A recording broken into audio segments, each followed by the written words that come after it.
Well, hello from the Bob Sechrist Fieldhouse. We have our first men's and women's home doubleheader of the season as both the Cardinals and Lady Cardinals are set to take on the John A. Logan Volunteers. Of course, the Lady Vols under Charlie Jones now in his second season.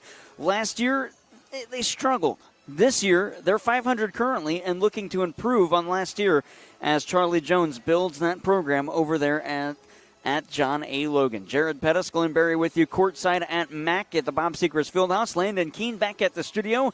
And Glenn, I think we might be in for a couple of good games, especially the men's game is going to be a really good one, a rematch of a game earlier in the season in which John A. Logan beat the men 70-47. Of course, that men's team was not playing how they are now. That men's team scored 61 points in the second half on Saturday. I think they're ready for a rematch. Yeah, I think both these teams are ready for a rematch. I mean, you look at Logan playing Mac and the girls' team tonight, and then you look at the men playing Logan and the boys' team or the men's team here this evening.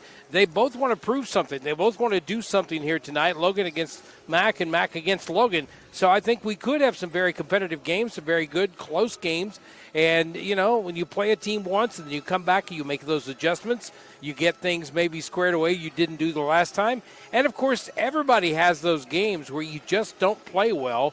And I think watching the MAC men the other night, that first game we saw, they did not look good at all. And then they came back the next night against Link Prep and looked really good. And I think this MAC women's team right now is already setting up some high expectations for this season. I agree with you. They are 4-2, and they did just knock off Mississippi Gulf Coast this past weekend. At the time, they were number 22 in the nation, Mississippi Gulf Coast was. They played Pearl River over the weekend as well, lost that one 68-56. That was a team that was 15th in the nation. So this is a Lady Cardinal bunch that has scheduled tough opponents to start the season, and they are really looking forward to getting on their home floor here and picking up a big win at home. And, you know, I said something earlier in a broadcast, a volleyball game broadcast. We were talking about Carrie Shepard, and I talked to a couple of MAC players that are on the team now, and they are really excited to play for Carrie. They loved Briley. They loved everything about what was going on last year, but they understood that she moved on to a better opportunity, a bigger opportunity for her. And when they found out that Carrie was going to be the coach here, they were excited, and they started talking about it. And I caught them as they were beginning practice and talked to a few of them, and they were like, hey, this is great. We love Carrie. We love playing for her. And they're excited to be on this team, and that does well for team chemistry. When you like the coach, when the coach likes you, and things are really going well early on, you know that this team is probably bound to do some cool things this year. I would think so. It is obviously a really tough region. You got Three Rivers that's always going to be up there. Moberly is making a push to get back to being what Moberly was a couple of years ago. State Fair has been really good the last two seasons. This is, like we mentioned on Friday on the men's side, this region's stacked as well. And once you get into conference play, it doesn't get any easier. So these early season games are ones you have to pick up wins in. And they're this John A. Logan team, a team they're going to play twice. They're playing tonight, and then they'll play them again on December 3rd, that one on the road. MAC has already lost to a ranked team in Wabash Valley and Pearl River, and they've already beat a ranked team in Mississippi Gulf Coast and had two good wins against Vincennes. This MAC team is picking up those early wins that they need to pick up. Yeah, they are, and that's a good thing because, like you said, once they hit some of those meatier teams, the teams in their own region, you're in a situation here where this region has some good teams in it, but they're going to knock each other off. Yep. And sometimes people that pay attention to the polls, sometimes those that are working with the polls, they don't pay attention to teams like MAC. I think we saw that last year with the men's team when we saw a ranked team in the nation not make the regional a top 10. Yeah, a top 10 team not make the tournament, and they made it. They didn't make it because I think sometimes the people that vote on that don't pay attention to teams like MAC when they've seen and heard about Three Rivers all these years. They've seen and heard about Moberly all these years. So I think MAC is kind of like the stepbrother that has to kind of stand up and go, hey, we're still here and we're playing some really good basketball and we've got some really good players. And I think that goes even probably doubly for the women as well. It is the Kevin Ball Auto Body pregame show here on KFMO. Glad you're with us. You can join us online at KFMOsports.com, or you can watch this broadcast on the Mineral Area College Athletics YouTube channel.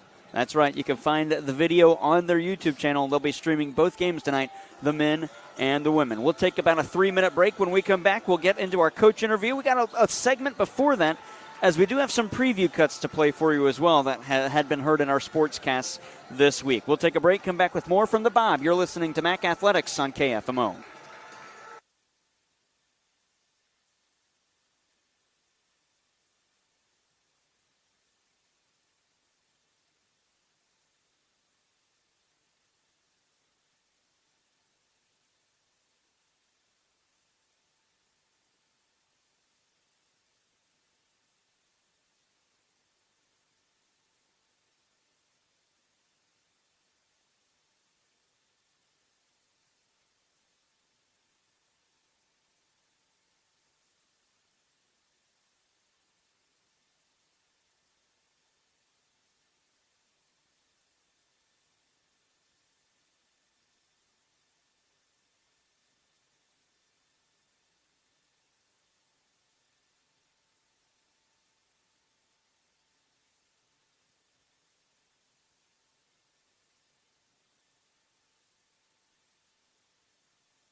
Back here at the Bob Sechrist Fieldhouse, still in the Kevin Ball Auto Body pregame show here on KFMO, and it is one of those exciting times, basketball season. But of course, the Lady Cardinals have only played 2 home games of their 6 total games, or well, rather, this will be their second home game of those 6 starting games. This will be game number 7. Their only other home game was on Veterans Day, November 11th. When they played host to Vincennes. Now, we were able to chat with head coach of the MAC Lady Cardinals, Carrie Shepard. She says her team is really comfortable playing at home. They get to see some of their classmates, some of their fellow student athletes. They get to see their teachers, which is pretty cool. I saw some of the girls talking to some of the professors and things like that. And I think it's good for them to see that, this place is more than just about basketball. These are the same teachers that take their time out to make sure you got what you need in the classroom, and then they come support you in your dreams. And I think that's phenomenal to see, even as a coach, to see that, because I do my best to support them, whatever needs that they have in the classroom. Our girls are good kids. They do their work. They communicate, and I think it's just good to see that type of chemistry and relationships. And the Lady Cardinals, of course, routinely every year comfortable at home. Last year lost just one game on this floor, and that was the season-ending loss to State Fair in the Region 16 semifinal. Back at it this year, they're already 1-0 on their home floor, looking to go 2-0. They get John A. Logan today, and it might take a lot of effort from their post players. That is Ashley Baragas and Mariah Dallas. And in fact, those two players have averaged so far throughout the season a combined 29 points and 12.3 rebounds per game. This is a group, the two athletes down low, that have performed really, really well up until this point of the season. And head coach Carrie Shepard agrees.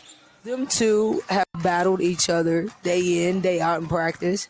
And just seeing them battle, I was like, ooh, just wait till they're on the same team. Because, I mean, they're two versatile post players. They can step out and shoot it, and they both can pass, and they both can put the ball on the floor.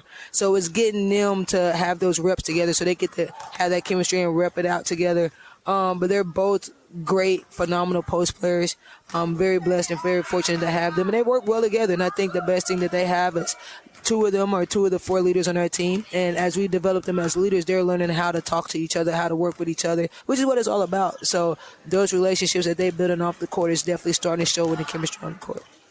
Ashley Baragas and Mariah Dallas, again, averaged 29 points per game and 12.3 rebounds a game combined over the weekend in the Pearl River Classic, where the Lady Cards went 1-1. Mariah Dallas had 28 points and 13 rebounds, and Ashley Baragas had 35 points and 10 rebounds. Those were in the two games over the weekend. We'll take another quick break here on the Kevin Ball Auto Body pregame show. When we come back, we will have the interview with Carrie Shepard, our pregame sit-down conversation with the birthday girl, Carrie Shepard. In her first year, her club this season is 4-2. We'll take a break, come back with more after this on KFMO and KFMO Sports Plus.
Joining the Kevin Ball Auto Body pregame show by the head coach of the Mineral Area Lady Cardinals, Carrie Shepard. 4-2, and you just had a weekend trip to the Pearl River Classic. How'd that go for the team? I think it was really good. Again, still learning about our practice habits and playing two really good ranked teams on the road. A good challenge. Like I said, I like being on the road and being able to snag one. I think it says a lot about what's to hope for in the future and our potential when things are clicking well. But even within the win and a tough loss that we took to Pearl River, we learned how important it was, the scout, the game plan, things like that, those attention to detail. And I mean, they're learning day by day, those details matter. And I think it's a thing of trust that they're trusting us with those details. So I think it works both ways. We're trusting them to execute, and I think it's doing nothing but making us a better team. So it was a good trip, really good trip. Looks like that game against Mississippi Gulf Coast, you mentioned taking out a ranked team. They were number 22, 58-44, low-scoring game. Did you like the defense in that one? I liked our defense. I think just being kind of shorthanded with 9 on the road, playing back-to-back, we were a little gassed. I mean, like, we came out, I think we probably had like 20-something points in the first quarter, and then around I had 6 in like the second quarter. I was like, how do you have more minutes than points? Like, but I think just, but I think it speaks volumes to our defense. Like, even when we weren't scoring, we were still able to hold on to the lead. So I think, I guess if you're going to take a break, at least break on offense and don't let them score. But it was a low-scoring game, and as long as we get the win and we stick close to our principles, I'm fine with it. Overall for that weekend, I know we had mentioned towards the end of last week the turnover numbers. Mm-hmm. And that was a big point against Vincennes in trying to not have as many turnovers as you had in the last couple of games. Did you like the turnover number over the weekend? I haven't looked at those games specifically at what the numbers were, but did you, compared to what they had been, did you like them? They're better. Growth is good, so I'm always thankful. I'm always trying to find something to be thankful for. Have that type of attitude. But now we're to the point where I'm starting to tell them, like, sometimes our shot selection is just as bad as a turnover. So it's teaching them those things, like the turnover, the different types. You got a dead ball turnover where they have to take it out, which doesn't hurt you as much. But like we saw in Pearl River, when the game got close, we got a couple of live balls, and they were able to score and get some momentum from that. But it's just teaching them, taking care of the ball. So we stripped down this week, going right back to the fundamentals of pivoting, passing, like the most basic elementary things, and just focusing on being perfect at it. And I want perfection for 2 minutes. And if you can't do that, we will keep doing it. Because it is important. And I think it does make a difference. But I think them communicating and still learning each other with the different rotations that are out there, that number will drop. But yeah, it was a better number than the 30 that we had at Wabash. I'm glad you mentioned the bad shots are just as bad as turnovers. The team was, obviously at the start of the season, only 2 games in, was shooting up near 50% around the arc. Mm-hmm. Obviously, that's not a number that can be maintained. Now it's down to 38, which is probably a more realistic number. Mm-hmm. But compared to what it was, do you feel the team might be settling too much? I think they're taking shots, in my opinion, that they're not prepared for. Mm-hmm. When that comes from great passing, which leads to a great shot, great passing, the confidence to shoot the shot. If you're not ready to shoot it, don't shoot it. And they're learning that as well. That's not a bad thing. Teaching them that the shot you take is a team shot. And if you want another shot, you gotta go get a rebound and work for it. But I mean, we even with that. So I've challenged them from here on out. Everyone has to make 1,000 shots a week. However that looks for you. In my head as a shooter, it's simple. It's 200 shots Monday through Friday. It takes me about 20 minutes, even now, to still do it. But it's effort. So I'm interested to see how we do this week after getting in extra shots and how that pays off. Because I know and experienced firsthand what they did for me and my teammates when we won OVC. So you got John A. Logan here on your home floor. First home game since last Monday. First game since Friday, actually. First game since Friday. Is it nice to be back at the Bob? Yes, it is. I know I love being on the road to eat and do all that good stuff, but there's nothing like the Bob. And the girls feel that same energy, too. They love playing here. It's like, we finally get to be at home. So I think it's good. It's always positive vibes here. We're always happy to be home, and I think they're ready. They're ready. They're tired of practice already, and we just came back. So, well, Coach, best of luck today. Happy birthday, and we'll talk to you after the game. Thank you. That's the head coach of the Mineral Area Lady Cardinals. That is Carrie Shepard. And Glenn, it is always nice to, once you've been on a trip for a while, which obviously college basketball is a little bit different. You don't go on trips. I guess you do for a weekend like they were last week, Thursday and Friday. Routinely, though, for road games, you're practicing still at home between going on the road and coming back. For that to be played on Thursday and Friday last week and to not be here, how much more comfortable do you think this team's going to be playing at home now?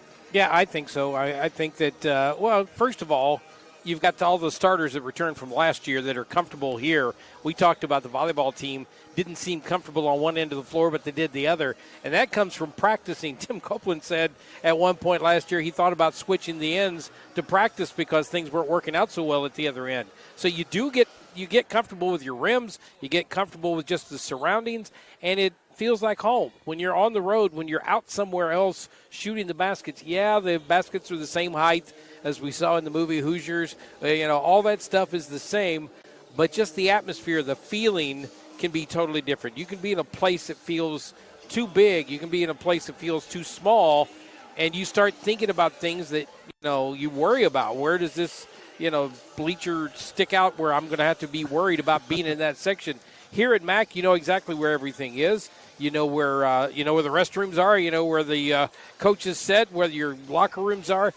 This is home, and home always feels a lot better. And I think this team is always going to play better at home. Most teams do.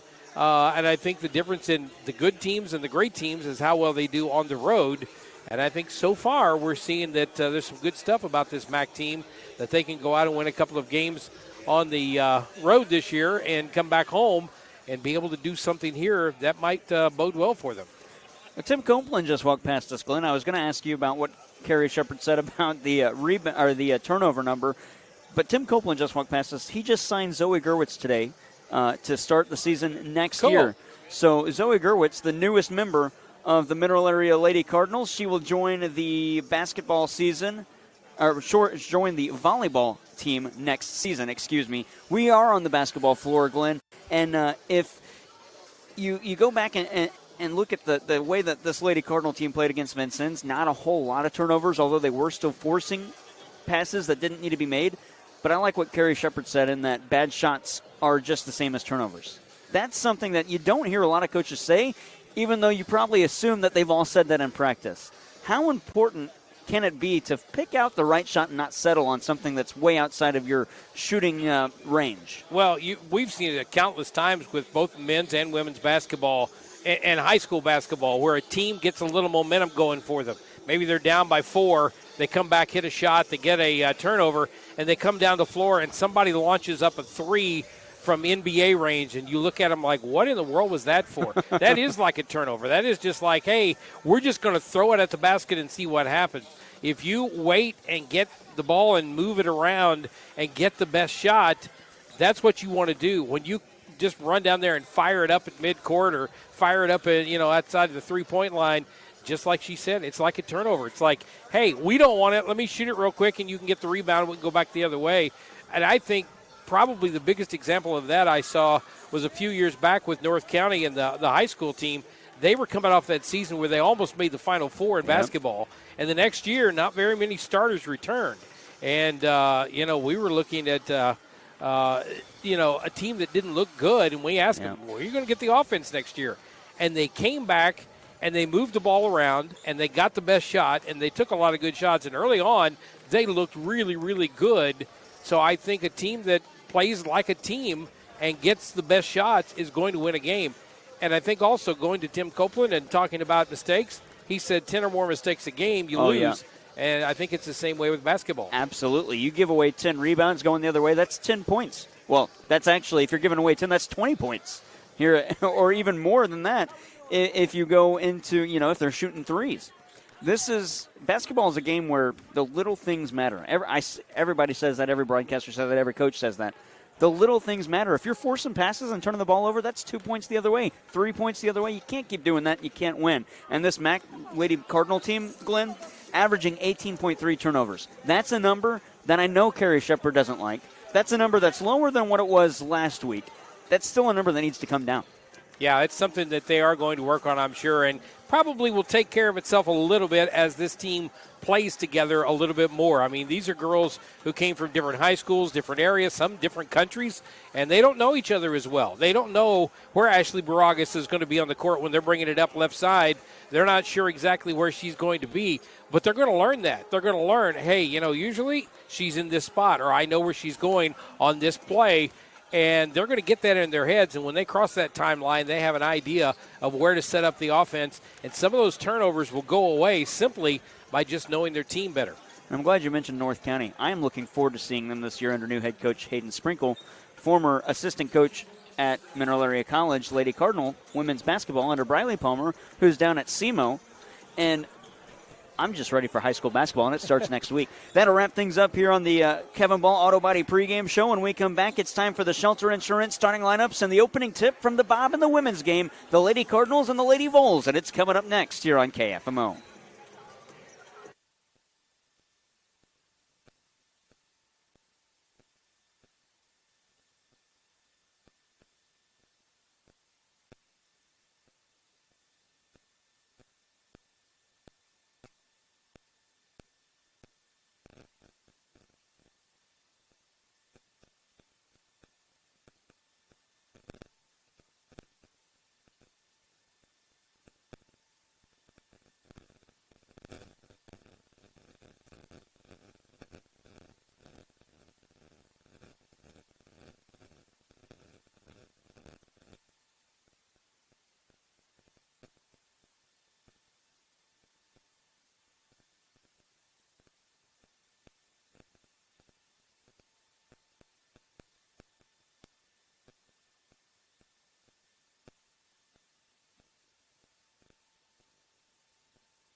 Hello from the Bob Sechrist Fieldhouse. It's time for basketball. From the Bob, Jared Pettis, Glenn Berry, and Landon Keene, our entire crew, as the Lady Cardinals start our broadcast doubleheader. They host the John A. Logan Lady Volunteers. Glenn Berry has the Shelter Insurance starting lineups. All right, we'll start out with the John A. Logan Lady Volunteers. They're 3-3 on the season. One of those wins, or one of those losses actually, against Mac. They're coached by Charlie Jones in his second year. They will start Brooklyn Burnett, a freshman. Kara Whitaker, a freshman. Also Desaria James, a sophomore. Inslee Tedeschi, a sophomore. And Mariah Macklin, who is a freshman. So Burnett, Whitaker, James, Tedeschi, and Macklin for John A. Logan. For Mineral Area, in her first year, Carrie Shepard is the head coach. They're 4-2 so far. They will start the 6-foot freshman Casey Teague from Memphis, Tennessee. Marceline Claremont, a 5'6 freshman from Orlando, Florida. Park Hill's own Kinley Norris will make the start. She is a 5'8 freshman. Also, Maddie Ayers, formerly of Annapolis and South Iron. She is a sophomore and 5'8". And Ashley Baragas, a sophomore at 6'1" from Hopewell Junction, New York. Starting lineups brought to you by Shelter Insurance Agent Chuck Odell at 63 East School Street in Bonterra. Allow Chuck to help protect your family with life insurance. Your local Shelter Insurance agents. We're your shield. We're your shelter. Mac, right to left on your listening device, left to right on your viewing device. If you're watching on the Mac YouTube channel, the Lady Cardinals win the opening tip. Ayers sends it to Marceline Claremont, and Mac has first possession. 10 seconds in. Here's Kinley Norris between the circles. Norris taking it to the near side. She finds Ayers there. Back to Baragas. Now to Ayers at the near wing. Through a Baragas screen. She'll take it head of the arc to the near side for Kinley Norris. 10 on the shot clock for Mac in their opening possession, burning some clock. Claremont through the lane, down low. Baragas off the window and in. Baragas averages 14.3 a game, and she's got her first 2 tonight. That was a great dish that time by Claremont. As she went down the lane, everybody came to her. She saw Baragas just pop away a little bit. She dropped it off to her for an easy bucket. Now John A. Logan with their first possession. Head of the arc, picked up the dribble. That's Kira Whitaker. Now to the near side at the wing. She finds Desaria James. James lobs it to the post for Macklin. Macklin, couple of pivots, had it knocked away by Ayers. She picked it up and threw it right to Claremont. Mack with the steal, 2-on-2 the other way. Claremont got away with the walk. Kinley Norris wanted a 3, didn't take it. Sent it inside for Casey Teague, and she lays it off the glass and in. The same spot that Baragas did the last possession. And 4-0. Sorry, that is a great job by Kinley Norris, too, as she saw that she had the 3, but she also saw the easier shot for Casey Teague and just dumped it off to her. Here's James on the far side. Beg your pardon. That was Inslee Tedeschi. Now she gets it to Kira Whitaker. 10-footer off rim and in. Whitaker makes it 4-2. And I'm glad you mentioned that Norris didn't settle on that. That's something Jimmy Palmer would have loved to see, that she didn't settle. She's going to settle for a 3 on this one. Wouldn't go, and the rebound's collected by James. And out come the Lady Vols on the near side. James got to work coast to coast. Teardrop runner off window. Norris comes all the way back to get that rebound. And now Mack has numbers the other way as she outlets Maddie Ayers. Ayers working to the near wing, then inside. Her shot wouldn't go. She's fouled. She will shoot 2. Well, Mack's getting good penetration right now. When they get down in their offensive side, they are finding holes on the side of the basket. They're finding layups, and that time the layup got blocked and also a foul committed. Didn't see who that foul was on. We'll get that for you momentarily. Ayers has 2 free throws at the line to our left. First one good. Ayers was shooting the lights out of the ball the first week and a half of the season and has since cooled down, averaging 9.8 a game. Can't hit that one. The rebound going to be collected by Brooklyn Burnett. And this Mac team has brought that free throw number up as well, Glenn, now sitting at 68%. They were right around 50 at the start of the season. Ayers with the strip and the steal. Taking it the other way is Teague. She can't lay it in. And the rebound collected by Kira Whitaker. And she just couldn't get the handle on it after the pass was dumped off to her. Whitaker backs in, then sends it back out for Burnett. Bounce pass on the far side. Man, Claremont nearly got a piece of that one, but it's grabbed by James. Desaria James back to the far side for Burnett. 10 seconds on the shot clock for John A. Logan. On the near side, this is Mariah Macklin. She'll work it to the near wing for James, who gets to the foul line, then back out for Tedeschi. 2 on the shot clock, and John A. Logan doesn't see that, and finally, in desperation, Desaria James throws up a wild shot that somehow goes in. And it's a 1-point game, 5-4. Well, that shot I didn't think had a chance to go in, as she just kind of threw it up over her head, but it went down. Ayers for Baragas. She'll work to the cup. Around 2 defenders. Shot falls and the foul. Ashley Baragas with 4 points in the end one coming up. And the foul is on Brooklyn Burnett. Well, I think Baragas can do that all night long. I think if she gets the ball down low, she's going to have her way down low, because right now this John A. Logan Lady Volunteers team doesn't seem to have the size inside. They've got some height down there, but they just don't seem to have the size to push Ashley Baragas around. Baragas has the and one. She's an 83% free throw shooter this season, Glenn. 6'1" sophomore from Hopewell Junction, New York. The and one. Good on the traditional three-point play. She's got 5 in the game. Full court pressure from Mack. 7:11 to go in the first quarter. It's 8-4 Lady Cardinals. Trap in the backcourt. Somehow Whitaker takes over. She'll work across the timeline, nearly dribble it off of her shoelaces. Now does, and it goes out of bounds. Mack ball. I love this defense early on here from Mack. They are really pursuing the ball right now. Carrie Shepard has got these girls working hard to get after that ball. And you know, as we've talked about so many times, a good defense will set up offensive opportunities. 3 minutes gone in the first quarter. The Lady Cardinals have the Lady Vols doubled up early on, 8-4. Claremont has it far side at the First State Community Bank logo. Back out for Ayers, reversing to the near side. She's got a lot of open floor over here. Up top for Baragas. Baragas nearly slapped on the face, dribbled around, a defender picked it up. Lob it down low over the head of Casey Teague and out of bounds. Teague was cutting along the baseline, then cut up towards Baragas. The pass went behind her. I think that's one of those turnovers we've talked about, the fact that they don't know each other just quite enough yet to figure out where they're headed, and I think that time they zigged when they should have zagged. On the far side, Teague knocked the ball away. Tedeschi had it, and she lost it out of bounds off of her knee. Mack takes over. That's already the 4th Lady Volunteer turnover. Yeah, Mack only got 1 so far, and again, if you want to play the turnover game, Mack doing a good job getting those turnovers to a minimum. Crossing the timeline, Merceline Claremont taking it to the near wing at the foul line. That's Casey Teague. She'll work to the near elbow, then dribble to the far elbow. Lose her dribble, go back to get it. That's a double dribble and the second Mack turnover. Well, I spoke too soon, but you don't want to get that kind of a turnover if you're Mack after coming off a good defensive stop and picking up a turnover at the other end of the floor. Mack needs to tighten those things up just a bit. Patricia Tomasaskas into the game. She's a sophomore, played last year. Wears jersey number 1, the Lady Volunteers, in their blue uniforms, gray shoulders, gray on the side. Logan on the front, white trimmed in a lighter blue, or is that a gray? I believe it's a gray. The numbers on the front and back match that. On the near side, this is Janiah Harrison with the teardrop runner. That one doesn't go, and it's rebounded by Mack. Baragas, quick outlet from Ayers on the near side. She finds Teague, back out to Ayers at the near wing. Fakes a shot, dribbles in. Got it to Teague on the far side. Check that, it's Claremont. 5:40 to go in the first. It's 8-4 Lady Cards. Up top, Teague.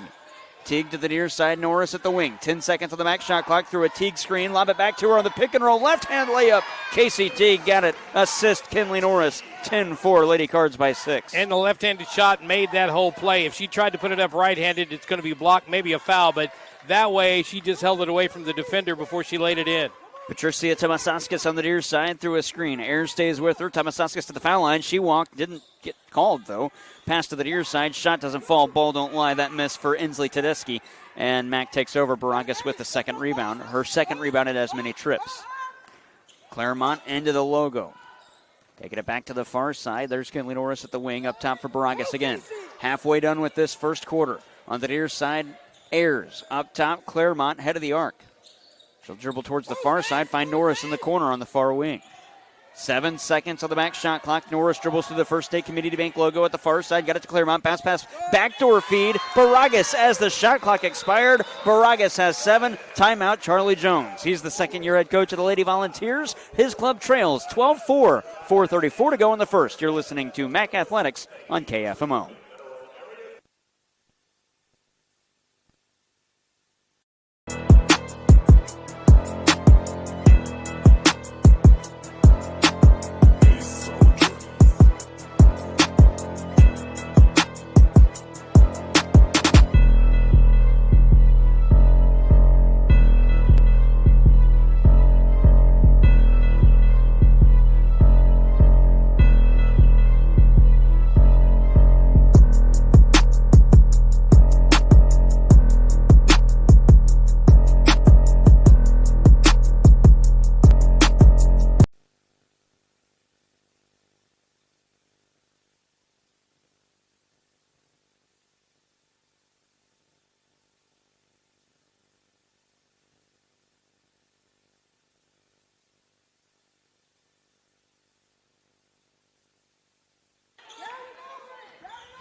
.425 to go in the first quarter. It's 12-4 Mack. On the near side, John A. Logan. They get it to Tomasaskas. She'll work to the baseline, step out of bounds and turn it over, and now we get a media timeout. We'll take the break. 4:15 to go in the first. 12-4. Mack leads. John A. Logan. Media stoppage. We'll be back after this on KFMO.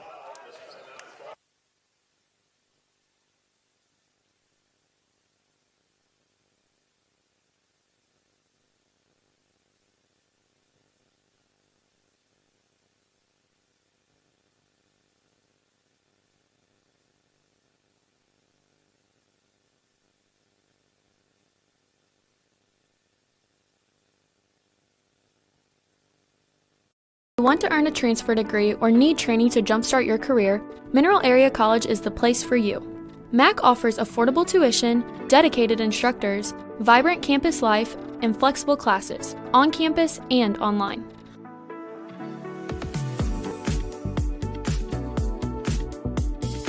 When you're at Mac, you can find a future. You can find a community. You can even find yourself. Apply online at mineralarea.edu.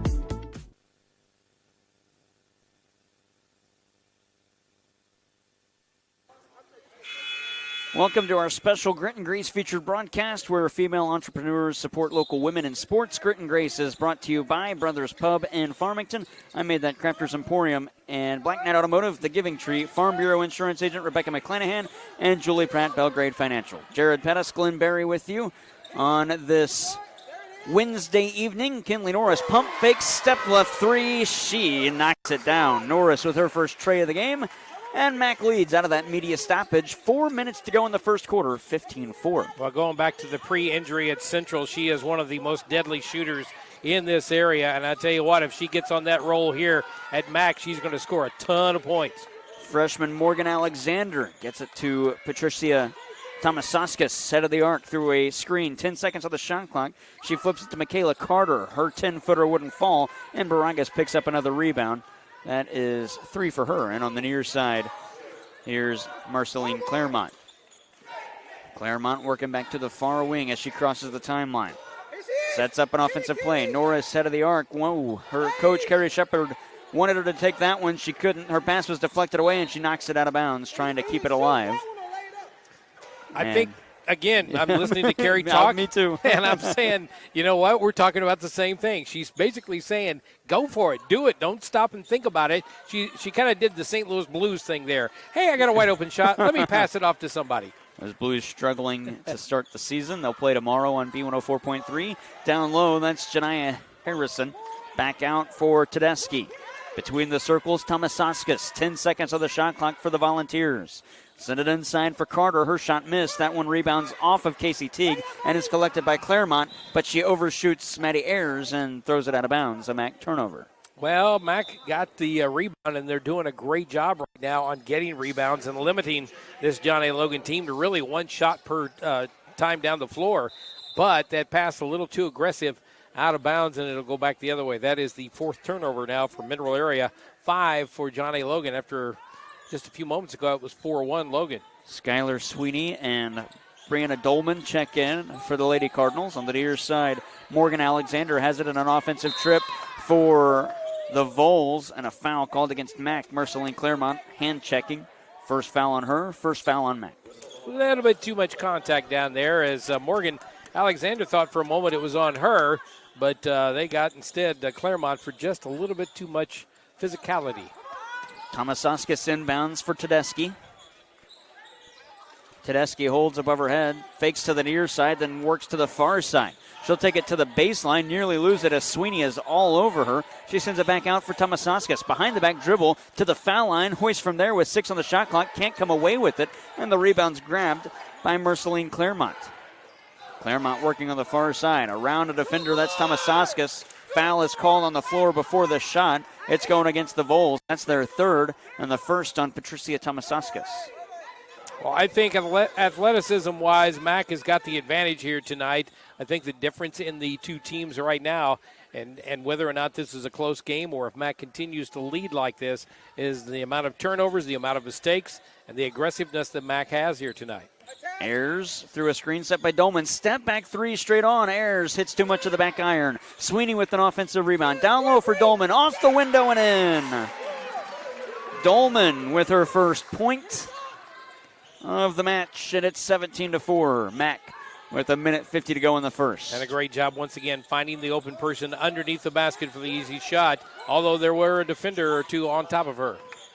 Tomasauskas had her pass deflected. Morgan Alexander had to go get it on the near wing, and then she'll dribble it out of bounds. Actually, Glenn, she lost that dribble, had time to go get it towards the far sideline and just let it go out. Wow.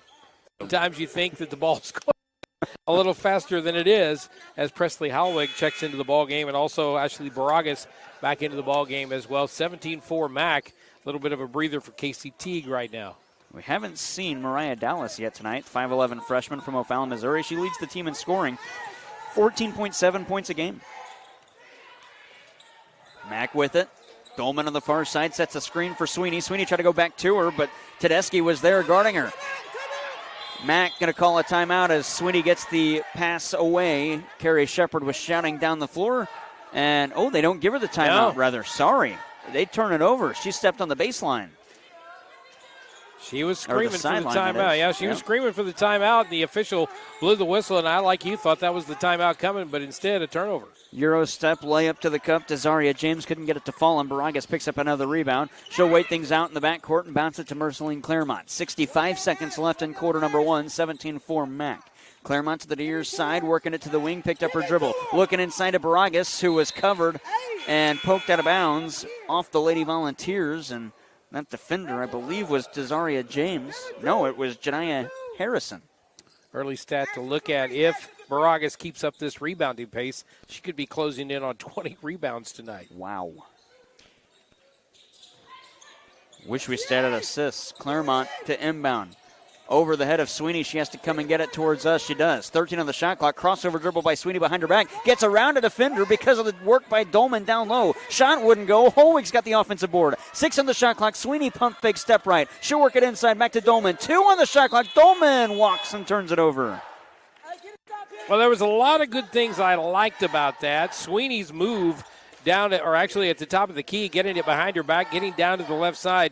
But her layup was just a little bit too hard. That's probably too much adrenaline, so you can understand that. Once they got the rebound by Holweg, kicking it back out looked good, but just nothing there for Logan to allow. So at this point, good job defensively by Logan. You got to tip their hat to him. Desaria James on the near side works back towards the far side as she finds Harrison. Now for Tedeschi.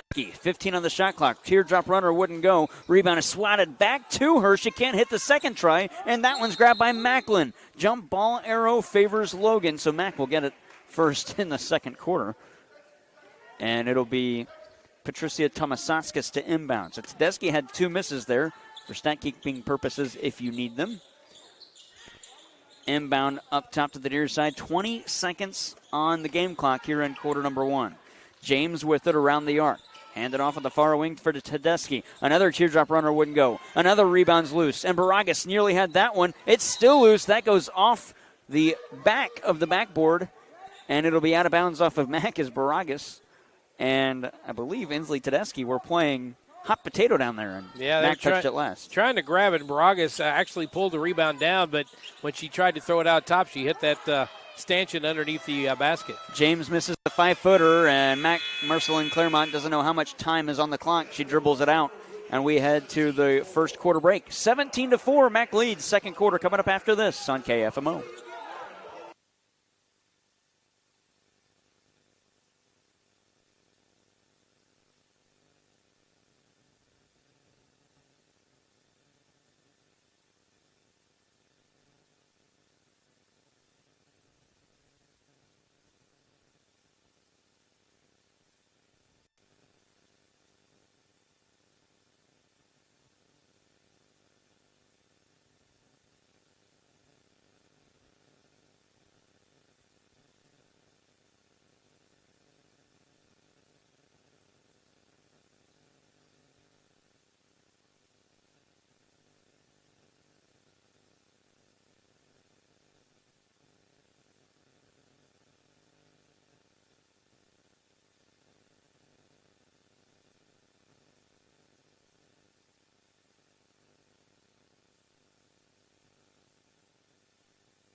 Second quarter started. Mineral Area inbounds. They are right to left on your listening device. Ayers, head of the arc for Kenley Norris. Norris to the foul line for Casey Teague.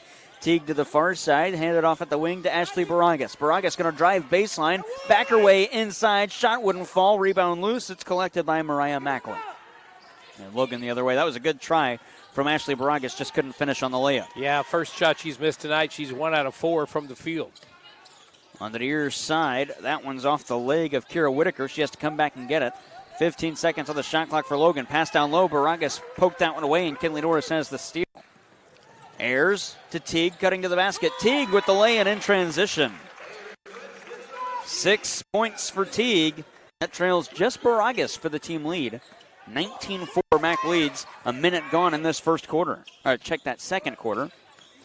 On the far side, Kira Whitaker from the foul line, hoists from there and hits. That was a long time between field goals between John A. Logan's last and that make right there from Whitaker.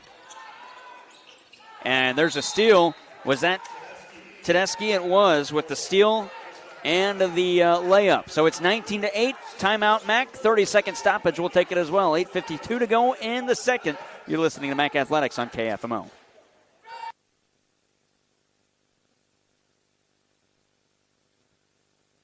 Want to earn a transfer degree or need training to jumpstart your career? Mineral Area College is the place for you. MAC offers affordable tuition, dedicated instructors, vibrant campus life, and flexible classes, on campus and online.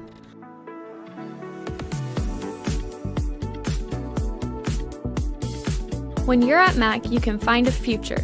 You can find a community. You can even find yourself. Apply online at mineralarea.edu. Ayers has it on the far side, evades a trap and works across the timeline, angling back to the near side. Ayers takes it to the near wing, nearly ran into the official, and Ayers going to call for a screen. Had it poked away, it's stolen by Whitaker. Can't pick it up off the floor, still can't, and she's called for a double dribble. Well, a lot about that looked really good for John A. Logan, except for the fact that Whitaker just could not pick up the ball after she made the steal after a nice defensive play. It was like a hot potato there on the floor.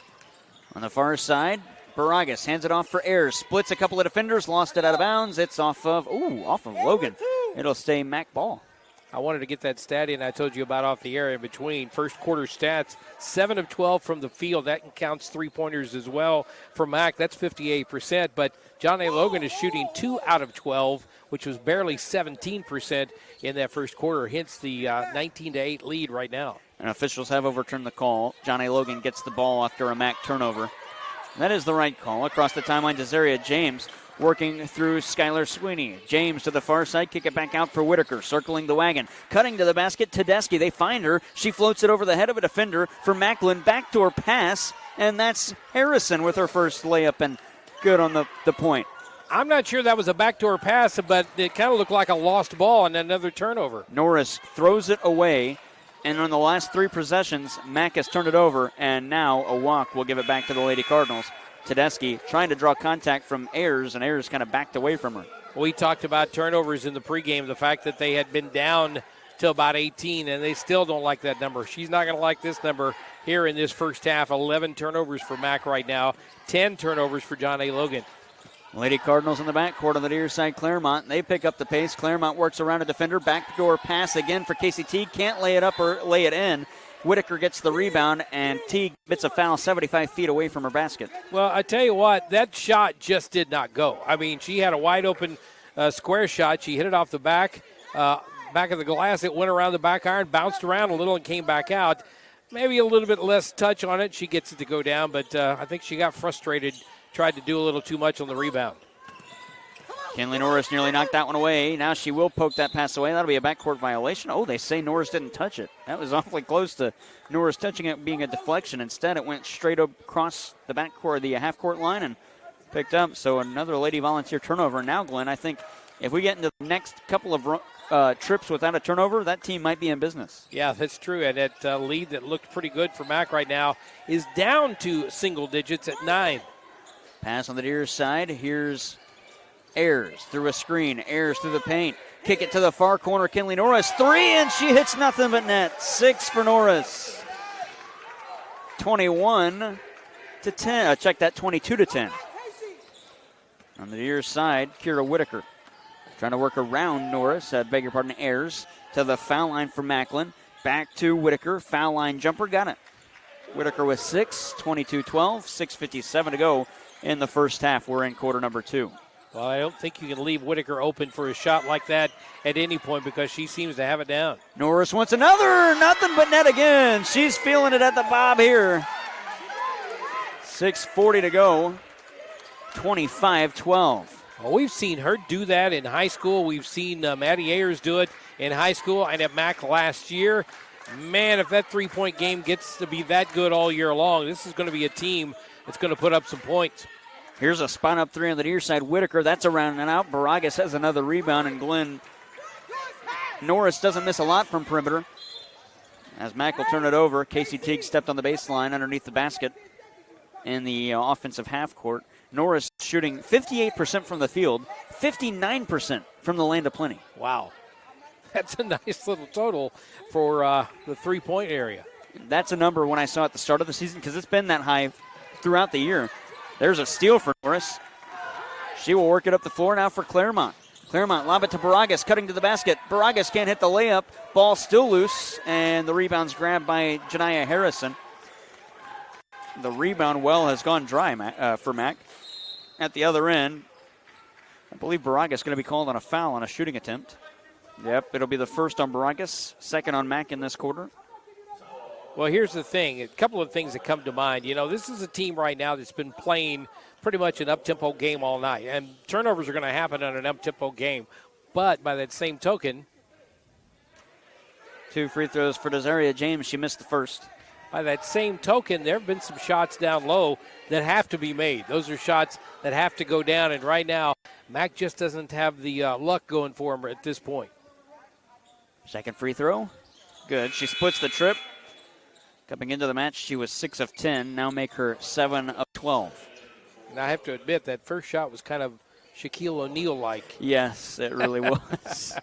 Did not look like the best of free throw shots. She almost had to join the Bricklayers Union for that one. On the far side, Maddie Ayers. She'll work up the floor.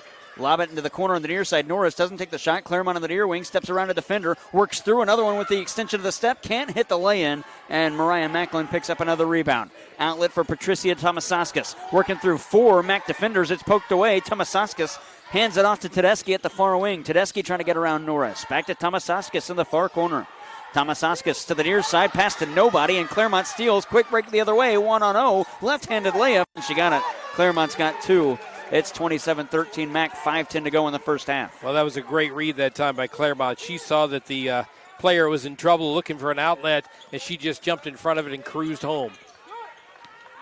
Cesaria James now to the far side for Tomasauskas. Calling for a screen. She's going to use a screen set by Brooklyn Burnett. Tomasauskas walks and turns it over. Moved her back foot as she was trying to pivot. And we get another media timeout. 4:51 to go in the second quarter. Media stoppage will take it as well. 27-13. Lady Cards lead the Lady Vols at the Bob on Wednesday night at KFMO.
.445 to go in the second quarter. 27-13 Mac. Timeout brought to you by Missouri Farm Bureau agent Mac Sonsegar on Farmington. Jonathan Steffen in Deloge. There's a reverse layup by Ashley Baragas.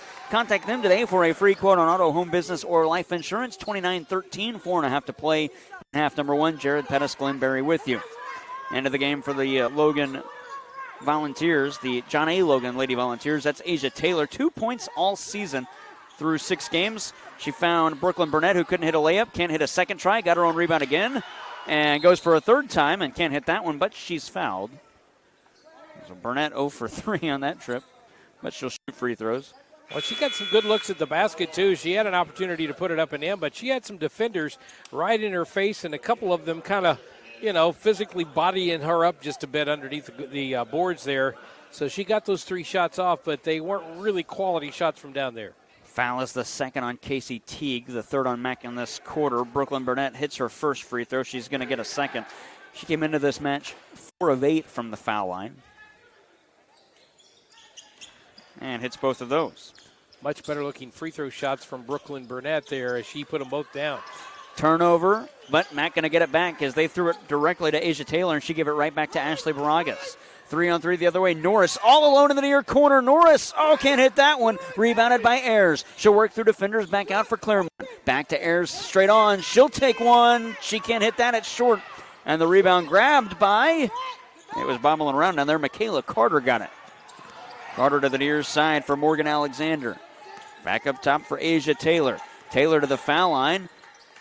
Might have got away with a walk as Carrie Shepard thought she traveled. Back out for Tomasaskas. She'll take a 3 far wing. That won't go. And Baragas has another rebound. The miss from Tomasaskas.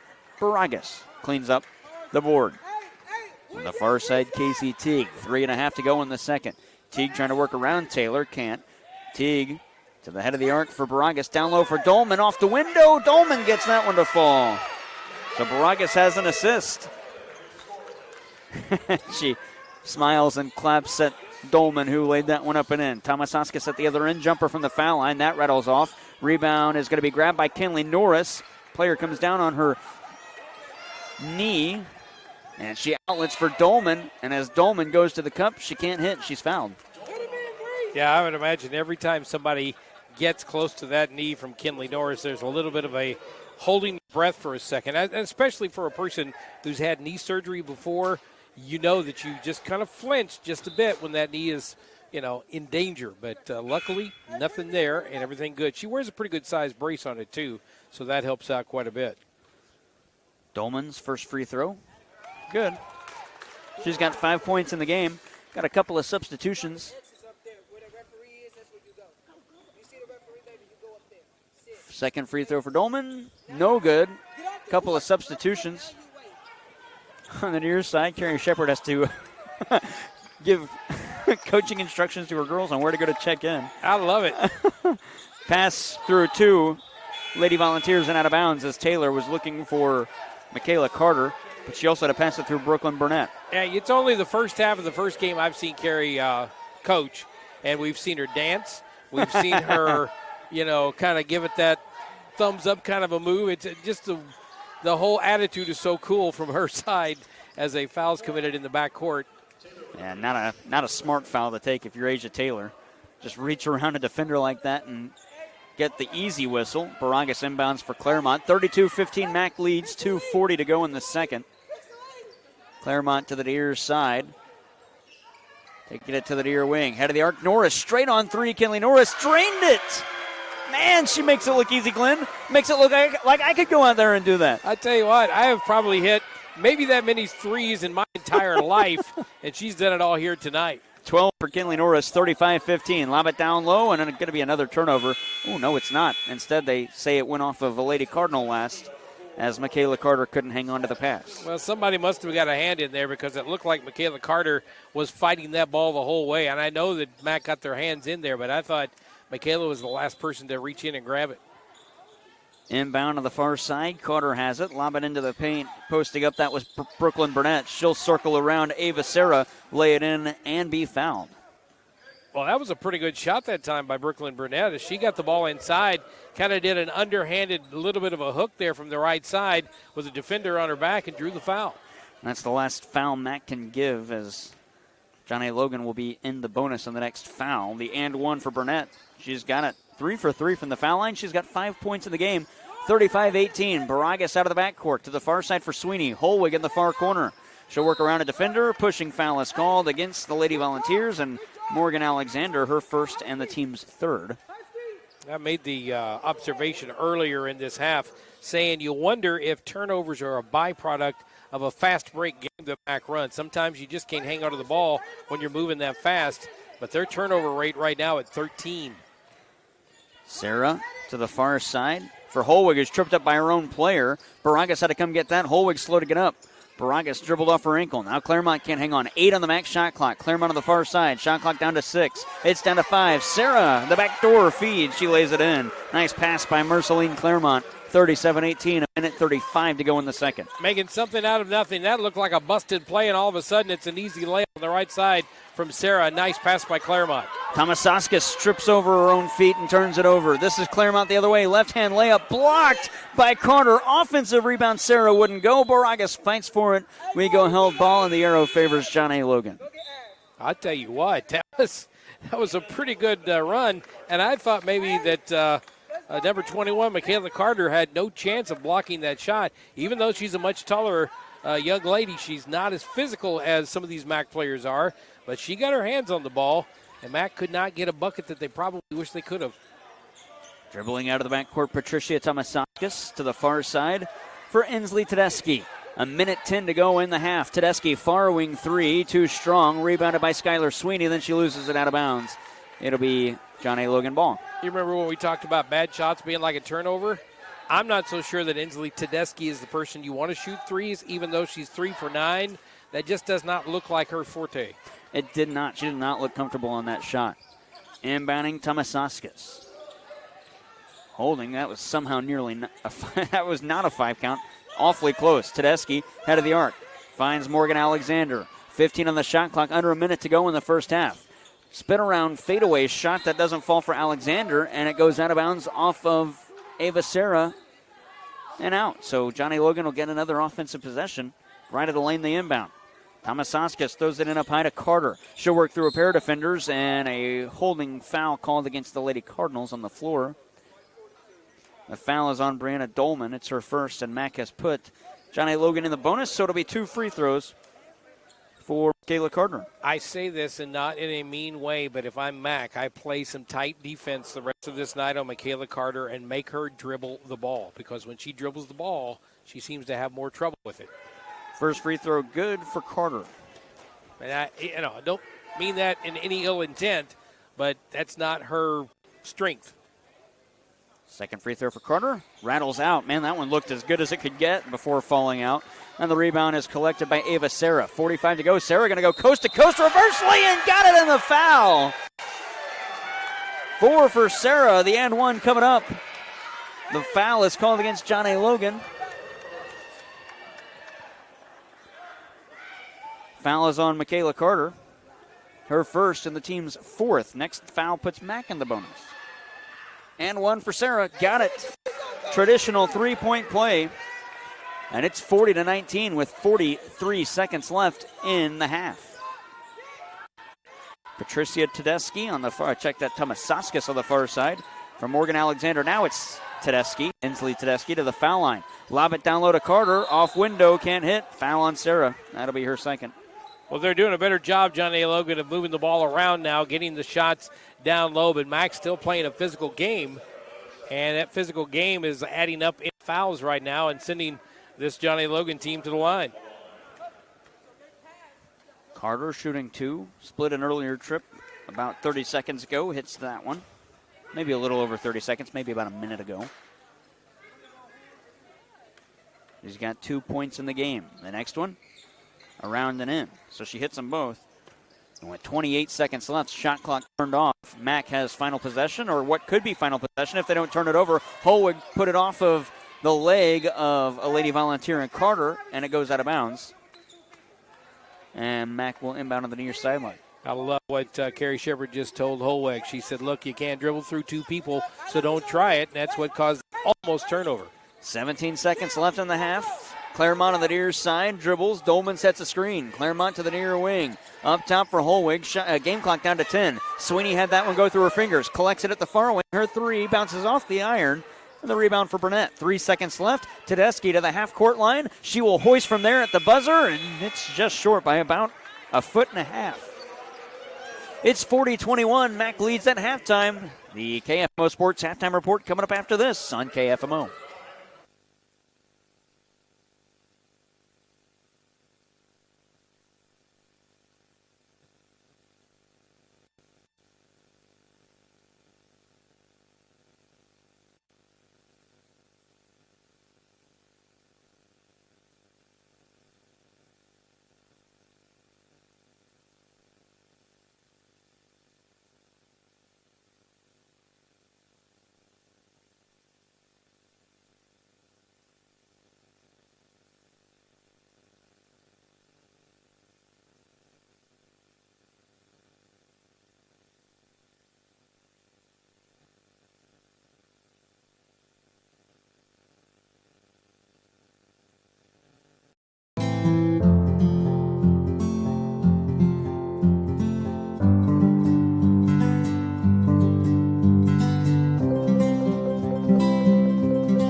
an approach to teaching and learning that connects the traditional classroom to the real world at Central Methodist University.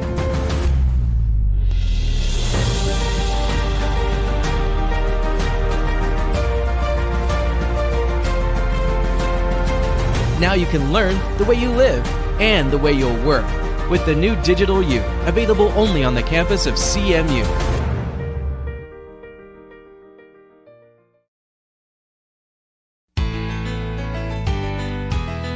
Banking with people like you, Unico Bank. We put you first in everything we do. Large enough to serve you, small enough to know you. We're your local hometown bank, your friends and neighbors too. Banking with people like you, Unico Bank. At Belgrade State Bank, we're proud to support our local students. For over a century, we've been more than just a bank. We're part of the community. By investing in our youth, we help build a brighter future, from the classroom to the field. We're here to support our students every step of the way. Belgrade State Bank, proud supporters of our local schools and the next generation. A wise place to do business. My name's Nick Vargo. I'm the lead service advisor in the Pettis Ford Service Department. We are owned and operated by two different families. We treat you guys like a family. You're not just a number on the board to us. You're actually a family member when you come in and get great service. And that's what we strive for, is to create a family environment in the dealership. Community is everything to us. Guys, if you want a family-owned and operated dealership that does strive for excellence, we'll get you taken care of. Come to Pettis Automotive, where we treat you like family. St. Louis's favorite pizza has always been Square. And now so are our deals. Introducing Square Deals at Emo's Pizza. Now earn rewards faster. Sign up for Square Deals on the Emo's Pizza app or website and get your first 2 squares for free. Emo Square Deals. Order Emos, collect squares, get free pizza. Getting reliable, high-speed internet in the country was always a challenge. That's why in 2010 we founded Aptitude Internet Solutions. Since then, we've connected nearly 2,000 homes and businesses. We stand for simple rates, high speeds, and friendly customer service. As the world keeps changing, we do more and more online: business, education, entertainment. And we don't want our communities to be left behind. Let us be your local choice for connecting you to the world.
Kevin Ball's Auto Body, the most recommended in the Parkland. The definition of recommended is to be worthy of trust, and they don't take that lightly. They treat your vehicle like it's their own. Your neighbors, your family, and your friends are now satisfied customers because you recommended them. When you need collision repair, don't just take it anywhere. Take it to Kevin Ball's Auto Body in Park Hills, the most recommended, because your car hasn't looked this new since it was new. Kevin Ball's Auto Body, the most recommended by far.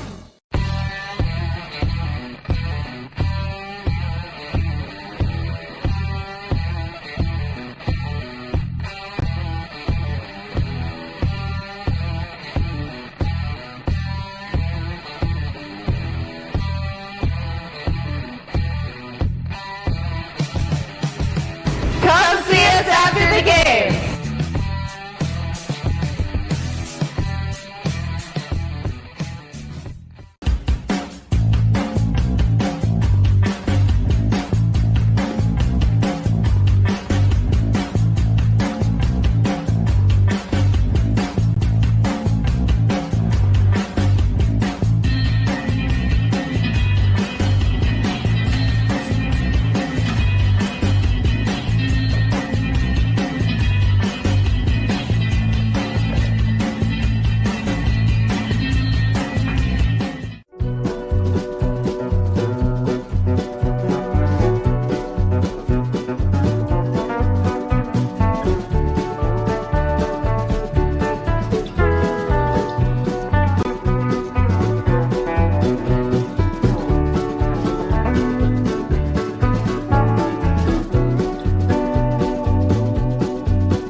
First, we talk it over with Zoe Gerwitz at her signing today at Farmington High School. She signs with Mineral Area College.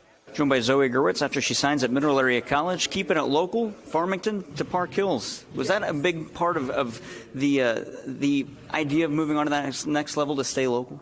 Yeah, it kind of was because I really wanted to stay closer to my family.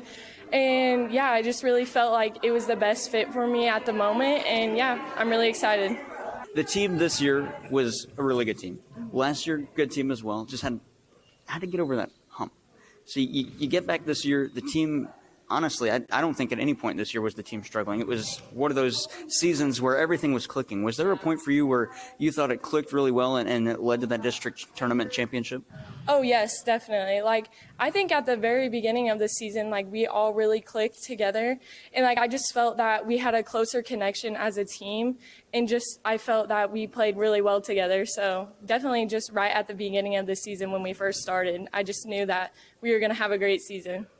And then you get that district championship. Things, unfortunately, don't go the best of ways in the sectional round, or the quarterfinal round, excuse me, although it takes a special group to win the district.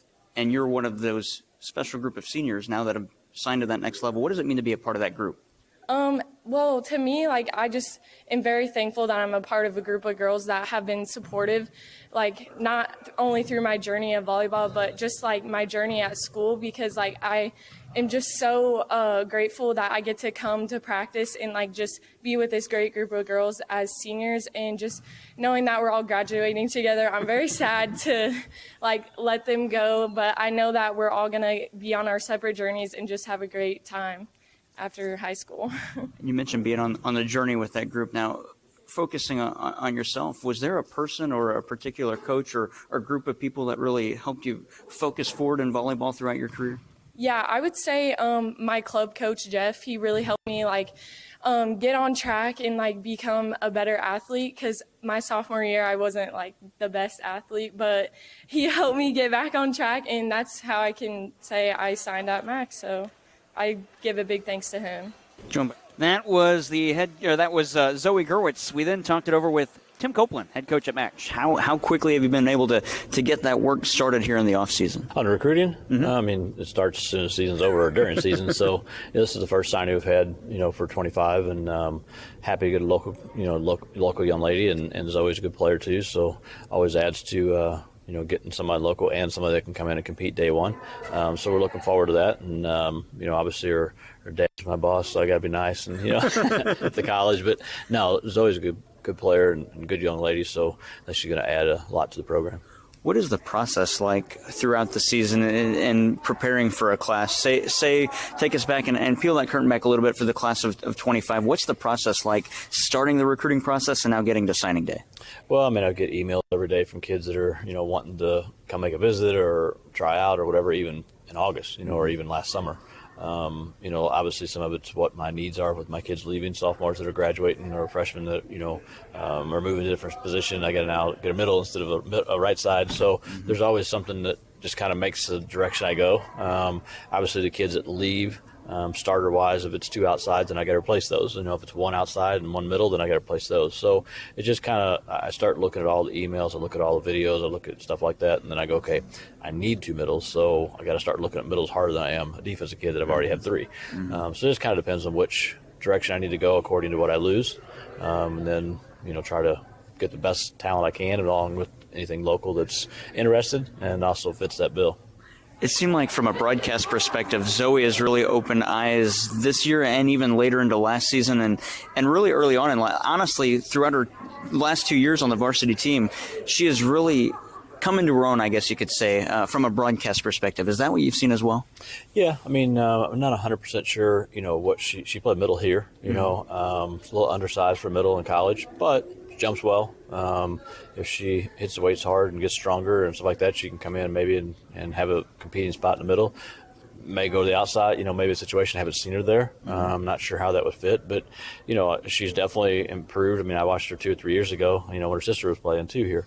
And she was, still young then and coming to her own. And she's definitely come around, and athletically she's very good. So she's definitely grown up a little bit and kind of matured and understand the role she has here.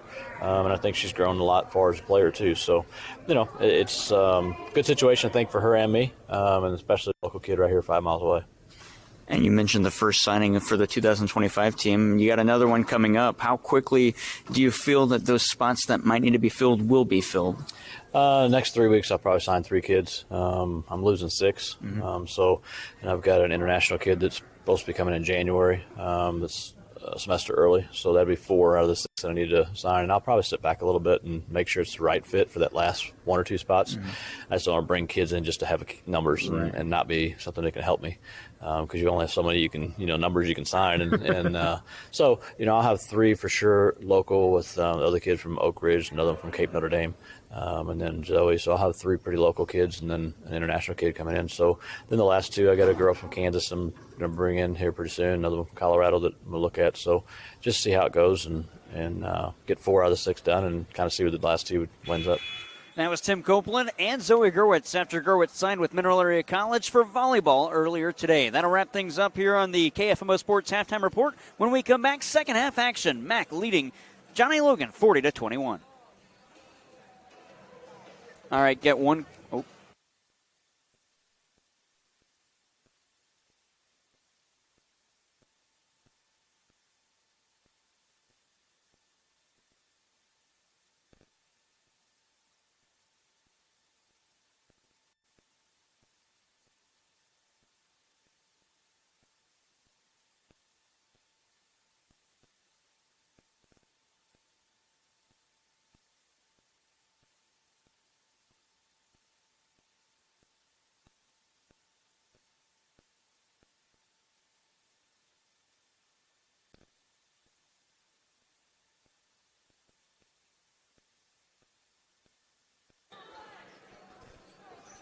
Second half about to get started. Mac gets first possession. Jared Pettis, Glenberry with you on this Wednesday night. Mac, Ashley Baragas inbounds to Merceline Claremont, who nearly trips over a defender, gets it to Ayers on the far side. Ayers splits 2 defenders, then lays it in with the right hand. Maddie Ayers with her first field goal. Make it 42-21 out of the half. 9:40 to go in the third. At the other end, John A. Logan. Team switch sides. Mac now left to right on your listening device, right to left on your viewing device. Pass knocked away. Kinley Norris with another steal. She'll outlet for Ayers now for Claremont. On the near side, lob it inside for Baragas, and it's poked out of bounds by Brooklyn Burnett. Mac will inbound on the baseline. Well, I'll take that pass every time. I know that pass did not get through to its intended target, but it was there for just a second, maybe just a little bit faster, and Mac has it. Now a turnover underneath the basket. Baragas will turn it over, and that looked deflected off of John A. Logan. The official says otherwise, and so another Mac turnover, a number 2 high at this juncture in the game. Here's Brooklyn Burnett. How many turnovers is that, Glenn? That is the grand total. Here's a 3 ball from Whitaker. She hits it. She's got 9. That's the first tray made by John A. Logan tonight. They were 0 for 4 up until that point. And now a foul called against Desaria James, a blocking foul, her first and the team's first. That's a grand total of 14 turnovers in this game so far for Mac. And again, I think there's probably a little bit to be said about the fast break game, but some of those turnovers have occurred in situations where Mac just needs to take care of the ball a little better. Claremont on the near side, going to work to the wing. Back off, she's met by a defender. John A. Logan in man-to-man defense. There's Maddie Ayers as she comes to the ball. Ayers going to lob it. Backdoor pass to Baragas, who got open, and Baragas laid it in, and she's a couple rebounds away from a double-double. Yeah, she did a great job that time just getting open because there was somebody in front of her, so she just backed up where there was nobody out there, and a nice pass just to drop off to her for an easy bucket. Jumper from the foul line. That missed everything. Baragas nearly lost it. Now she gets to Claremont. Baragas has a player all over. Baragas gets up. Pass to the near side. There's Norris. Catch and shoot 3 after it was bobbled, and it rattles out. A rebound for Inslee Tedeschi. You don't often see Kinley Norris miss, so now a foul called against Mac. It's Kinley Norris. Her first, and the first on Mac in quarter number 3. And you watched Kinley Norris on that last play, busted up play, ball comes right to her. She didn't hesitate. She put it up, almost went down, kind of rolled around before it did finally come out. Inbound to Macklin. She'll get it to the near side for Burnett. Pass down low was deflected and stolen away by Baragas, and then Patricia Tomasauskas gets called for a foul. Her second, and the second on Johnny Logan in the third quarter. Well, you're down 20 if you're Logan here right now, and you commit a foul like that. That is not smart. That's not going to get you back into the ball game. You just got to get better on defense. You got to get better on offense as well. There's Mariah Dallas into the game for the first time. Baragas on the near side, working down low for Dallas. Reverse layup, missed everything, and the rebound grabbed by Burnett, and a foul called against Baragas, 80 feet away from her defensive basket. Yeah, I think Mariah Dallas just didn't know where she was when she got the inlet pass. She turned around, and the basket was behind her, thought she could do a reverse layup, but I think she just was in the wrong spot to try to do that. A rebound down there by Brooklyn Burnett, and I'll be quite honest, I wish they'd have left that alone because there was just a little bit of contact there, not probably enough for a foul. Tedeschi to the foul line. Pass was deflected away off of Johnny Logan, and it'll be a volunteer turnover. Mack will get it back. That is 3 turnovers now for Johnny Logan here in this second half. Add that to their 17 in the first half. They're up to 20 on the game. Crossing the timeline, Claremont. Taking it to the far wing. Tried to go inside to Dallas, who's posting up, but she's guarded. Now they get it to Dallas. Lay it off the window. Good, and the foul.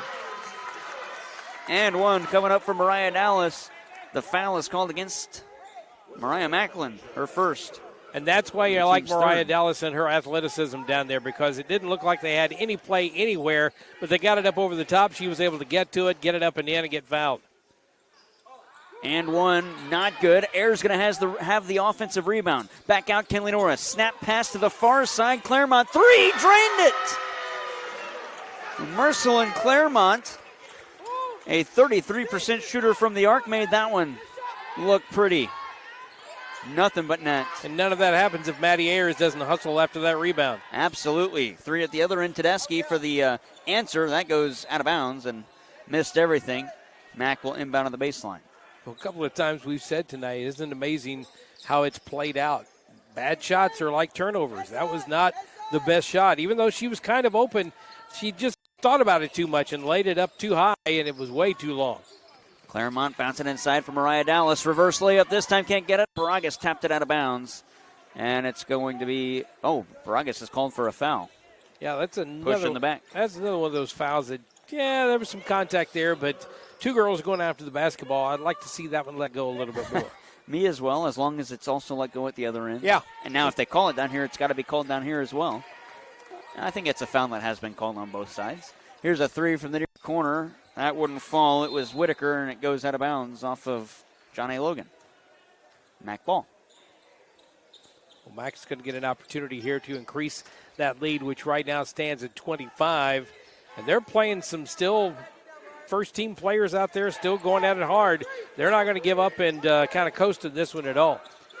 Claremont through a screen set by Dallas, taking it to the near wing. Up top for Maddie Ayers. Ooh, she thought about one from Central High School. That would have been from way out. Ayers, pivot, spin move, can't hit. Baragas, offensive rebound, put back good, in the foul. Baragas with 13 and another rebound. And the end one coming up, the foul called against Kira Whitaker, her first and the team's 4th. She's getting ready to cross that double-double line. She's at 9 rebounds right now. She had a great first half with 7 rebounds. She's pulled down 2 so far here. 5:58 to go in the third. It's 51-24. Mac. Baragas with the and one. No good. Rebound grabbed by Whitaker. Whitaker trapped in the backcourt. Ayers stays with her, as does Claremont. She just throws it wildly, and Tomasauskas was there. To the near side, Tedeschi. Corner 3, round and out. Kinley Norris with the rebound, and Norris outlets for Ayers. Ayers to the far side. Dallas streaking down the floor. Dallas can't hit the lefty layup. Wanted a foul, didn't get it. And the rebound for Brooklyn Burnett. At the other end, it's Tedeschi working quickly up the floor. Her hook shot doesn't fall, and the rebound grabbed by Norris again.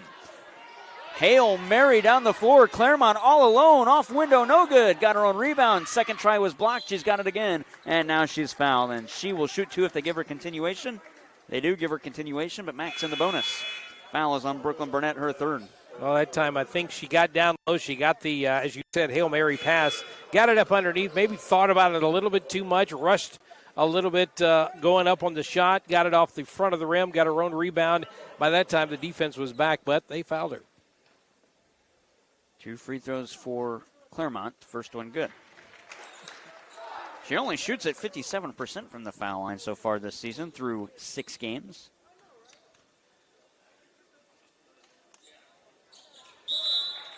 And she hits them both. 7 for Claremont, 53-24 Mac, 5:22 to go in the third, and she's coming out. Skylar Sweeney checks in.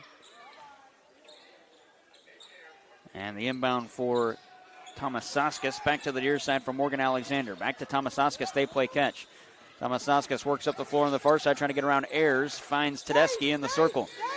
Tedeschi back to Thomasauskas, 5:05 to go in the third. Thomasauskas through a screen, taking it to the near elbow, nearly lost it. Ayers has a steal, players come together. Ayers 1-on-2 the other way, is going to back off and wait for her team. Lob it to Baragas, put it off window and in. Ashley Baragas has 15. Ashley Baragas is doing exactly what I said she should do in that first half, and that is take advantage of her physicality and size down there to get some of those shots. Working to the basket, Morgan Alexander. She'll back off up top for Thomasauskas. Now to Tedeschi. Bounced it inside to Mariah Dallas. A pass to nobody, and she'll flip it to Maddie Ayers. It's 22 turnovers total, 5 here in this second half for Logan. Ayers on the near side, trying to get around Harrison. Can't. Send it up top for Norris. She was looking at the rim from way out. She'll lob it to Baragas, who's a rebound away from a double-double. Baragas' pass was knocked away. She got it. There's Dallas from 5 feet out, can't hit, and the rebound's grabbed by Carter. 4 minutes left in the third. Next stoppage, I would assume, would be our media timeout. Thomasauskas through the lane to the near side for Tedeschi. At the foul line for Carter. She'll hoist from there, can't hit. An offensive rebound, Tedeschi to the cup with the putback lay-in. She's got it. 4 for Tedeschi. And Maddie Ayers will work up the floor. 3:40 left in the third, 55-26. Ayers to the near wing. Rejects, nope. Uses a Baragas screen for Dallas. Between her fingertips, she has to go get it on the far side. 10 on the shot clock. Kaylee Norris has it. Up top for Baragas. Handoff for Ayers. Shot clock down to 5. We get a whistle. Foul? No. Timeout called by Carrie Shepard. 4 seconds on Mac's shot clock. It's the media stoppage. 3:23 to go in the third. 55-26. Mac leads on KFMO.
.23 to go in the third, 55-26. Mac leads. The timeout brought to you by Missouri Farm Bureau agent Mike Sunsker in Farmington, Jonathan Steffen in Deloge. Contact them today for a free quote on auto, home business, or life insurance. Mac has 4 seconds on their shot clock. They will inbound on the near side. Presley Holwig will throw it in. Holwig up top for Claremont. Shot clock down to 3. Shot clock at 2. Claremont to the cup. Left-hand layup off glass and in as the shot clock expires. Claremont's got 9. She had 2 at recess. Well, I don't think that was the play they drew up, but Claremont found the hole, and she went to the left side, barely getting it off their fingertips to get it to go down before the shot clock expired. Deep 2 misses everything. That was Adriana Hendricks, her first time on the floor. And with 3:03 to go, Mac will get it back. Yeah, Hendricks, I think, was just squaring up a little bit in a hurry, and she just let go of that one way too quick. And that one went out of bounds, and there really wasn't much of a shot there. Claremont to the far side. Tried to go inside for Dolman, and it was turned over. Stolen by Janiyah Harrison, who got it out of the backcourt quickly. Alexander on the far side. She carries and turns it over. Well, turnovers have been a real bugaboo tonight for John A. Logan as they've got up now past 20-23. Mac, on the other hand, 14 turnovers in the first half, With 2:43 to go here in the third quarter, they've only turned it over one time in this second half. 2.5 to play in quarter number 3, 57-26. Dallas head of the arc to the far side, Holwig in the corner. Now for Marceline Claremont. Claremont trying to work around a defender. 13 seconds of the max shot clock. Claremont nearly dribbled it on the sideline. Now she does and turns it over. Well, I say that, and then they commit another turnover. Last time I said that, they were down at 2, and I said, it's been a good turnover half so far. And the next thing you know, they'd committed 4 more just like that. Asia Taylor working out of the back court for the Logan Volunteers, taking it to the near side. Now reversing back to the far side, dribbled off of her foot. Players come together, and she comes away with it. But the whistle was blown first for a jump ball, and the arrow favors the Lady Vols. And Glenn, this John A. Logan team playing without their best player, a sophomore Taylor Horton. She averages 12.3 points a game, but she's out with a concussion and is not expected to be back for a couple of weeks. Wow, that's a hurt right now. And, you know, Mac's putting it on 57-26 right now, but that would certainly help them out a lot more. Step back 3 for Morgan Alexander. That wouldn't go. Claremont has the rebound. 2 minutes left in the third. Claremont backs off to wait for her team. Dallas at the elbow. Kick it out. Holwig far side. That's a double dribble. She will turn it over. A minute 59 to go in the third, and John A. Logan will take back over. And I was talking with Charlie Jones about that player, Taylor Horton, who's out with a concussion. He goes, there's no chance she's playing until she's ready to be back. He said this, and honestly, I don't know if I've heard a coach say this yet, and I know coaches think it, but he told me, he said, I'd rather lose games than a player lose a life playing with a concussion. Yeah, and that's a very serious thing. We've seen that in the NFL happen so many times. Max Steele airs. That's a charge. Dallas bodied Asia Taylor. I tell you that it was a charge, but I'll tell you one thing. Asia Taylor went down hard and tried to sell it, and she sold it maybe a little too much and almost hurt herself off of that, because when she was hit, she was still upright, and she flopped backwards as hard as she could and almost hit her head on the ground. That would have been a bad thing if she'd done that. Taking a charge is a tough thing to do. Dolman intercepts a pass that goes out of bounds. It'll be John A. Logan ball just past the half-court line in the offensive front court. A minute 46 to go in the third. To the table late. Casey Teague, she can't check in. Asia Taylor gets it again, head of the arc. Had it poked away by Ayers. Taylor slides to get it. Poked away again by Ayers, and it rolls to Morgan Alexander. Fakes a pass, now on perimeter. Deep 2 from the baseline. That one doesn't fall. The shot was from Janiah Harrison, and Dallas picks up the rebound. Swing pass to Maddie Ayers. Ayers had it poked away by Taylor. A foul is called. Taylor commits her third, and Ayers will go to the line to shoot 2. Well, Asia Taylor checks into the ball game, plays just a little bit of time, picks up 3 fouls in a very short amount of time. Also gets a charge called against Mac on her, and she's been very active here so far. And now she's talking with the officials over here on the near side. First free throw for Ayers, good. She's got 4 points in the game, a 65% free throw shooter. Yeah, I'm not really sure what Taylor's talking to the official about, because she's apparently got a little bit of a conflict with something that happened. Second free throw, Ayers hits them both. She's got 5 points in the game, a minute 27 left in the third. 59-26, Mac leads. Hail Mary outlet, Morgan Alexander is there, gets around Brianna Dolman. Ayers comes back to try and disrupt the dribble, and Alexander can't hit the 6-footer. Ayers comes away with it. Outlet, Dolman, a lane to the cup. Dolman can't lay that one in. And the rebound grabbed by Michaela Carter. Now on the near side, Adriana Hendricks. Kick it out far side. This will be a 3 from Alexander from way out. That's too strong. Rebound deflected away and thrown out of bounds off of Dolman, and she crashes into the seats. And she gets to the floor. Nice hustle by Dolman trying to keep that ball alive, and an even better job by John A. Logan. And I believe that was Kira Whitaker. My apologies. Janiah Harrison to throw it off of her leg and out. Minute to go in the third. 59-26, Mac leads. Place got real quiet there all of a sudden. Dolman went down hard into the bench. Taylor flips it over the head of Carter. Carter sends it out to Holwig. A steal for Holwig. And a turnover from John A. Logan. 45 seconds left. Casey Teague to the far side. Sweeney, pump fake, dribble drive on the baseline, and she's going to be fouled by Asia Taylor. That's her fourth. That's the best thing about whenever you have a team that can shoot threes like Mac does. Even somebody like Sweeney, who we haven't seen nail a 3 yet here tonight. In fact, he's only taken a couple of shots. you know she can do it, so you got to go out there and guard her when she takes that three. And that time she pump faked it and drew the foul instead. Sweeney will shoot 2 free throws at the line to our right. Desaria James checks in for Asia Taylor, who committed her 4th personal foul. Sweeney is good on the first. 60-26 Mac, 43 seconds left in quarter number 3. Second for Sweeney, hits them both. Asia Taylor kind of reminds me of a guy I knew in high school that checked into a ball game in the 3rd quarter and fouled out before the end of the 3rd quarter. Oh, man. KCT, I beg your pardon, Morgan Alexander on the far side gets around Sweeney. Sweeney stays with her, though. Harrison around a defender to the basket, can't hit on the layup, but she's fouled. And it's called against Brianna. Now check that, Presley Holwig. Her first and the team's 5th. So now both teams in the bonus, 28.7 to go in the quarter. 2 free throws for Janiyah Harrison. Well, now you're getting into the time where we're going to see a few substitutions coming into the ball game as the first free throw from Harrison goes down. So you're going to see maybe a little bit sloppier play coming up here for both teams. But right now, Mac playing pretty well going into that time period. Harrison hits them both. She's got 4 points in the game. It is 61-28. Mac leads. And the Lady Cards could hold for final shot. Ayers quickly out of the backcourt. Game clock at 20 before a quarter break. Ayers on the near side through pressure from Harrison. Picked up her dribble. Check that, it's James. Sweeney straight on 3 with 14 on the clock. Can't get that one. Holwig with the offensive rebound. Put back too strong. Dolman comes in to get that one. She collides with the player. Somebody's on the floor, and that is Janiyah Harrison. She is slow to get up. Dolman came to get that rebound and crashed into Harrison, and they both went down. And she's back to her feet. And it'll be John A. Logan ball with 5.4 to go in the 3rd quarter. Well, what about that rebound by Holwig? I mean, she was the shortest player under the basket. She pulled it down. Deep 3 at the buzzer. Hendricks too strong.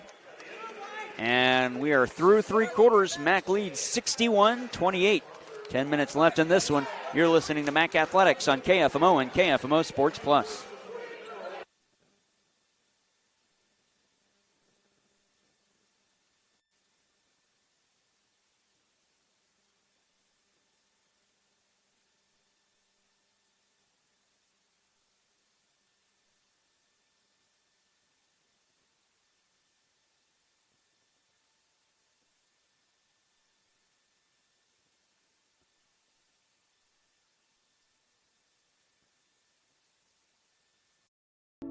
Getting reliable, high-speed internet in the country was always a challenge.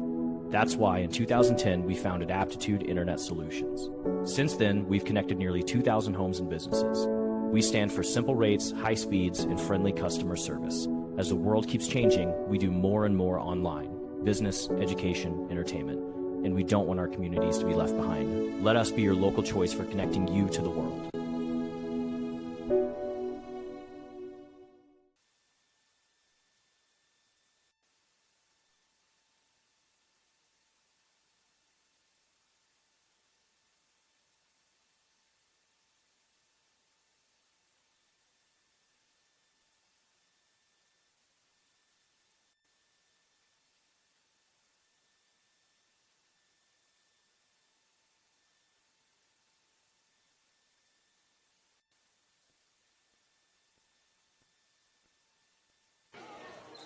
Ten minutes on the clock. That's all that's left in this one. 61-28 as we start quarter number 4. That timeout brought to you by Missouri Farm Bureau agents Mike Sonsker on Farmington, Jonathan Steffen in Deloge. Contact them today for a free quote on auto, home business, or life insurance. Mac with first possession of the quarter. Claremont sends it inside to Dallas. She'll go with the left-hand layup. Can't hit.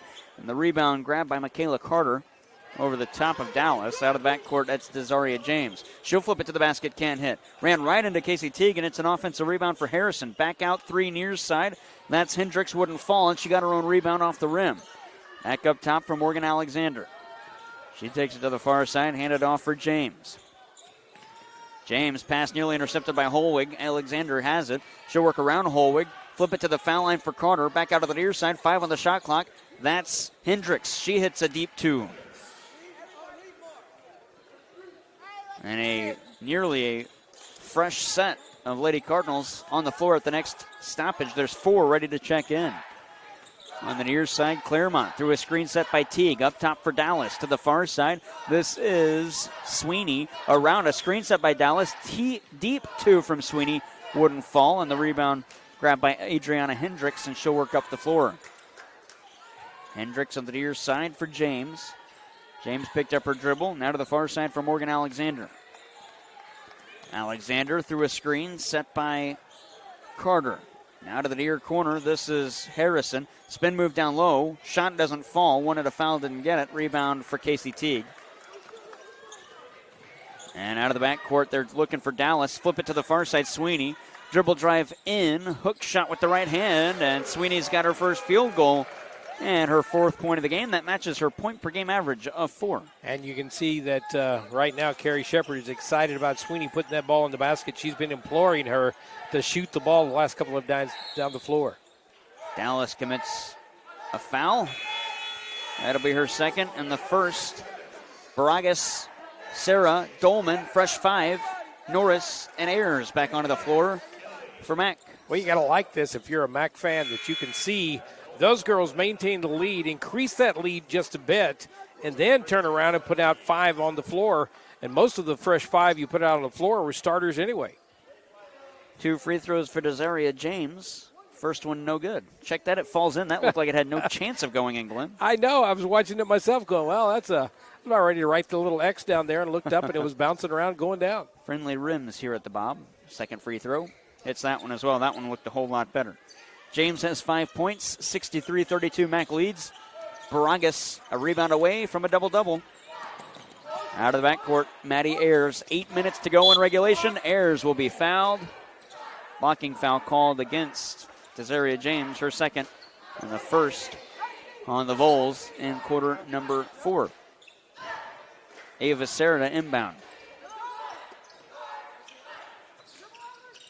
Inbound to Ayers. Spin move at the foul line. She'll work around a defender. Back out for Sarah. Catch and shoot 3 from the near corner. Too strong. And Ayers going to collect the offensive rebound. Beat 3 players there. Sarah inside. Bobbled that one. She has to go get it. Picked up her dribble. Ayers on the far wing. 7 on the shot clock. Down low. Dolman can't hit that one. Rebound. Oh, that would have been the 10th for Baragas, but it was knocked away from behind by Harrison. Out of the backcourt, that's Tedeschi. And a foul call on Mack. Well, I like the way Maddie Ayers is just hustling all over the floor here tonight. She's put up a couple of shots on the run. She's gone after rebounds that look like she had no business getting to. And you're right, if Baragas picks up that other rebound, there's your double-double. Ava Serra committed the foul to the basket, and the shot falls. Janiyah Harrison, the whistles blow for a foul, and the foul is called against Baragas. That's her 4th. Do we get a double-double and a foul out? She is. Wow. A foul away from fouling out and a rebound away from a double-double. 2 free throws for Janiyah Harrison. Check that, the and one. She made the shot. Harrison has 7 points. She hits the and one. Out of the backcourt, Maddie Ayers slowly. 7:22 to go in regulation. To the near side, this is Norris, doesn't take a 3. Head of the arc, picked up her dribble. Tedeschi is all over her. Norris got it to Dolman on the near side. Now to Ayers at the wing. 13 on the max shot clock. Lob it down low. Dolman posting up. The foul is on the floor as Dolman took it to the cup and made it, but you won't count it. The foul is called against Mariah Macklin. Her second and the team's second. Mariah Macklin's a name that I thought we'd hear a lot more here tonight. Early on, looked very athletic, very much into this game, but she hasn't played a whole lot since that first quarter. Ayers near corner 3. That's short. Missed everything. And it was rebounded by Inslee Tedeschi. Loose on the floor. It was poked away. Players come together. We're still fighting for it. Now we're going to go jump ball, and the arrow favors John A. Logan. And this might be the day for the starters, Glenn. Yeah, it might be. You might see them come back in once, maybe 1 or 2 kind of fluctuate back in, but right now looks like a fresh 5 coming in. We'll see how long they stay out. Skylar Sweeney, got Claremont on the floor. You've got Teague out there, also Holweg, and looking for the 5th one out there. Mariah Dallas. Mariah Dallas, there she is. Tedeschi out far wing 3. That's Hendricks. That missed everything, and it goes out of bounds. Mack will get it back. I wonder what Robert Java down there has on the stats. I believe he might be the official stat keeper for Mack, or at least for their rebounding numbers. see if he has already statted Baragas with a double-double. You know, there's a couple of times she had a rebound pulled down, or it looked like she was going to get the rebound. Instead, it was knocked out of her hand, so she's that close to a double-double if she hasn't already got it officially. Claremont on the far side, picked up her dribble, got it to Casey Teague. 8 on the shot clock. Teague with the righty floater, missed everything. Tedeschi has got the rebound, and she'll work up the floor. Tedeschi on the far side for James at the baseline. Back to Tedeschi at the wing. Interior feed for Mariah Macklin. Around a defender, shot doesn't fall. The foul's on Mariah Dallas. That'll be her third and the fourth on Mac. And it'll be 2 free throws for Mariah Macklin. 63-35 Mac, 6:07 to go on regulation. I think if this was a close-up shot of Carrie Shepard, you would probably see she didn't quite agree with that call. Nope, she did not. But she didn't say anything, but the look on her face told you all you needed to know. Yes. 2 free throws for Mariah Macklin. First one, no good. She is 2 of 9 from the free throw line this season, including that one. This will be her 10th attempt.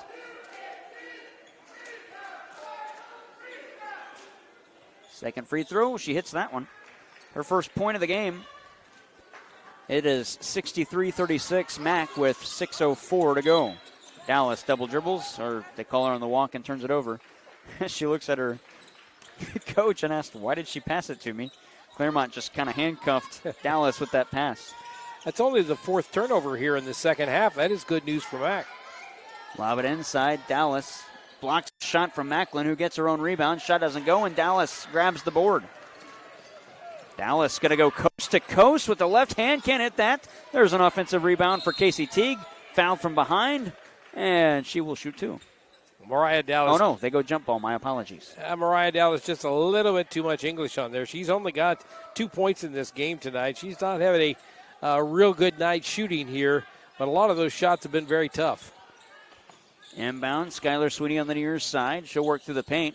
Hook shot with the left hand. Wow, she got that one. That was about 6 feet out. Sweeney's got 6. That's one of those when you looked at her, you almost want to say, okay, why was that? Oh, it went down. Thank you. Here's John A. Logan. Near side 3, Whitaker. That wouldn't fall. Rebound for Skylar Sweeney. In the backcourt, she finds Marceline Claremont. Claremont out of the backcourt at the peak of the Cardinal logo, and out of the near wing. 24 seconds on the shot clock, 5:10 on the game clock. Pick and roll, Casey Teague down low, poked out from behind, and Teague touched it last, and it goes out of bounds. Yeah, that pass was just a little bit on the wrong side of Teague. Whenever she went down for the pick and roll, the pass was kind of behind her, and she had to try to change directions in midair, and that just didn't work. Whitaker to the baseline, and we get a foul called against Mack, and nobody touched her. The official looks around, and they're going to put that on Presley Holwig, but she was just playing defense, and that puts John A. Logan in the bonus. Yeah, that ball was over in the corner, and like you said, it just kind of batted around there, but it didn't look like anybody got a hold of anybody. Looked like just a loose ball, but the official on the far side blew the whistle. Kara Whitaker going to shoot 2 free throws, trying to pad those stats. She's a 68% free throw shooter. First one, no good. There's a banana in the student section on the far side, Glenn. At least a student wearing a banana. It says beat 3 Rivers. I hope he knows he's at the wrong game. Yeah. They won't play 3 Rivers until the turn of the calendar. That one hopped off the iron 3 times before falling in. And Whitaker splits the trip. She's got 10 points. That leads all Lady Volunteer scorers. Halfway done in this final stanza. Mac up 65-37. Dallas holding with the player all over her. That's Macklin. Crossover dribble, gets around Macklin. Lefty layup, and she got it. Great play by Dallas. And you can see the athleticism there. She is not the tallest girl on the floor, but she can certainly get up there. And, boy, she just took off that time and got around Macklin, laid it up and in with the left hand. Tedeschi on the near side through a screen set by Whitaker. Tedeschi pivots down low. Shot doesn't fall, and she's bailed out by a foul call. She will shoot 2. Yeah, and, again, not a lot of happiness going on over here on this side of the floor. The foul is on Skylar Sweeney. It is the 6th on Mac. If they counted that high, they don't. Media timeout, 4:26 to go in regulation. Mac by 30, 67-37 on KFMO.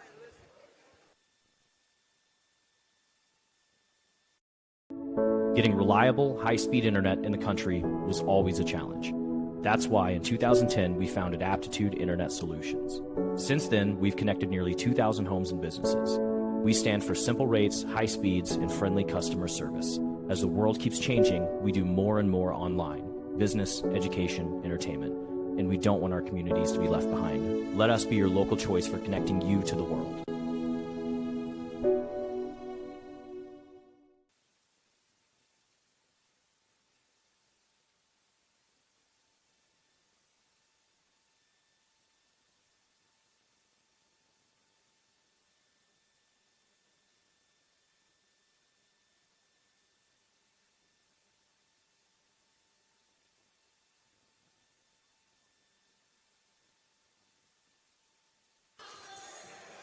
.4:26 left in regulation. Timeout brought to you by Missouri Farm Bureau agent Mike Sutzker on Farmington, Jonathan Steffen in Deloge. Contact them today for a free quote on auto, home business, or life insurance. 2 free throws, Inslee Tedeschi at the line to our left. Mac leads by 30, 67-37. First free throw, no good. Got to tell you my referee story. You know, we've had a couple of times down the floor, somebody's blowing a whistle and somebody's go, what was that? It always reminds me of a good buddy of mine, Mike Agers. Second free throw, no good. Offensive rebound, putback, rattles out, and Casey Teague will pick up the rebound after the putback miss from Brooklyn Burnett. Outlet, Dallas, cherry picking behind the defense. She will lay it in with the left hand. Nice move by Mariah Dallas, again with that left hand on the left side there. And now a foul called down. And that foul's going to go on 24. That's Presley Holwig. The story about my buddy Mike was the first time he ever refereed a game, they told him, don't blow the whistle unless you know what you're going to call. In other words, don't blow it and then say, okay, 22. I'll finish it here in just a second. First free throw, good. So first time down the floor, he's running down the floor. He gets to the other end. There's a steal. He runs to the other end of the floor. He's kind of winded, and he goes like that just to take a little breath and blows the whistle. And everybody looks at him as the free throw is no good, knocked out of bounds. It'll stay with Logan. And so he just pointed at somebody and said, traveling, and then went back the other way. Cesaria James split the trip. Mack touches the rebound out of bounds. Here's Kara Whitaker to throw it in. For James now on the near side. 4 minutes left to play in regulation at the near wing. This is Whitaker. Handed off to James. She'll work to the basket. Had it poked away by Dallas, and she throws it out of bounds. Well, Mariah went after that ball pretty quickly, and she got to it. She just could not maintain possession because on the way down, she was trying to get that ball up to somebody and couldn't find anybody open. Foul called against Mack. Gets Casey Teague. Pushes the player trying to get the ball. And so it'll be 2 more free throws for Johnny Logan, and it's going to be Janiah Harrison. Eva Sarah checking back into the ball game as Teague is going to come over and sit down. First free throw for Harrison. No good.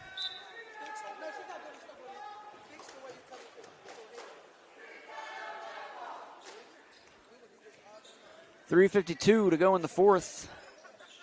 Second free throw. Harrison splits the trip. She's got 8. Glenn, I don't know if you just noticed that. I don't know if I want to point it out on air. I'll talk to you after the game comes to a close. Here's a Lady Cardinal trip. Claremont. A charge is called against Claremont. Johnny Logan will get possession. They call her on the push-off. Claremont with her second. 3:42 to go in regulation. 30-point lead, 69-39. Mack up. On the near side in the corner, Inslee Tedeschi. Lob it down low, and she finds Kara Whitaker, who lays it in. You know, I'm surprised we haven't seen more of Kara Whitaker here in this second half. She's been in the game at times and has looked very effective against Mack. Very aggressive and taking the ball to the basket, but she just hasn't had all that playing time. Sweeney on the near side, picked up her dribble at the foul line, has nobody to throw it to, lob it to nobody, and it goes off the leg of Kara Whitaker, and she comes away with it. We're going to go jump ball, and the arrow favors the Lady Volunteers. Well, that was a case of that time Mariah Dallas basically breaking one way and then stopping to go back the other way, and Sweeney got up in the air and had nowhere to go, and so she threw it to a spot where she thought Dallas was going to be. Whitaker on the far side finds Brooklyn Burnett up top. Now to the near wing. This is Cesaria James. Down low for Harrison, and her pass was stolen by Sweeney. 2-on-1 the other way. Back to Sweeney on the near side from Dallas. Through 2. Defenders back up top, Claremont. Sarah wants it to the far side. Claremont to Dallas. 15-footer jump shot doesn't fall. And Brooklyn Burnett has the rebound. Has the rebound.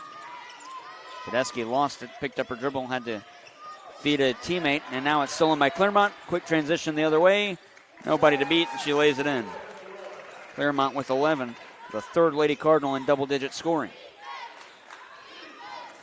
That's 26 turnovers, by the way, for Logan. That shot from Harrison missed, rebounded by Mack. It's Claremont the other way. She'll work to the cup with the left hand, roll it off the iron, no good, and a rebound. Oh, a foul is called against Mack on the rebound try. If this is Sarah, it's her fourth.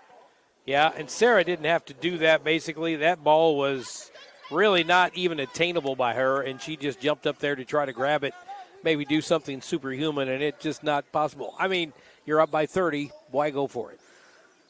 Jediah Harrison shoots 2 free throws. She is 3 for 5 tonight.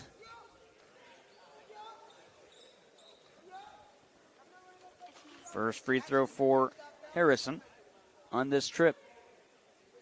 No good. 2:08 to go in quarter number 4. 71-41, Mack leads. Coming up later tonight, it's the men's game. A rematch with John A. Logan. Second free throw good. Harrison splits the trip. She's got 9 points. That game's scheduled to begin in 27 minutes. Now Walk will turn it over.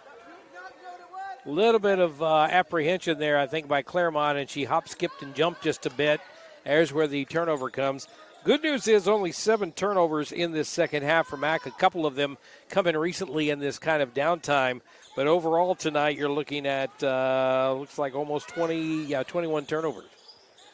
Layup misses from Desaria James, rebounded by Mariah Dallas. An outlet for Claremont. She'll go coast to coast. Shot was blocked by Whitaker and out of bounds.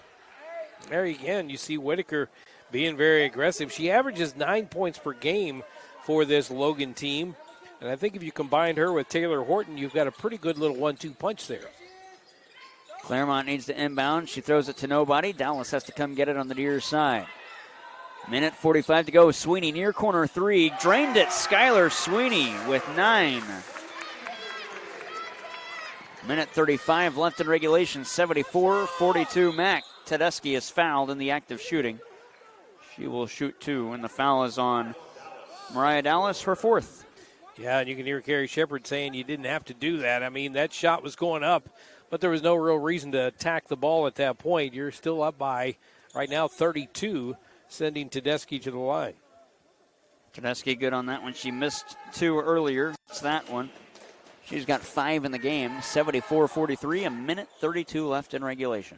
Well, you're going to look at a John A. Logan team that's not had a good night with free throws, not had a good night on the boards, and a Mack team that's had an overall pretty good night here, but a lot of things to work on.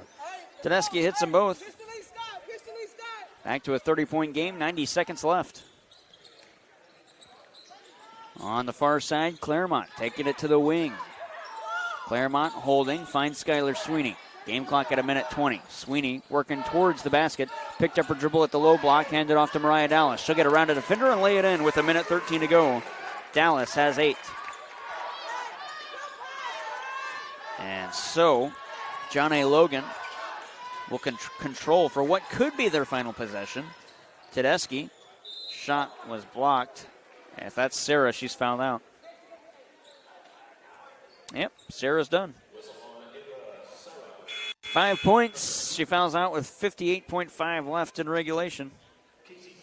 As she came down there, that ball was coming around the top, and Sarah was basically coming after her, and both of them moving, and in the act of moving, rather than setting her feet and trying to just put her hands up in the air to set up a defense, she just let that hand drop down just a bit, and that picked up her 5th foul. Inslee Tedeschi shooting 2. First one good. She's got 7.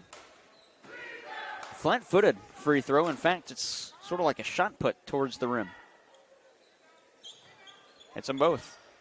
Very untraditional style of free throw. Kind of reminds me of the kid from, I think it was Lesterville, Garrett Mork, or was it Bismarck? Bismarck. Yeah. He just stood flat-footed and fired up a shot, and you were like, is that going in? I guess it is.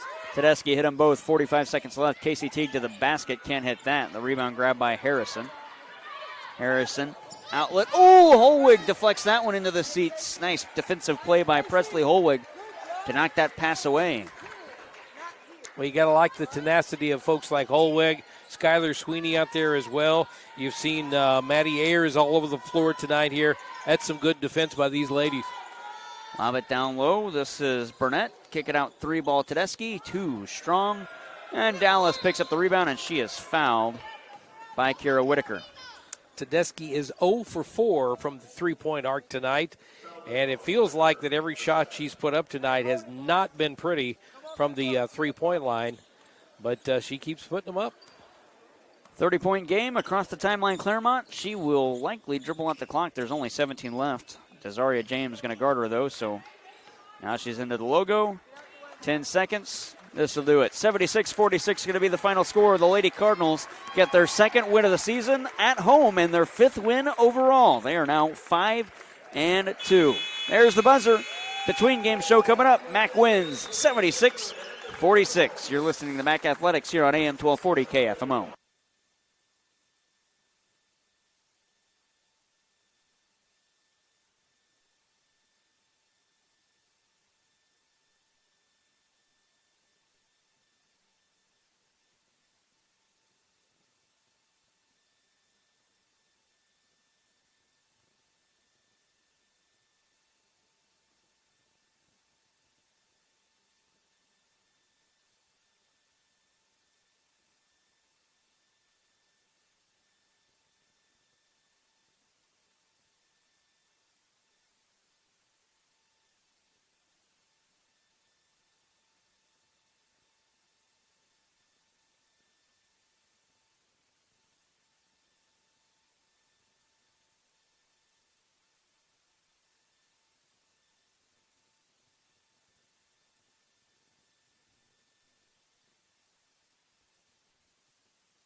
Final score in the women's contest, the Lady Cardinals get a 30-point win, 76-46, and it's time for the final stats in this one as we await the arrival of head coach Carrie Shepard.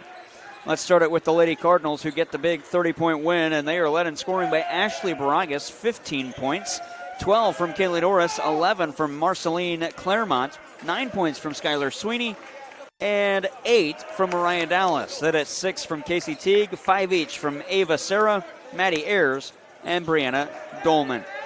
For the John A. Logan Lady Volunteers, their leader was Kira Whitaker with 12 points. They have 9 from Janiyah Harrison, 8 from Inslee Tedeschi, 6 points from Desaria James, 5 from Brooklyn Burnett, 3 from Michaela Carter, 2 from Adriana Hendricks, and a point from Mariah Macklin. Scoring by quarter, Mac 17-4 in the first, 23-17 in the second. They led at halftime 40-21. Mac 21-7 in the third, leading after 3, 61-28. And it's John A. Logan 18-15 in the fourth. Final score 76-46. Glenn Berry has the team stats. All right, for the victorious Mac Lady Cardinals, they were 30 of 61 overall. That's a 49% clip from the field. 6 of 15 from three-point land. That's a 40% clip. A lot of those threes coming from Kinley Norris in that first half, but also a 3 later by Skylar Sweeney in this game. 10 of 14 from the free throw line for 71%. On the opposite side, John A. Logan, you had a 12 of 51 performance tonight. That is not enough to get things done if you're going to win a ball game here tonight. That 12 of 51 equals out to a 24% shooting percentage from the field. From three-point land, even worse, less than 10%, 0.8% on 1 of 12, and they were 21 of 30 from the free throw line. 21 of 30 equates to a 70% free throw line shooting. For rebounds, 32-28, Mac on top of John A. Logan. A lot of the Logan rebounds coming late as some of the subs were in, and they were getting some second and third opportunities there. Turnover-wise, 21 turnovers for Mac, 26 for John A. Logan, but you got to look at a second half stat, and that is only 7 turnovers for the Mineral Area College Lady Cardinals. And on the other side, a lot of turnovers all night long for John A. Logan. And the difference in this game here tonight, probably turnovers, rebounding for Mac, and really shooting percentage. Mac got 50 or 61 shots off. John A. Logan got 51 shots off, but the difference was Mac shot at almost 50%, while John A. Logan shot at around 24%. So, big night defensively, big night offensively for the Mineral Area College Lady Cardinals, and we are awaiting the arrival of Carrie Shepard as she coaches her one of the first home games of the season for this Mineral Area College Lady Cardinals team, and pretty much a dominating performance at 76-46, the final score here from the Bob. We're getting ready for the Mac men and the Johnny Logan men. This is a game that I think Mac is really going to want to come out and play well in, because they went down to John A. Logan and did not play well and got it handed to them just a bit on the road. And so we're going to see how they respond to that here tonight. Going to take a timeout on the Hubs Pub and Grill post-game show or in-between game show. We'll be back with more basketball from Mac from the Bob on KFMO.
I'm joined on the post-game show now by Carrie, Shepard, first-year head coach of Mineral Area College. And, of course, congratulations on the win tonight, Coach. I thought this was a good effort offensively, defensively, and I think as the game went along, you got even better. Yeah, thank you. I think defensively it was better than what it has been, so I'm proud of the growth.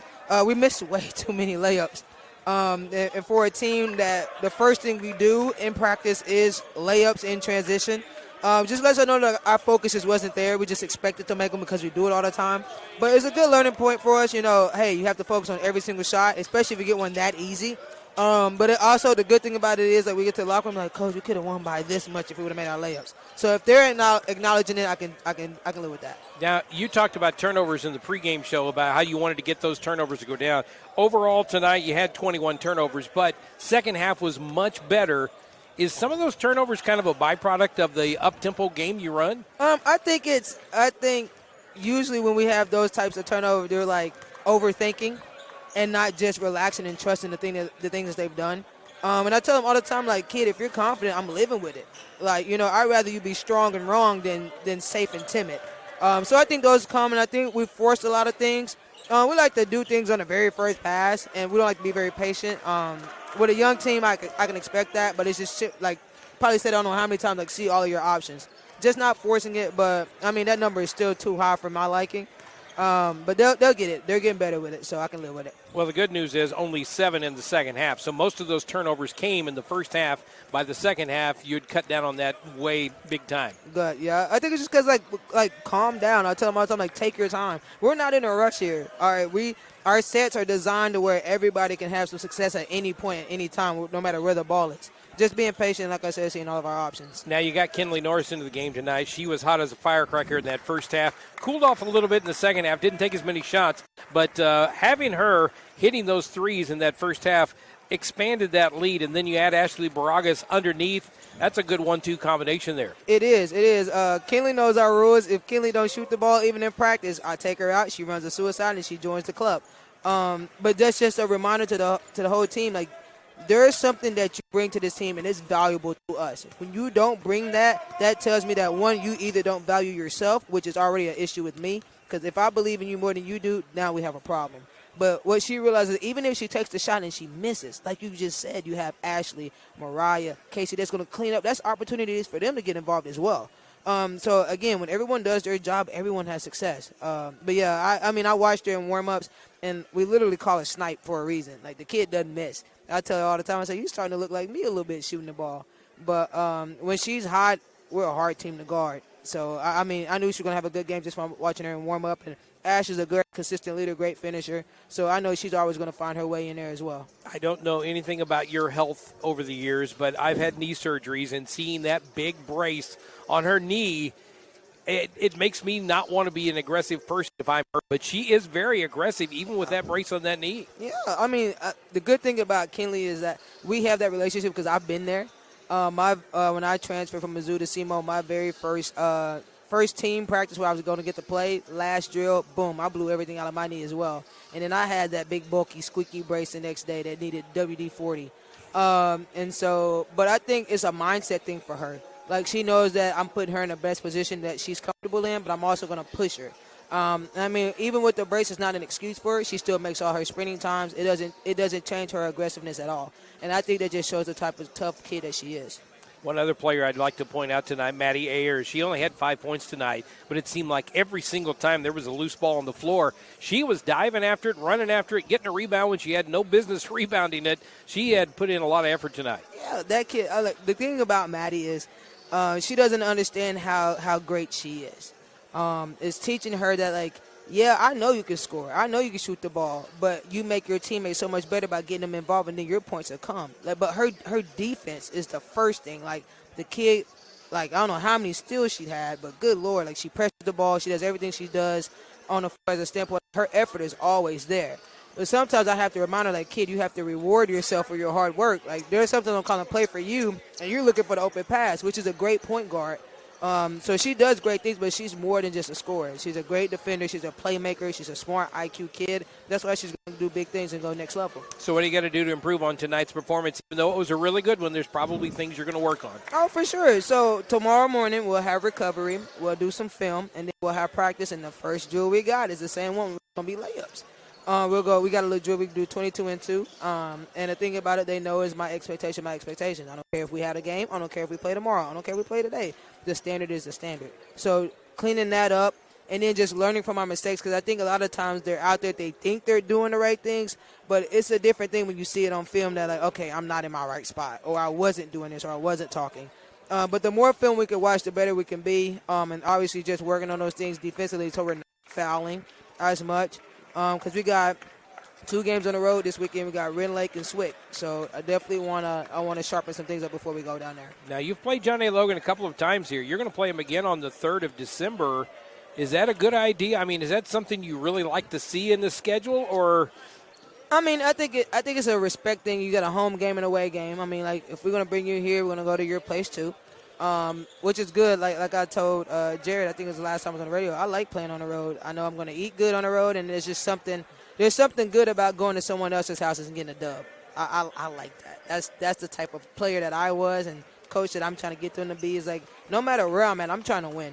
And I think just instilling that confidence and that preparation in them, it works for us. Well, home cooking was good for you tonight, 76-46. Congratulations on the win. Look forward to talking to you next time. All right, thank you. All right, that's Carrie Shepard, first-year head coach of the Mineral Area College Lady Cardinals. I'll tell you one thing, Jared. If nothing else this year, this Mac Ladies Cardinals team is going to have some fun with that young lady as the head coach. Oh, yeah, they are. This team, I think this team was built for her to be the head coach. Yeah. I think the energy she brings, I think this program was built for her to be the head coach. It's incredible to watch how they respond to her and how she responds to them. And I won't say she won't get a technical this year because you never know. But she has a very smooth way of talking to an official and telling him. Getting reliable, high-speed internet in the country was always a challenge. That's why in 2010 we founded Aptitude Internet Solutions. Since then, we've connected nearly 2,000 homes and businesses.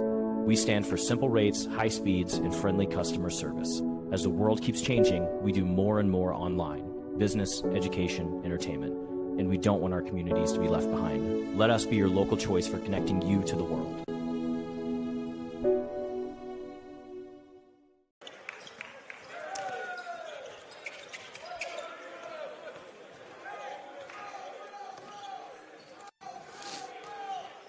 Not that.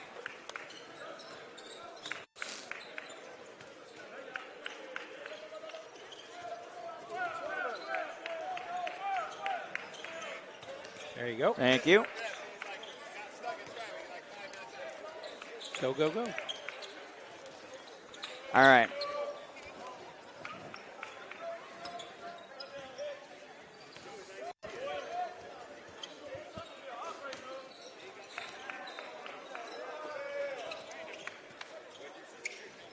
Garrett gets the truck.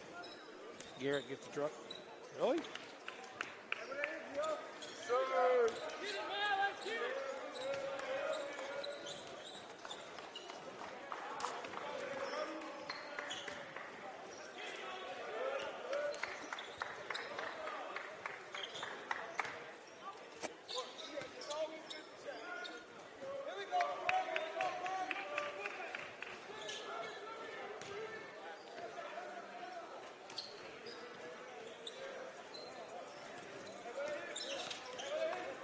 Said he was going to get the truck and the ladder because he had a piece of guttering. All right, out of this.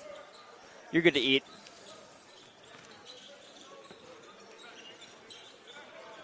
Cold. Getting reliable, high-speed internet in the country was always a challenge. That's why in 2010 we founded Aptitude Internet Solutions. Since then, we've connected nearly 2,000 homes and businesses. We stand for simple rates, high speeds, and friendly customer service. As the world keeps changing, we do more and more online: business, education, entertainment. And we don't want our communities to be left behind. Let us be your local choice for connecting you to the world.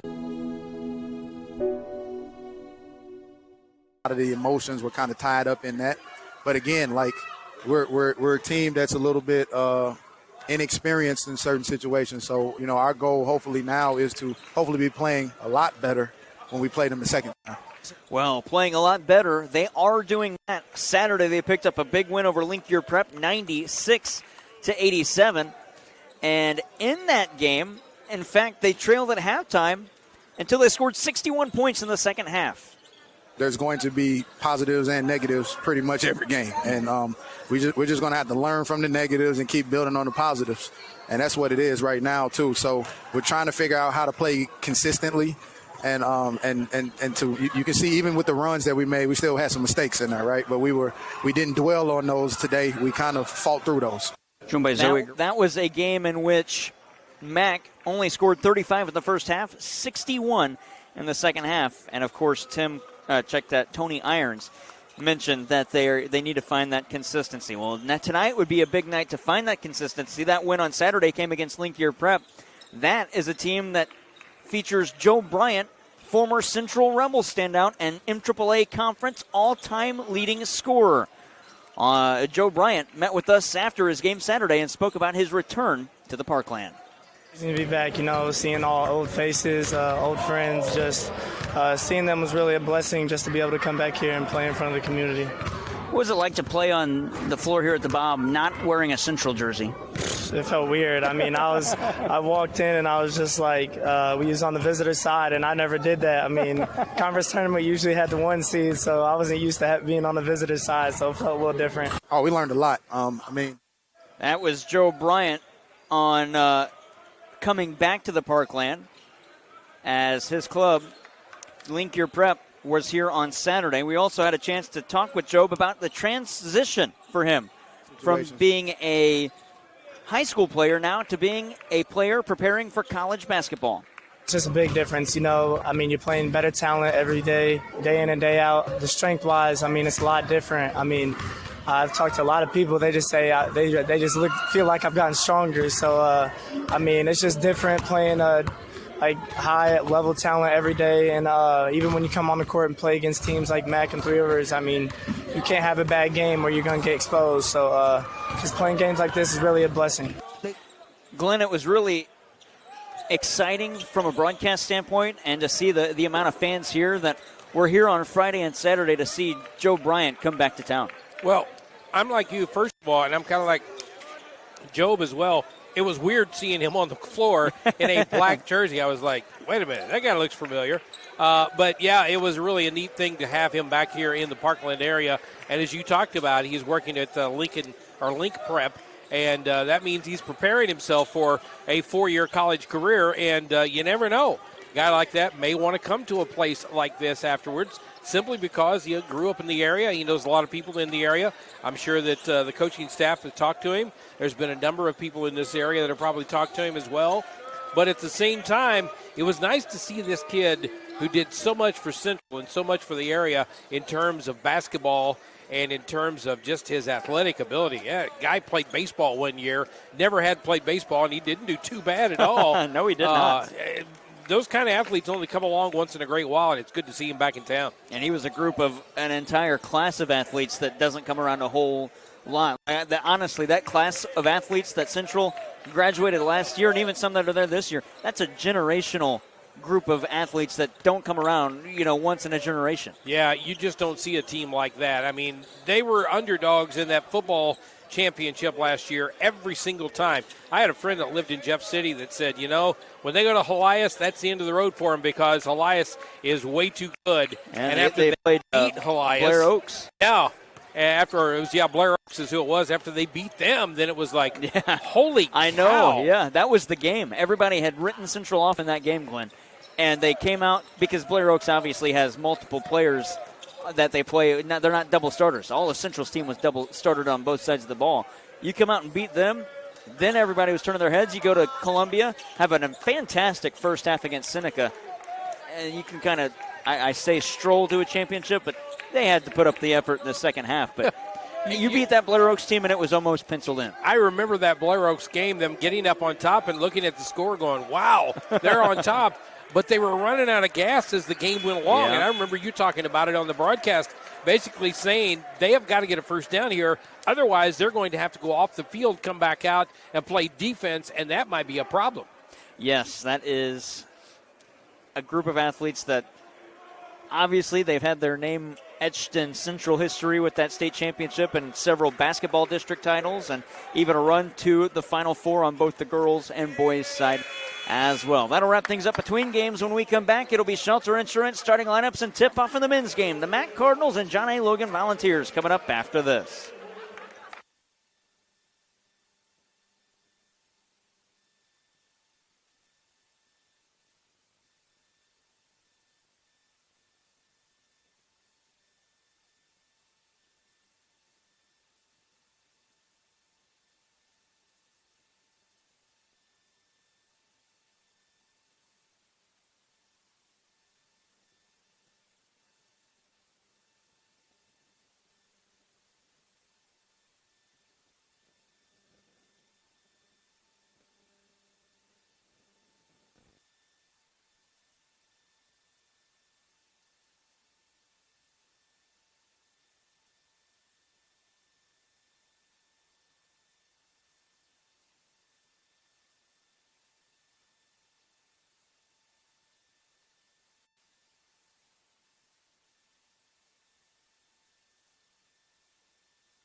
It's time for high school basketball. Not yet. It's time for the main event tonight. Mineral Area College basketball. The MAC men and John A. Logan Volunteers. The Cardinals 4-3. The Volunteers 3-3. As check that 3-2 as they get their 6th game of the season. Jared Pettis, Glenn Berry, and Landon Keene back at the studio, and Glenn's got the starting lineups brought to you by Shelter Insurance. All right, we're going to start it off with the John A. Logan Volunteers, again 3-2, coached by Tyler Smith-Peters in his 3rd year.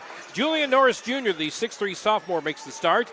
Neko Rucker, the 6'5 sophomore, also making the start. Davius Lowry, a 6'7 freshman from Chicago, Illinois. Caden Hawkins, a 6'1 sophomore. And Xavier Zubrick, a 6'11 sophomore from Louisville, Kentucky, rounds out the top starting 5 for the Logan Volunteers. For the Mineral Area College Cardinals, they're 4-3, including a loss to Logan earlier this year by a large margin. So, they're going to be wanting to get up for this one. Tony Irons, the head coach in his 1st year, they're 4-3. Preston Turner, the 6'6 sophomore from Elsinore, makes the start. Jordan Logan, the 6'8 sophomore from St. Louis. Jordan Richard, a 6'4 freshman from St. Louis. Edwan B.J. Dooling Jr., he is a 6'1 freshman from Chicago, Illinois. And Joseph Scott from Baltimore, Maryland, is a 6'8 sophomore for the Mineral Area College Cardinals. Cardinals wearing the white uniforms, red numbering, red wording, trimmed in black. John A. Logan in the black uniforms, white numbering on the front and back, Bulls on the back, blue trimmed in white, and the John A. Logan basketball logo on the front of these jerseys. It's a center court circle with their logo in the middle. Starting lineup brought to you by Shelter Insurance, proud to be a part of high school sports and Max Sports. Chuck Hodel Agency at 63 East School Street in Bonne Terre. Allow Chuck to help protect your family with life insurance. Your local Shelter Insurance agents, we're your shield, we're your shelter. Mac, right to left on your listening device with first possession. And taking it inside, Joseph Scott back out. 10 seconds on the back shot clock. Deep 2 from Jordan Logan. That's a 2-pointer. Jordan Logan starts this one off. He's from St. Louis, Missouri, a 6'8 sophomore. 30 seconds in, Mac leads 2-0. At the other end, Caden Hawkins to the far side for Davius Lowry. Back to Lowry as John A. Logan has their first possession. Back to Hawkins, straight on 3 for the lead. He's got it. Hawkins averages 8.4 a game. Mack into the corner far side, Jordan Richard. Richard probing along the baseline, back out for Joseph Scott at the far wing. Scott looking up top for Preston Turner, can't get it to him. Instead finds B.J. Dooling into the corner on the near side. This time it's Jordan Logan through the paint, bounce it down low, backdoor pass to Joseph Scott, can't come up with it, had to try it again. His shot misses, the rebound tapped away to Neko Rucker. On the near side, lob down low, players come together. It's out of bounds off of Mack as Lowry tried to throw it inside to Xavier Zubrick. End-to-end action down here. I may not get to talk much here. This game keeps going this quick, but I think Mack has got to get off to a good start. You know that Logan wants to get off to that good start as well. Caden Hawkins inbounds. They get it back to him underneath, and he lays it in easily, uncontested. Hawkins has 5. Again, he averages only 8.4 a game. That was a great job that time, getting the inbounds pass inside to Xavier Zubrick, who just put it right back in his hands. He laid it up and in. B.J. Dooling taking it coast to coast, finds Joseph Scott at the foul line, back out to Preston Turner, way off perimeter. He can't take a shot from there.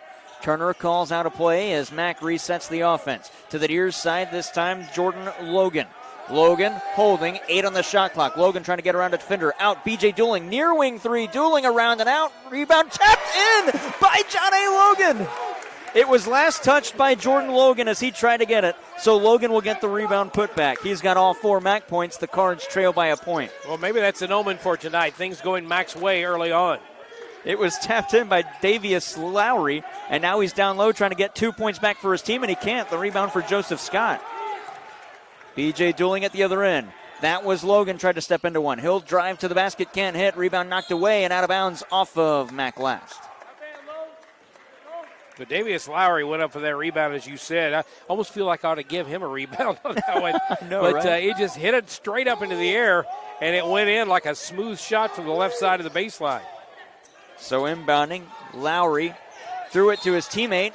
That was Julian Norris Jr., Neko Rucker, and it goes off of Rucker and out of bounds. Mac ball in the offensive half court. Good job on the full press that time by Mac, and causing the turnover here early on. Inbound to the far side. Preston Turner catch and shoot 3 for the lead. That one's short, and the rebound grabbed by Rucker. He'll work up the floor. Nico Rucker to the far wing, finds his teammate up top, Lowry, through the paint, got it to the near side, Hawkins. Near wing 3, Norris Jr. got it. Timeout, Tony Irons, and he is not happy with Jordan Richard. 17:27 to go in the first half. 8-4 Volunteers leading Cardinals on KFMO.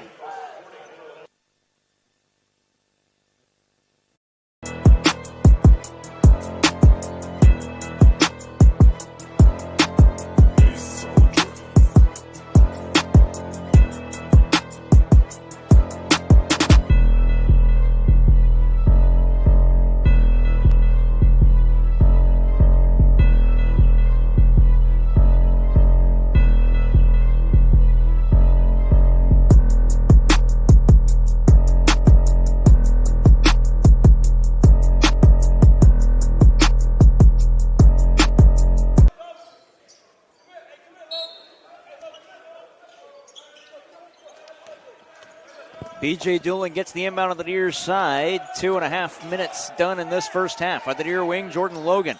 Couldn't get it to Preston Turner in the corner. Swing it to the far side, Jordan Richard. Richard to the baseline, Richard to the cup. He's fouled. He will go to the line and shoot two. It's 8-4 Volunteers leading Cardinals. Foul is called against Johnny Logan, their first. Foul's on Nico Rucker. Feels like you can just say Jordan and you'll be almost right on every time. Yes. You know, Glenn, I was filling out these stat sheets today and putting together my game sheets as Jordan Richard will have 2 free throws at the line to our left. First one good. And I noticed both of these two teams have an A.J. Walker. Oh, wow. Yeah. For Mac, it's number 2, A.J. Walker, Aaron Walker Jr.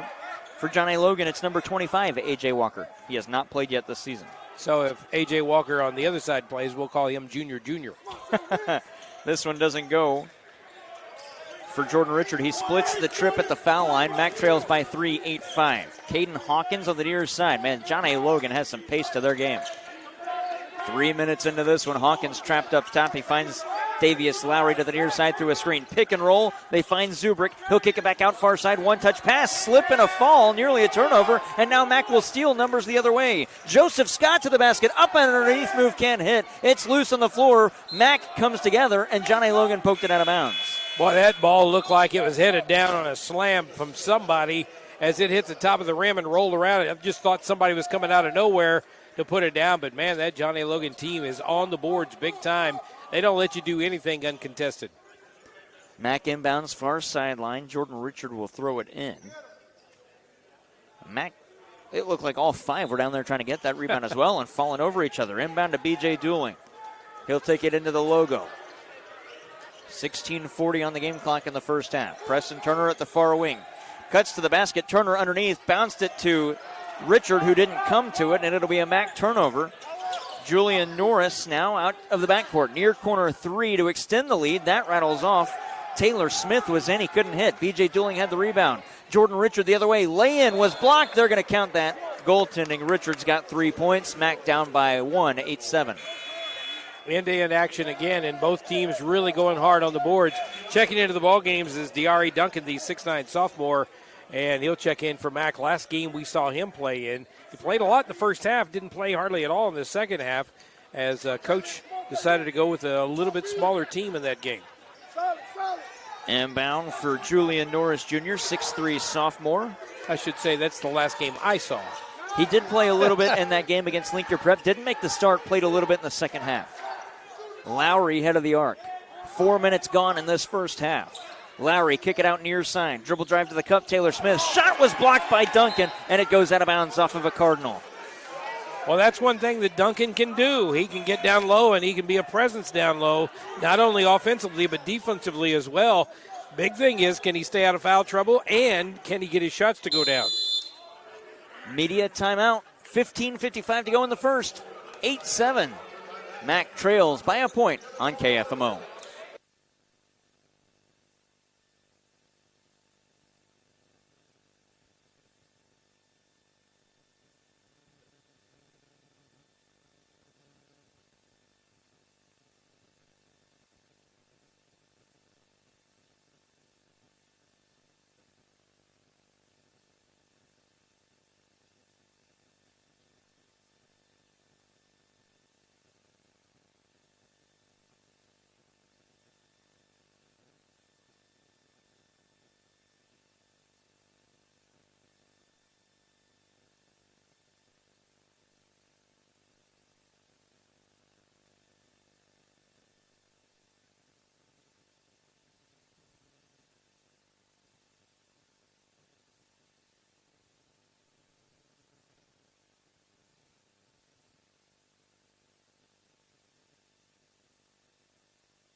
15:55 to go in the first. 8-7.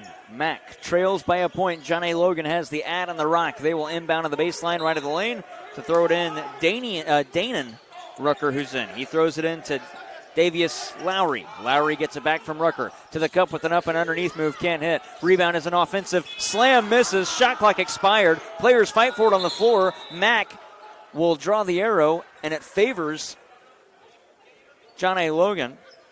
You know, Glenn, I'm going to be honest. That player that went to slam that one, Jaden Miles, was inches away from a travel. That ball barely got the iron. Yeah, it did. It very closely, was a travel in that situation. And almost an injury, too, because he came down backwards. Norris receives the inbound. Up top, Lowry. Now to the near side, Danon Rucker. He'll work around Scott. Euro step to the basket. Teardrop runner won't fall. On the rebound's grabbed by Jordan Logan. On the near side, Preston Turner. A bucket of any kind gives Mac the lead. Turner going to head fake, cut to the basket, lose it down low. Still loose on the floor. We fight for it again. John A. Logan comes away with it. Duncan was just hit in the face, but it wasn't malicious. It was on a pass attempt. On the far side, Duncan still down in the backcourt. Power play the other way. Lay-in won't fall. Rebound deflected, and it's grabbed by Richard. Now Duncan up and in the backcourt, or the offensive half court. Here's a pass to the near side, B.J. Dooling. It is getting wild here early. Dooling to the basket for the lead, and he lays it in. 9-8 Mac. Yeah, Duncan got hit in the face, I think, with somebody else's head while he was down on the ground, and he's been grabbing at his hand, but no blood out there. Otherwise, they'd be stopping it. He was slow to get up. What happened, I believe, Davis Lowry, that is, tried to make a pass and deflected his arm or something upper body, deflected off of Duncan's head. No malicious contact on the near side. Here's Norris Jr. From the foul line, hoist from there, can't hit. Scott's got the rebound. Check that, Logan's got the rebound, my apologies. And now B.J. Dooling up the floor. 14.5 to go in the first. Dooling, spot up three. Oh, it rattles up. Oh, and an offensive rebound. Jordan Logan slammed it home. 6 for Logan on the dunk. 11-8 Mac. That's 5 rebounds so far in this game for Jordan Logan. He is on the boards big time. At the other end, Danon Rucker to the far side. This is Lowry. Spot up three, far wing. Deep two, rather, won't fall. Rebound deflected away. Scott touches it back to the near side instead of grabbing it, and the rebound will be statted to Taylor Smith. 3 misses everything. That's Rucker. It's out of bounds. Mac ball. Well, Rucker had a little too much time, I think, to think about that after Mac should have pulled the rebound down, but instead knocked it over in the corner. 11-8 Mac. 13:54 to go. Joseph Scott back to the floor. Marcellus Phillips on the floor, and A.J. Walker for Mac makes his first trip to the floor. That's Aaron Walker Jr. We'll keep calling him A.J. Walker until John A. Logan's A.J. Walker comes in. Crossing the timeline, that's Walker for Mac. On the far side, Richard. 13:43 to go. Richard to Walker in the corner. Dribble drive through the paint. Picked up his dribble. Has to go outside to Preston Turner. Max shot clock down to 13. Turner has it on the near wing through a Joseph Scott screen. Straight on three. Preston Turner tried to go bank. Can't get that one. Offensive rebound. Phillips can't hit. Turner's got it again underneath. Turner back out on perimeter. 13 to go, or 13 minutes to go in the half. A.J. Walker wants a tray, can't get it, and Caden Hawkins pulls down the rebound. The shot clock was at 15 when that shot was taken. I don't mind that, but it looked good and just didn't fall. At the other end, here's Jaden Miles. Miles to the far side, sent it down low for Marcus Eves, back out to the near corner. On the near side, this is Miles again. He had time to think about that three, and he hit it, nothing but net. He did a great job of faking off his defender by looking as though he was going to pass it out top of the key. Instead, held on to it, fired up the three, and nailed it. 12:50 to go in the first. We are tied up 11-11. Far side, this is Richard. 10-footer with the jump shot, rattles out. Phillips knocks the rebound away. It's grabbed by Xavier Zubrick, and he will find Caden Hawkins, who will control this possession up floor. You know, we talked about the rims here tonight. They've not been real beneficial to the Mac Cardinals here in this game so far. Look out, Paul Pasternak. That pass went right to him from Jaden Miles to nobody except Pasternak in the seats. Yeah, Pasternak and Larry Joseph, they had a chance for it. Neither one went after it, so I'd set him on the bench for a while. Yeah. Got to make that play. Got to make that play. Come to the ball. Marcellus Phillips will inbound for A.J. Walker. C.J. Claxton comes into the game for Mac. Preston Turner comes out. A.J. Walker hands it off to Claxton in the logo. To the near side, B.J. Dooling. Up top for Joseph Scott. 12 minutes to go in half number 1. A.J. Walker, couple of crossover dribbles. Now at the foul line. Got it to B.J. Dooling. 10-footer for Dooling at the elbow. Got it. Mac back on top, 13-11. B.J. Dooling's got 4. Well, I tell you what, Mac looks a lot better than they did in the first game I saw last week, which they came out flat against Pratt. Caden Hawkins trips over his own feet, and that'll be another John A. Logan turnover. A.J. Walker across the timeline. Mac has it. Walker into the paint. Lost it from, I think he was leaping to pass Glenn or leaping to fake a shot, and he just lost it, slipped out of his hands. Stolen away by Jaden Miles. 3 turnovers for Mac, 4 for Logan right now. Caden Hawkins across the timeline. John A. Logan going to slow things down just a tad. Hawkins gets it again on the far side through a double screen. Another pass on the far side. He tried to go to Marcus Eves, and he throws it out of bounds again. Well, there's somebody over there that we don't see and nobody else sees that they keep trying to pass to.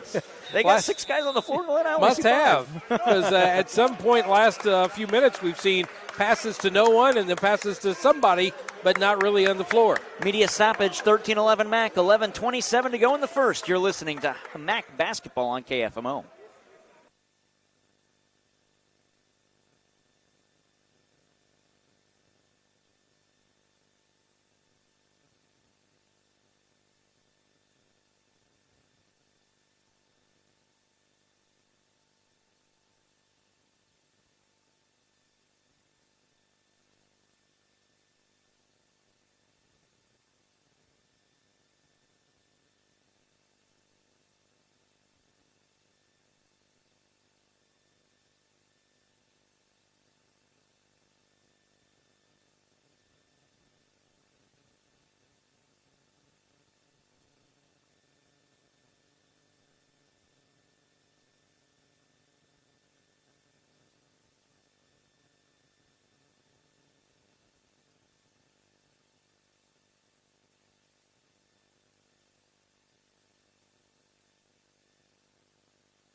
Mac has possession out of the timeout, brought to you by Missouri Farm Bureau. They're up 13-11. A.J. Walker on the far side, working through a couple of defenders. Fadeaway shot from 10 feet out, and he got it. A.J. Walker averages 6.6 a game and made that field goal look easy.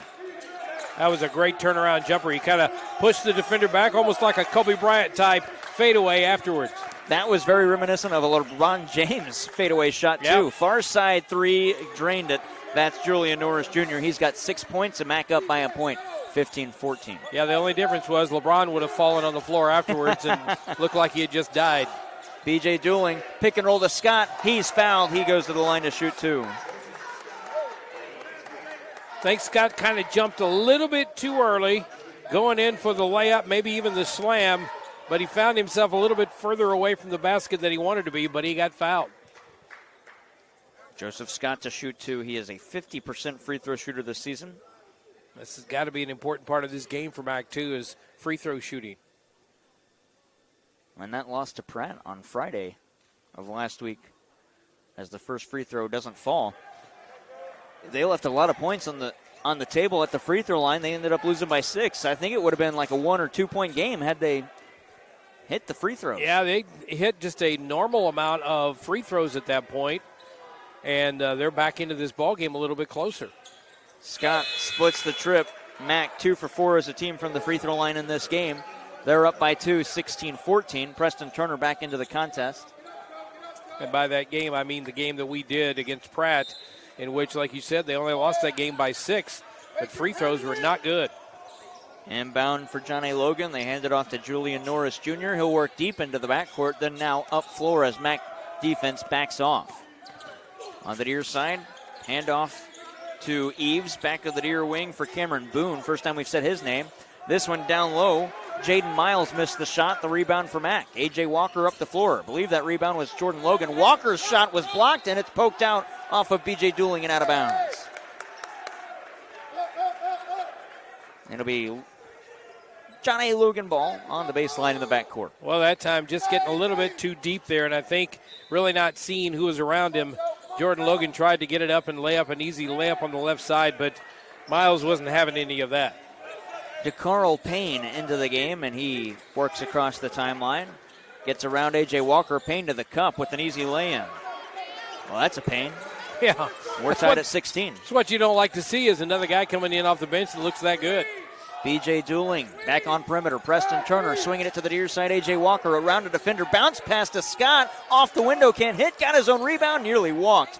Back out A.J. Walker. Deep two. That one short. Great job of boxing out by Cameron Boone to keep Scott away from that rebound. And Preston Turner threw it out of bounds. Or stepped out of bounds, rather, as he was trying to grab it. Well, Mac's getting on the boards. Mac's getting the opportunities. But here tonight, they're having an awful time of getting some of those shots to go down. They keep coming up off the back glass, rolling around on the rim, or they just don't quite get down. Payne on the near side, working to the head of the arc. Step back three from Payne. That's short. Rebound deflected, and Jordan Logan takes it. Now to the near side, A.J. Walker. He'll work up the floor. Walker to the near side at the wing. Bounce it inside for Scott. Scott back out. Now he'll work in underneath the basket. Scott off window. Good in the foul. 3 for Scott. The and one coming up. Nice job by Scott. Take it out towards the top of the key and then just turn around, do a 180 and head back to the lane, using his body as a shield as he goes up with the left hand, lays it up and in, and here comes free throw. The foul is the first on Cameron Boone, the third on John A. Logan. Mac up by 2, 9:21 to go in the first. And Scott has the and one at the line to our left. And one good. Traditional three-point play for Scott, who hasn't made a three-point shot yet this season. He's 0 for 1. There's a pass intercepted by Jordan Logan and out of bounds. Or pass knocked off by Jordan Logan. The intended target was Marcus Eves. They will reset the inbound. Well, 12 of the 16 points for the Logan Volunteers have come off the three, kind of taking you back to those days at Missouri University when Lynn Hardy played for Storm and Norman up there in Columbia. And if they didn't shoot threes, they couldn't win. There was Julian Norris Jr. trapped on the near side. If this is a full, we'll take it. If it's a 30, we'll keep it here. It's a 30. This is not the media. We will keep this one here. 9:08 to go in the first. It's 19-16. Mac on top by 3. And Glenn, the start to this game, this feels like we've already played at least 30 minutes, and you'll look up and we've only played almost 11. Yeah, I know. This game is just going up and down, up and down. Like I said, first couple of possessions, I didn't think I'd get to talk for the rest of this night because there was just no time in between possessions for either side. But right now, I think Mac's doing a good job, first of all, of getting their shots to go down. When they get a shot down low, they're getting them to go down. And second of all, they're doing a good job of limiting this John A. Logan team to only one shot down the floor. And if that's the case all night, this could be a good result for Mac. 9:08 to go in half number 1. 19-16, Mac leads. John A. Logan, national champions 2 years ago, went 33-2 to win the 2023 national title. 15-16 last year. Tough turnaround. On the near side, this is Marcus Eves. He'll work it into the foul line and hand it off to Jaden Miles. Miles back out. 3 on the shot clock. 2 on the shot clock. Norris from 3 land on the near side. Can't get it to go. Preston Turner's got the rebound. At the other end, B.J. Dooling. Mac needs a shot to fall to extend the lead. Got it down low. This is Logan, and he'll slam it home. 8 for Logan. Mac up 21-16. By 5, their largest of the night. And again, it all plays off that one shot, and they're done from John A. Logan back the other end. And Mac puts it up and gets the shot in. Norris setting up the offense for the Volunteers. Mac in zone defense, 2-3. On the far side, they get it back to Norris. Nearly lost it out of bounds. He'll work out of the arc. Back to the near wing for Jaden Miles. Slipped over his own feet. Players come together. The ball is loose on the floor, and it's picked up by DeCarl Payne. 3 on the shot clock. Way out 3. That won't fall. And Mac knocks the rebound to A.J. Thomas. That 3 miss from Julian Norris Jr. B.J. Dooling now on the far side. Mac in the offensive half court as they set up an offensive play. Dooling into the logo. That was an NBA 3 is all I was going to say because he had to get it up and shot. Clock was going down. Preston Turner on the far side. Logan's got it. Now up top for Scott. Scott taking it inside. Trying to get around a defender. Circles back. Teardrop floater. That doesn't fall, and it's rebounded by Xavier Zubrick. I don't mind that attempt from Scott. I would have liked to see him get closer to the iron. Now on the near side, Marcus Eves. To the far side, Julian Norris Jr. back to Eves at the near wing. We get a whistle, a travel, turnover. You know, you're talking about that shot down there. Always makes me wonder, why more people? Why more people that play basketball that are 6'10", 6'11", whatever, don't spend hour upon hour perfecting Kareem Abdul-Jabbar's hook shot? And people say, it's old basketball. Well, until last year, he was the all-time leading scorer in NBA history. So that's something that could probably still work if you're 6'11", maybe 7 foot. Media timeout, 7:25 to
.25 left in half number one. 21-16, Mac leads, and they will inbound on the near side. Joseph Scott will throw it in to the right of us, left of his bench.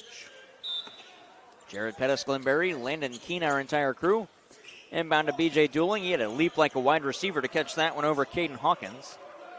And now Dooling up the floor to the far side for Jordan Logan. Logan is a 42% shooter from the land of plenty. That's Jordan Logan for Mac, not John A. Logan. Preston Turner wants one from the far wing. Ooh, off the back iron. And the rebound for Nico Rucker. I thought that one was going down. It looked good from his hand. It just did not find the right spot of the net.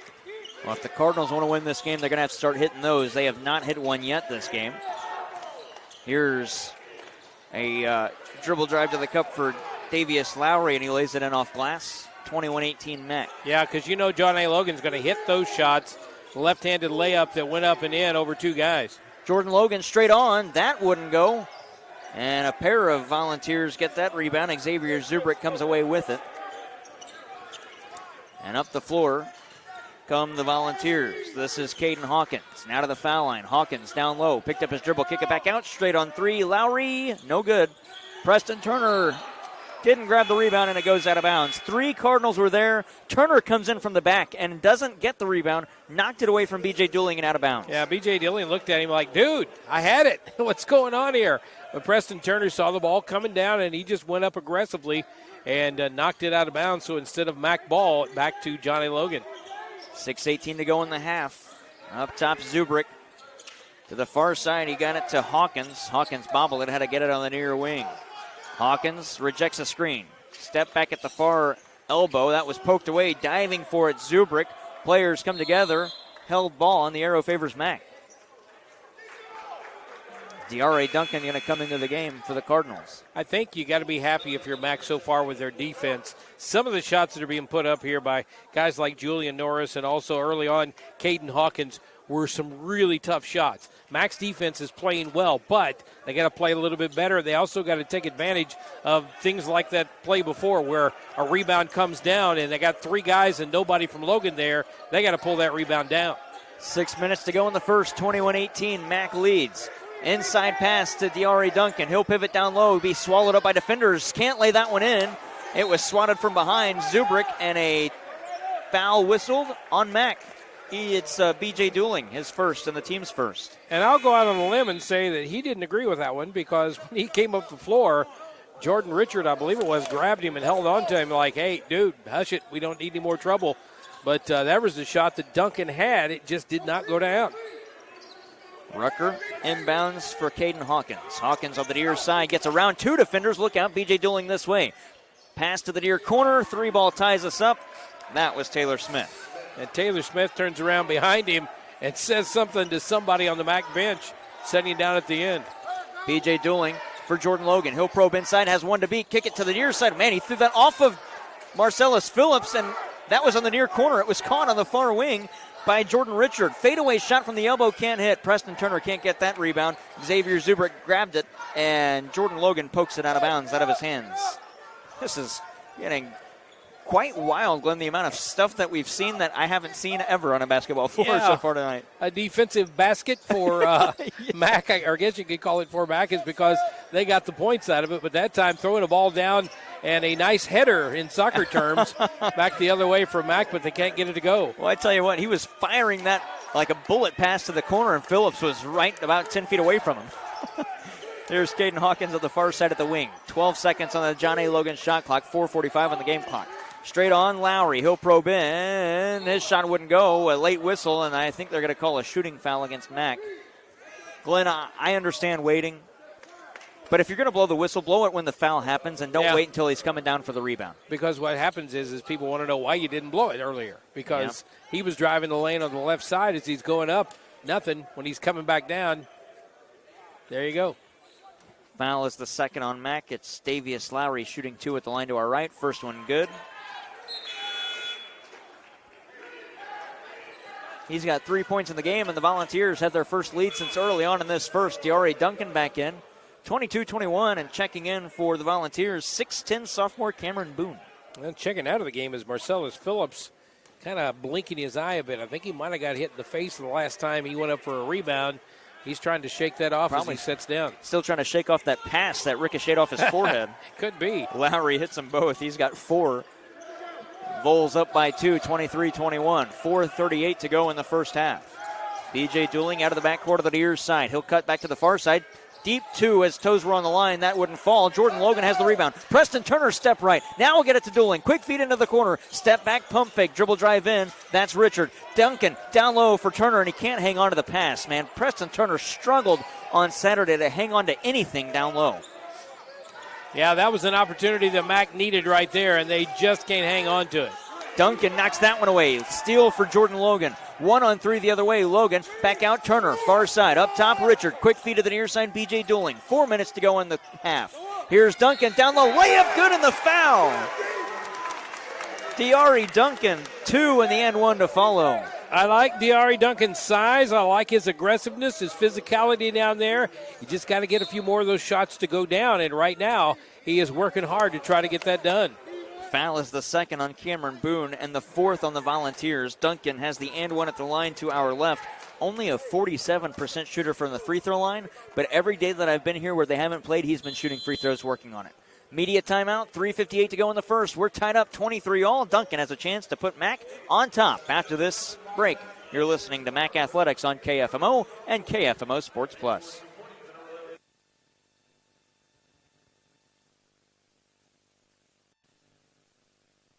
At last, an approach to teaching and learning that connects the traditional classroom to the real world at Central Methodist University.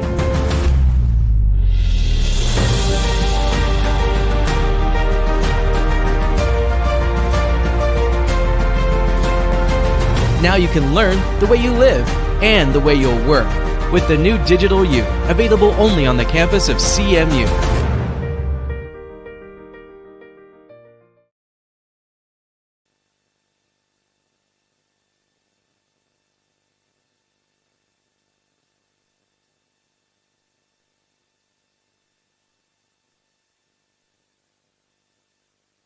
At last, an approach to teaching.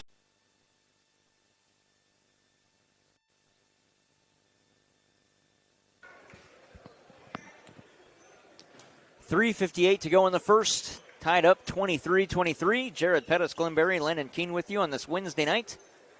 Diari Duncan has the and 1 at the line to our left after he tied it with the layup before that break.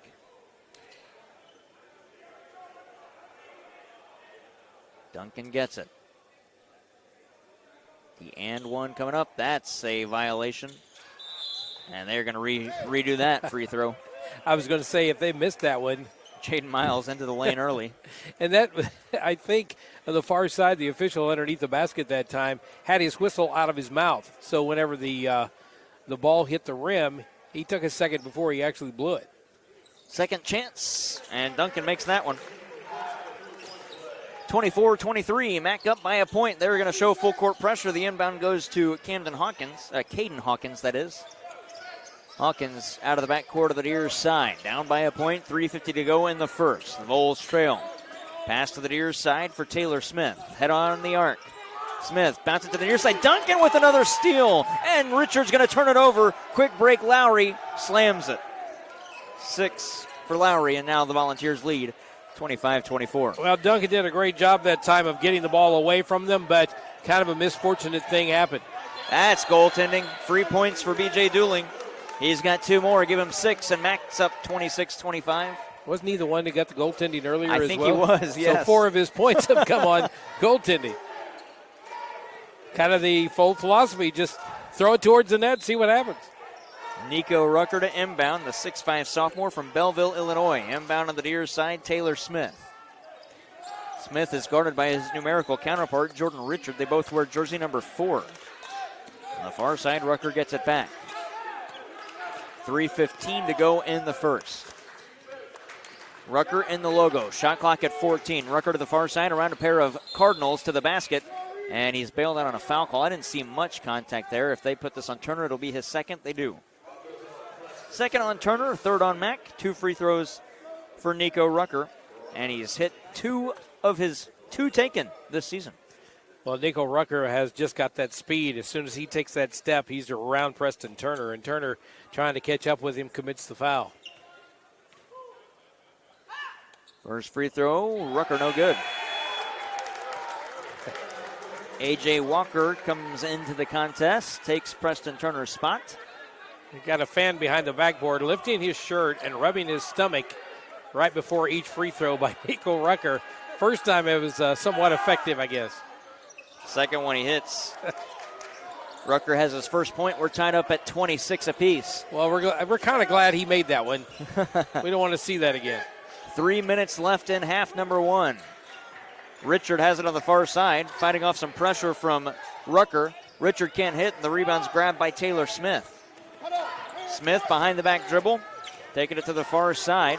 Pass to the near wing. It's caught by Lowry. He'll kick it into the corner for the lead. A 3. Rattles out. The miss from Rucker. The rebound for Walker. Slap from behind. No whistle. Rucker going to take it in. Slapped again by Smith. No call. And now Davius Lowry gets away with a walk in the backcourt. 3 officials there with their eyes on it. No whistle. Lowry head of the arc to the near side. Smith, fan shout behind us, no whistle. Smith wants a 3. That's not going to hit. That rattles off, and the rebound off of Dooling, kept alive by Logan. What a play. 2:10 to go in the first. Hail Mary pass to the near side. Down low for Duncan. Can't get to it, and Mack throws it out of bounds. 7 turnovers now for Mack, and some of those turnovers coming down low as they just can't hang on to the ball down low, and that's something, those are points right there they can they can put on the board instead of taking them off like that. Joseph Scott comes in for DeArie Duncan, and Marcellus Phillips checks in as Jordan Logan was asking for a break.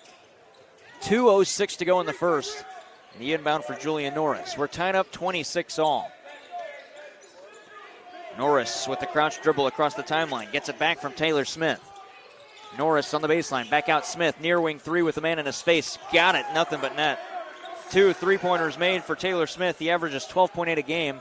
And the Vols lead by 3, 29-26. A minute 44 to go in half number 1. Yeah, there's still no reason to panic. You're only down 3 right now, and you're playing a very good game. Got to take advantage of those times when you do get the ball down low.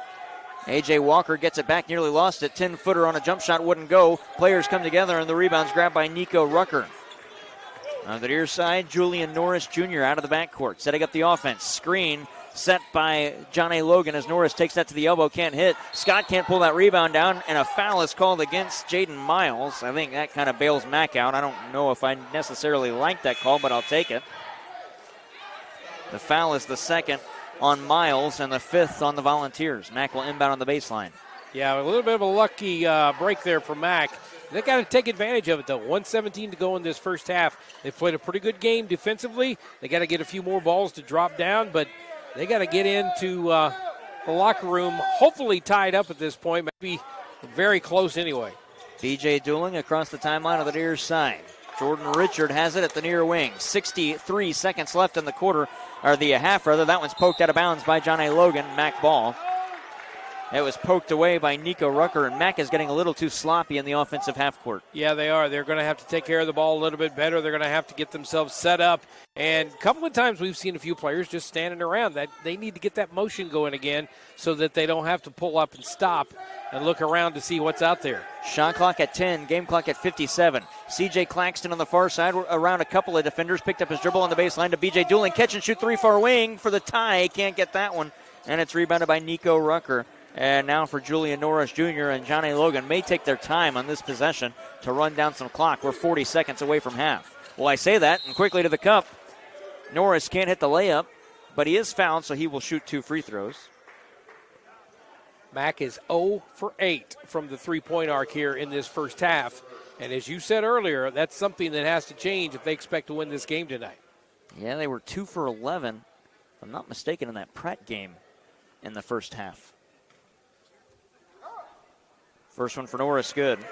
Well, you got to give credit where credit's due, because this John A. Logan ball club knows Preston Turner, for one, likes to shoot the three. And when he gets the ball out there beyond the three-point arc, he's not got much room. Second free throw. That one's good as well. Norris hits them both. He's got 8. It's 31-26. Volunteers by 5. Now come down, get a bucket. Even if it's just 2, you're just back within 3 points. It's not a big deal. If you hit a 3, you're back within 2 points. Don't worry about going into the halftime with the score down like that. Far wing 3. Claxton's got it. C.J. Claxton with his first bucket. It's a 2-point game, 31-29. 15 seconds to go. John A. Logan likely going to hold for final shot. Julian Norris on the near side. Clock is down to 7. Norris through a player. Can't hit on the layup. 3 seconds. Quick outlet. Claxton for the tie at the buzzer. Oh, it rattles off. Man. Tyler Smith-Peters not happy with Julian Norris, who took that shot with time on the clock and gave Mack a chance. We've played a half. 31-29. Only a 2-point game as the Cardinals trail the Volunteers into break. You're listening to Mack Athletics on KFMO.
last, an approach to teaching and learning that connects the traditional classroom to the real world at Central Methodist University.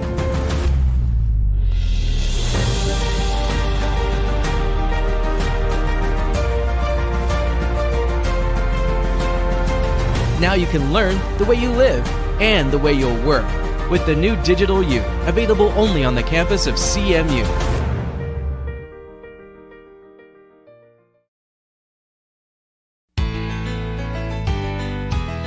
Banking with people like you, Unico Bank. We put you first in everything we do.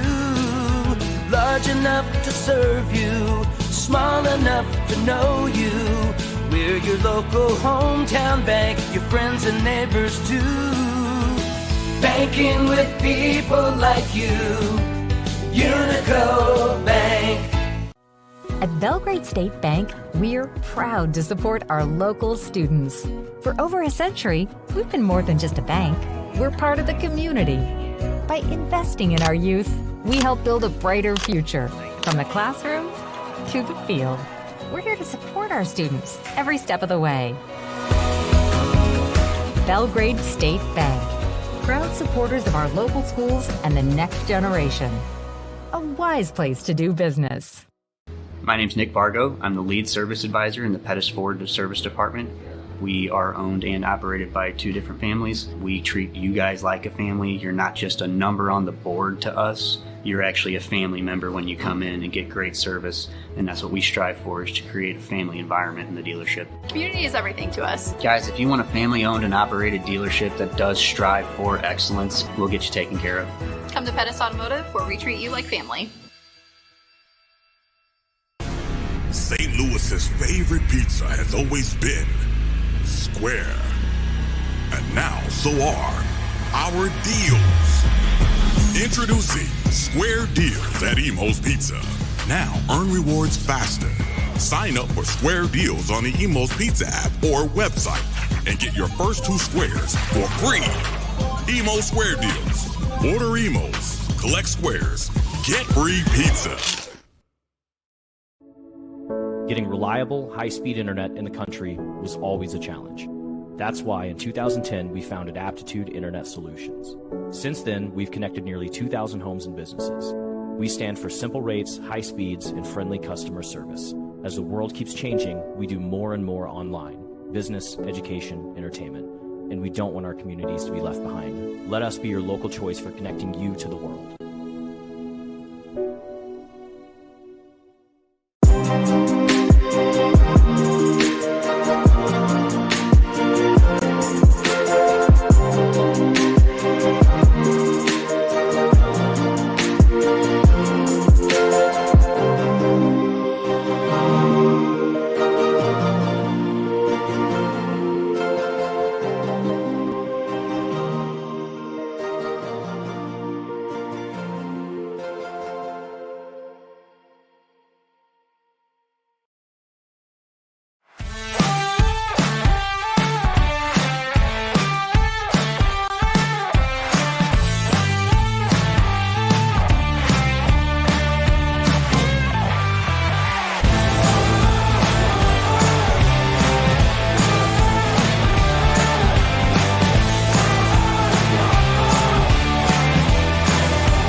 Kevin Ball's Auto Body, the most recommended in the Parkland. The definition of recommended is to be worthy of trust, and they don't take that lightly. They treat your vehicle like it's their own. Your neighbors, your family, and your friends are now satisfied customers because you recommended them. When you need collision repair, don't just take it anywhere. Take it to Kevin Ball's Auto Body in Park Hills, the most recommended, because your car hasn't looked this new since it was new. Kevin Ball's Auto Body, the most recommended by far.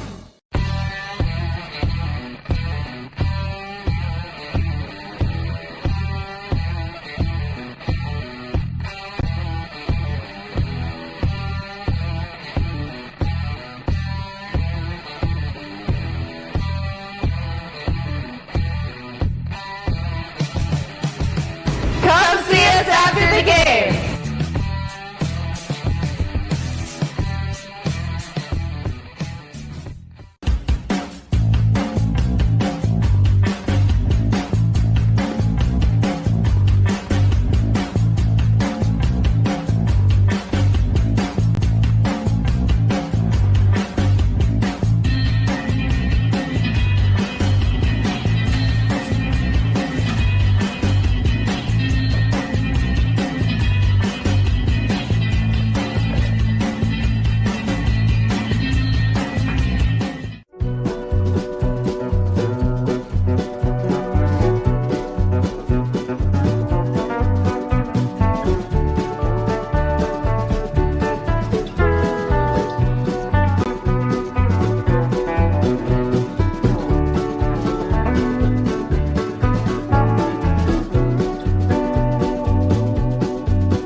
Back here at halftime, it is 31-29. John A. Logan leads Mineral Area. Glenn, what'd you think of that first half?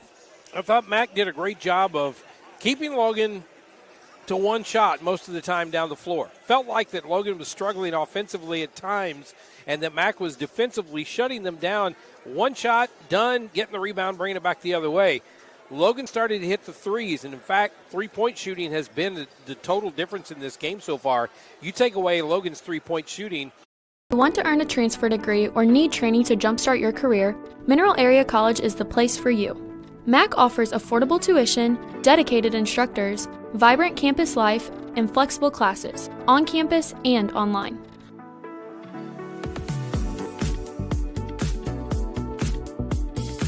When you're at MAC, you can find a future. You can find a community. You can even find yourself. Apply online at mineralarea.edu. First half, they're talking about Mineral Area. I think by the second half, if they can warm up a little bit from the three-point arc, this could turn out to be a good thing for Mac.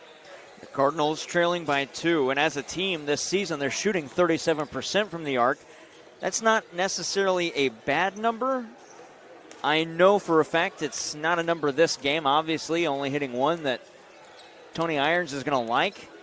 And they played really good in that first half, the first half of the first half. Yeah, I thought so too. And the middle portion of that first half. And then late in that first half, they just got sloppy. That's exactly what happened against Link Year Prep on Saturday, and they came out in 61 in the second half. Yeah, I don't think Johnny Logan's a team you can do that against. No, not really. But I do believe they're doing a good job, as I said, keeping Johnny Logan the damage to a minimum every time. Yeah. They come down, get one shot.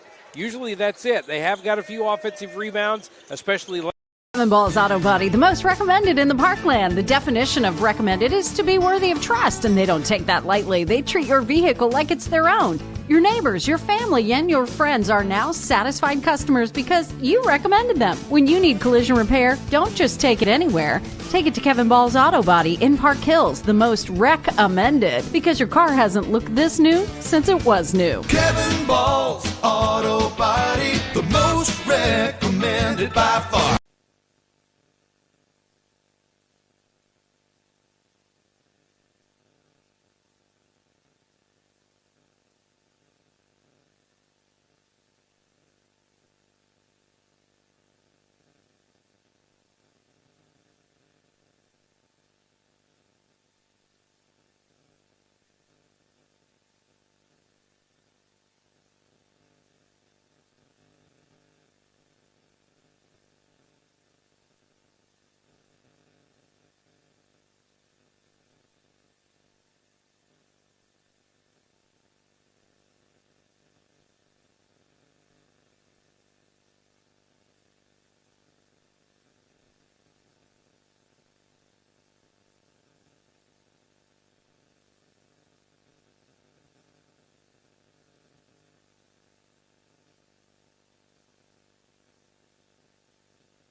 Oh.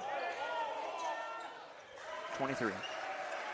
Xavier Zubrick hits the opening bucket for John A. Logan on their opening possession. 15 seconds into the second. That's his first points, and it's 33-29. John A. Logan by 4. Mac with their first possession. Team switch sides. Mac now left to right on your listening device.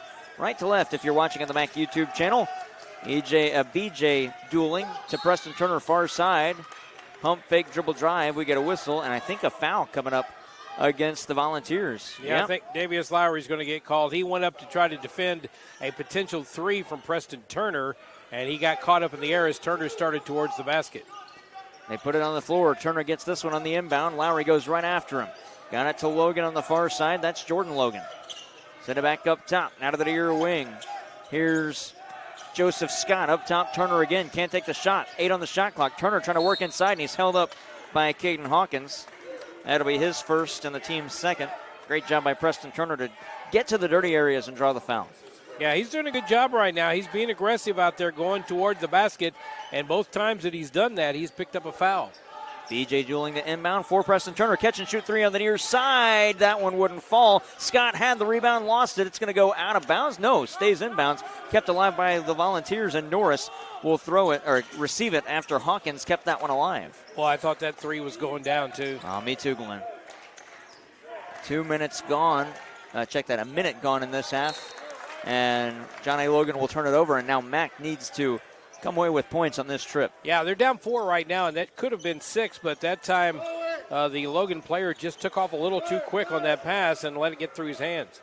Preston Turner back to B.J. Dooling in the backcourt. Dooling will cross the timeline on the near side and set up an offensive play. 18:38 to go in regulation as we have began this second half. On the near side, Joseph Scott working inside around a defender. Scott wakes out the man and lays it in. Joseph Scott with 6, and it's back to a 2-point game, 33-31. Love the way he used the basket to do, kind of get between him and the defender. Preston Turner on his man. That was Hawkins. Hawkins goes up top for Lowry. Gets around Scott. Lowry to the cup. Ooh, Scott got away with the foul. Lowry's got his own rebound, and Scott won't get away with 2 of them as he fouls Lowry on that chance. Lowry will shoot 2. Well, that time it looked like Mac had a good opportunity to get a rebound out of that, but again, Lowry just being a little more aggressive in that spot, and he picks up the rebound and also draws the foul. Lowry hit his earlier 2 in the first half. He is a 68% free throw shooter on the season, 5 games in. First one on this trip, it's good. He's got 7. That makes it a 3-point game.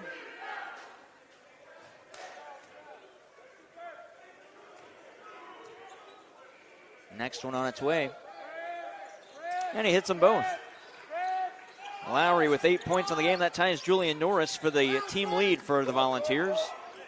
Preston Turner in the backcourt on the far side. Pass to B.J. Dooling across the timeline, now at the near side and taking it to the wing. Now inside to the baseline. Can't hit that layup, and Scott going to be called on a push in the back. That'll be the second foul on Scott and the second on Mac. Well, Mac comes down again, has an opportunity to get some points. Dooling goes down to the right side, puts up a shot a little bit too hard, and Mac has nobody in position for the rebound. Mac is down 35-31, 17:50 left in regulation. Out of the backcourt, Lowry gets around his man. Scott there on him. Lowry gets around Scott. Scott's lucky he didn't get called for a foul as Lowry lays that one in. That would have been 3 fouls on Scott in the first 3 minutes of this half. Preston Turner at the other end with the lay-in and 1 to follow. First point for Preston Turner tonight.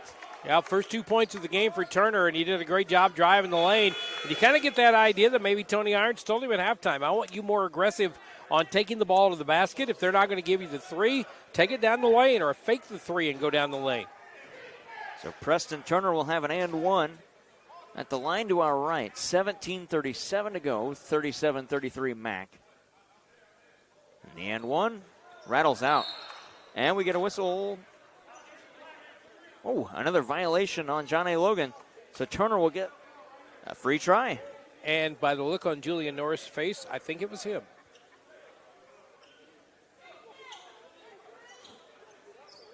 Turner again at the line to our right. Can't hit that one. Rebound knocked away, and it's collected by Davius Lowry. Now you got to know that Tony Irons is not happy about that. I mean, you got a couple of shots at getting 1 point there, and you missed both of them. Lowry between the circles.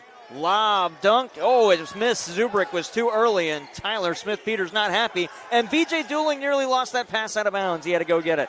Here's Jordan Logan.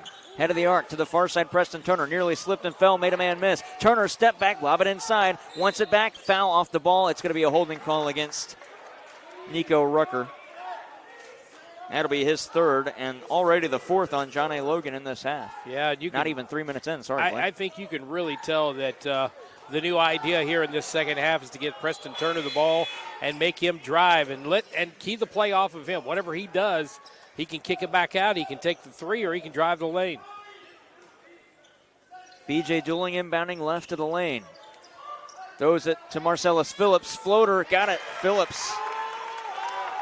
37-35, Mac down by 2. He's only averaging 2 points a game, but that last game I saw him play against Pratt, he had a big night. They could use another big night like that again. Hawkins threw a screen. His teardrop try wouldn't fall, and he got his own rebound because Preston Turner kept going instead of stopping there. And Hawkins has 7 after the rebound putback. Down low, Phillips slams it in the face of Xavier Zubrick. And a timeout, Mineral Area. 16:38 to go. The Bob on their feet. 39-37. Mac down by 2 on KFMO.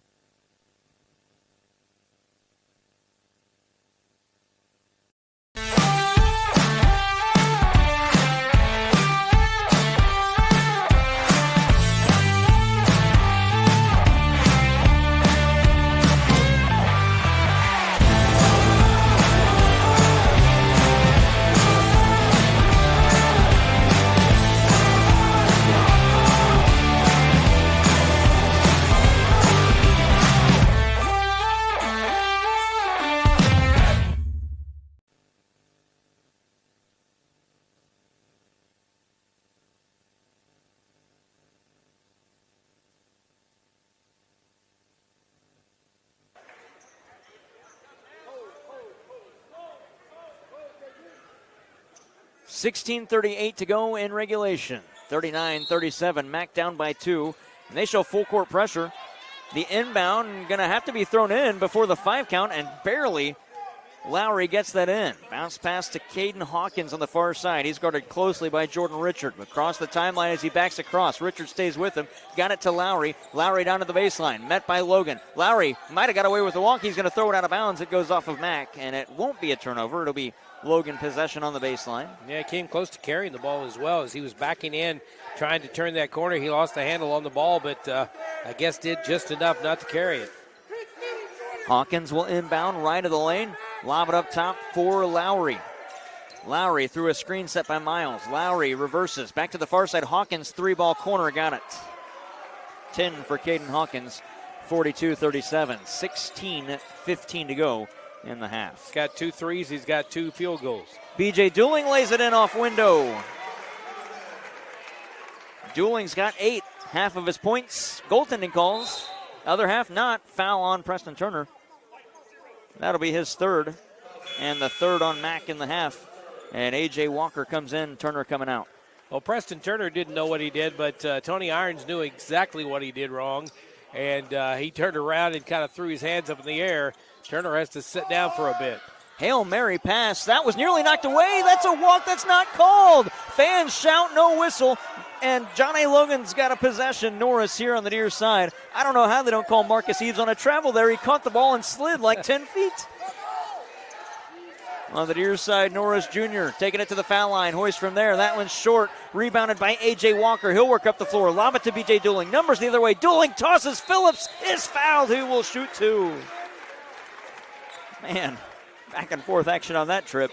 I tell you what, yeah, Edwin Dooling on the end of that finally got the hammer brought down on him, so the foul, so he'll go to the free throw line. But I'm like you. Not only did when he caught the ball, he took about 3 steps coming down. Because he was tripping. Yeah, and then he fell down on his back, laid down on his back, and then slid about 10 feet. So Marcellus Phillips gets 2 free throws at the line to our right. You know, Johnny Logan had just 5 fouls in the first 20 minutes. We are not even 5 minutes into this half, and they're already at 5. Phillips hits the first.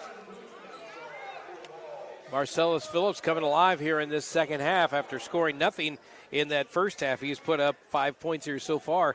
A chance for number 6. Second for Phillips to make it a 1-point game. He's got it 42-41. Mac down by a point. 15:39 to go in the second half. Phillips has 6 points in the contest. He guards the man with the ball, and he steals. Oh, but he lost it out of bounds. That was Davius Lowry with a lackadaisical dribble across the timeline, and Phillips just poked it away, but then lost it out of bounds. Yeah, he couldn't hang on to it, and that would have been a nice turnover for Mac after pulling within 1. Backing across the timeline to Carl Payne. Payne is guarded closely by the 5'8 sophomore A.J. Walker. Gets around Walker. Hook shot, layup wouldn't go. Rebound for Jordan Richard. Out of the backcourt, B.J. Dooling. Numbers for Mac. Dooling, pull-up jumper from 10. Can't get that. Rebound fought for and knocked out of bounds. A foul on Mac. It's A.J. Walker. Grabbed the hold of the arm of Marcus Eves. Well, I felt like Dooling might have had a couple of extra options there, but he did not take them. But great job by Mac that time after getting the rebound. One shot and done for Logan again. So hopefully Mac can keep that up defensively. Julian Norris Jr. in the backcourt, guarded by Dooling. 5 minutes gone in this second half. It's a 1-point game of 42-41. Between the circles, Eves hand it back to Norris. He'll work inside. Norris, teardrop rudder wouldn't fall. Rebounded by A.J. Walker, the shortest man on the floor. Pass to the near side, B.J. Dooling. And I don't say that to say he's short. I say great effort by A.J. Walker. Down low, Richard. Teardrop rudder wouldn't fall, or hook shot rather, and it's brought down by Lowry. Lowry at the other end finds DeCarl Payne, and he stepped out of bounds and turns it over. Mac has to get points on this trip. Yeah, they've had 2 empty trips down here the last 2 times down, and both times had some pretty good looks at the basket. As you said, I think they've got to get points coming down this way, only trailing by 1 at 42-41. 14:39 to go in regulation. Marcellus Phillips to throw it in. A.J. Walker to play the point. Walker on the near side. Through a screen set by Diari Duncan. Try to go back to Duncan, couldn't. He was guarded. Now to the near side, B.J. Dooling. Lob it down low for Duncan posting up. Trying working his way inside. Duncan bodies a man. Yes! He pivoted once more, stares him down, and Mac has the lead, 43-42. What a play by Diari Duncan. Now it's Marcus Eves for John A. Logan. Gets around Richard. Shot was blocked by Duncan. Duncan again going to commit a foul as he tried to block once more, and Eves just pivoted down low. Well, that time Marcus Eves went down low, and Diari Duncan said not having it at this point. He just came in and blocked the shot, but unfortunately on the rebound, Duncan commits that foul, but he's picked it up offensively and defensively. That's the 5th foul on the Cardinals in this half. They have one more foul to give before John A. Logan's in the bonus. Both teams with 5 fouls. Mac leads by a point. A couple of jab steps from Marcus Eves. Up top for Lowry. Lowry splits defenders. His hook shot wouldn't go. An offensive rebound putback will fall in for Taylor Smith as Tyler Smith-Peters pleads for a call that he didn't get. Diari Duncan had his hands straight up. That is not going to get called at all, ever. Well, you're going to see Diari Duncan here in this second half being a little more physical. B.J. Dooling, 3 near side. Oh, it wouldn't fall. Duncan knocks the rebound away. Players come together, and he's holding his knee. Duncan going to be slow to get up in the offensive half court. At the other end, 3-ball far side. Eves can't go. That's an over-the-back not whistled. Mac comes away with it. A.J. Walker on the floor. Players come together. Held ball. Arrow Mac. I say that's over the back. That's not actually a foul. But he was over the back. He was over the back. It's because A.J. Walker was down there trying to grab a rebound. Yeah. Up against 6'10 sophomore Cameron Boone. Yeah, 6'10 and 5'8 usually winds up with somebody getting over the back. But a great effort that time by Aaron Walker going in there where probably he doesn't usually go. But he didn't come down with the rebound. A.J. Walker inbounds that one. B.J. Dooling gets it on the near side. 13:15 to go in the half. Mac down by a point. 44-43. Crossover dribble by Dooling. Gets through a Diari Duncan screen. Bounce it down low. It was kicked away and taken back. We get a whistle. A foul on Mac. What's the whistle? The foul is on Diari Duncan. His 2nd and the team's 6th. And the next one puts John A. Logan in the bonus. Diari Duncan has picked up a couple of fouls here, but he's getting more physical as this game goes along. What he's got to watch for is a couple of times on the offensive side, lowering that shoulder and bumping into the defender. could cause somebody to, do a little flop, maybe get a offensive foul in that situation. Tyler Smith-Peters wanted an intentional foul. He didn't get that call. On the near side, the inbound to Carl Payne, now taking it to the far wing. Back between the circles, Payne looks at the arc, or looks at the iron from perimeter straight on, and he hits a three. Payne has 5 points. Mac down by 4, 47-43. Well, I think Mac still has to pick things up in the three-point arc. They have not hit but just one here tonight. Duncan's got it. Phillips on the near side. Hop step to the paint, can't lay it in. Duncan's got the rebound, put back. Man, Duncan has played extremely well in this half, Glenn. Yes, he has. He's been on the boards. He's been on the offensive side as well. That time being in the right place at the right time and putting it back up and in. Mac down by 2, 12.5 to go. 47-45, John A. Logan. Here's an Eves hop step. Pass was deflected. B.J. Dooling could tie us or give Mac the lead. Dooling's shot was blocked. Duncan goes to get it on perimeter. Hands it off to Dooling, far wing. 12:05 to go in the second. Mac down by 2. Dooling backs off. Shot clock down to 18. Pass to the near side for Jordan Richard. Richard going to work to the basket. Spin move down low. Shot deflected. Off iron and in. Jordan Richard with 5. We are tied up again. 47 all. 11:52 to go in regulation. Mac scoring points off their defense again. Playing that tough defense. Keeping Logan very tight and close. To Carl Payne. Oh, that should have been a charge. That wasn't called. Tyler Smith-Peters wants a block. Either one could have been called. It was laid in. I believe that was to Carl Payne, if I'm not if I'm not mistaken. If you didn't call one, I thought you would have called the other. Pull-up jumper at the other end, and we're tied again. That's A.J. Walker with the pull-up J from the elbow. This is insane, Glenn. It is getting intense here at the Bob. Here's Taylor Smith. Shot blocked by Duncan. That's a foul. And slow to get up is Taylor Smith. Duncan will be called on his third. And that will put Taylor Smith at the line to shoot 2. And Glenn, I think Duncan might be lucky he didn't get a tech. Yeah, he was, because right after the foul was committed, he stood up over the guy and stomped on the floor, kind of like he was stomping at him, and he could have got something called on him. 49-49, media stoppage, 11-17 to go.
Glenn, we only have 11-17 left in this game, and you could put a 0-0 score up there because that's kind of what we're at, 49-49 square through 98 points. As fast as this game has been, you would think this game would be about over. It just feels like it's going 100 miles an hour. And you look up, and there's still 11 minutes left in this one. It's anybody's ball game right now. Mac's still playing some good defense, making sure that Logan only gets one shot, if they get that at all, coming down the floor. What they've got to look at now is DeAndre Duncan in some foul trouble at this point with 3 fouls, and also maybe finishing off a few of those baskets down low.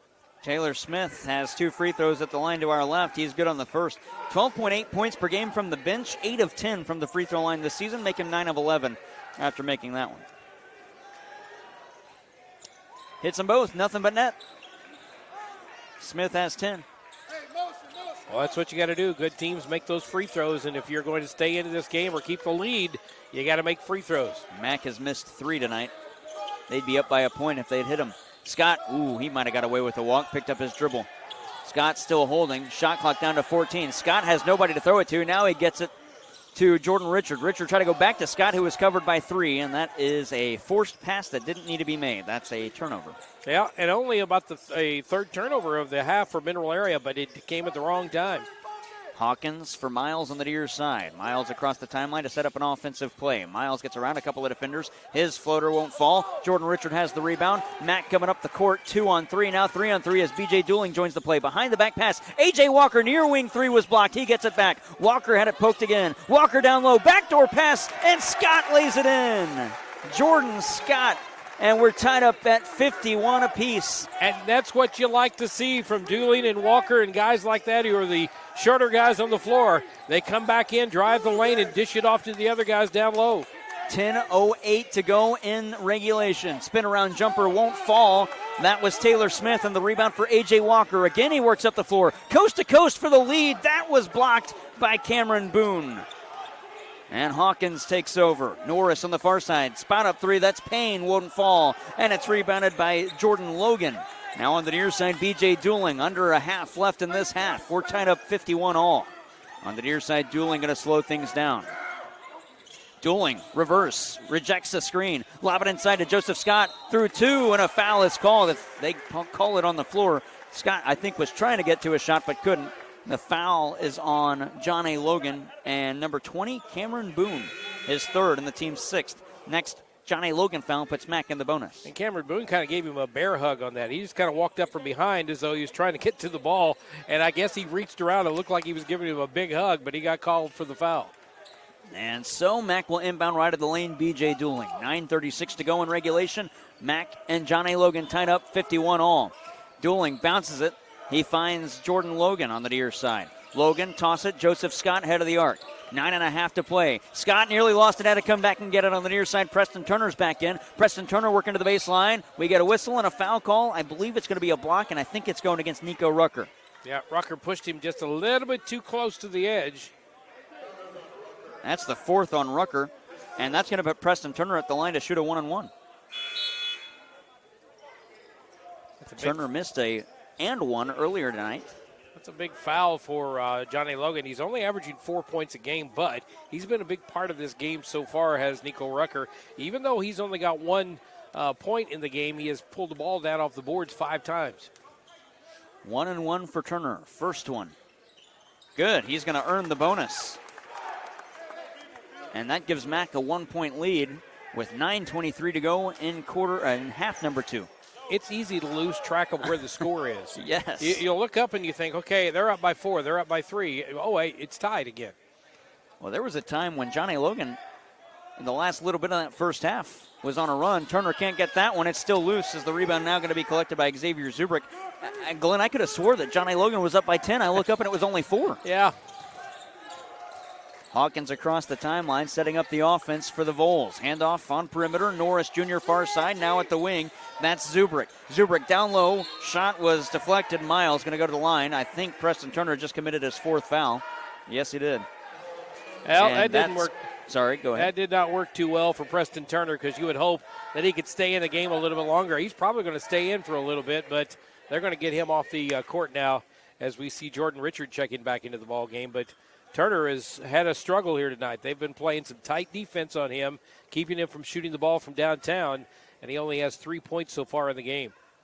It's 2 free throws for Jordan Miles. He's no good on the first. Preston Turner coming out.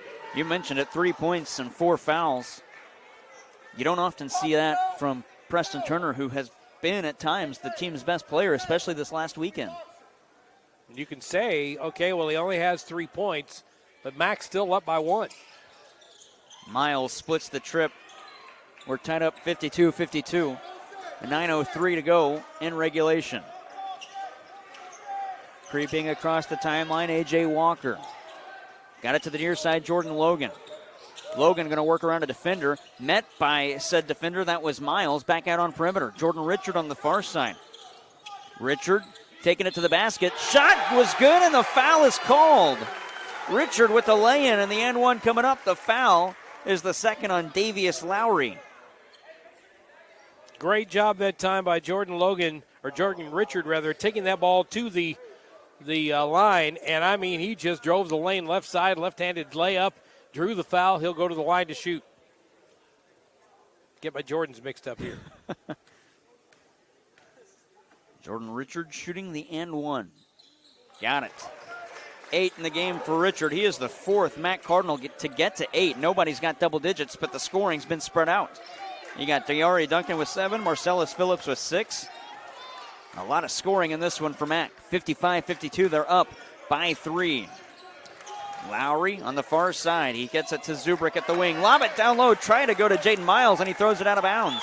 The 4th turnover for the Logan Volunteers in this half. Yeah, it's the 4th half in this half. They've got a grand total of 12 so far. Mac keeping the turnovers down in this game, only got 10 total. 55-52, 8:19 left in regulation. Here's Richard again. Spin move down low. Might have got away with the walk. Floater off window, no good. And the rebound grabbed by Xavier Zubrick. Tyler Smith-Peters wants a foul, and he might have a gripe as Zubrick was coming away with that one. I didn't see who it was, but one of the Mac Cardinals had an arm all over him. Hawkins going to go coast to coast and lay it in easily. He's got 12, and it's 55-54. Mac by a point. And we get a stoppage timeout on the floor. This will be a media stoppage. 7:54 to go in regulation. Mac by a point, 55-54. Don't go anywhere. This one's getting good on KFMO.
$7:54 to go in this one. I said it's getting good. This one's been good from the start, Glenn. 55-54, Mac leads. He's Glenn. I'm Jared.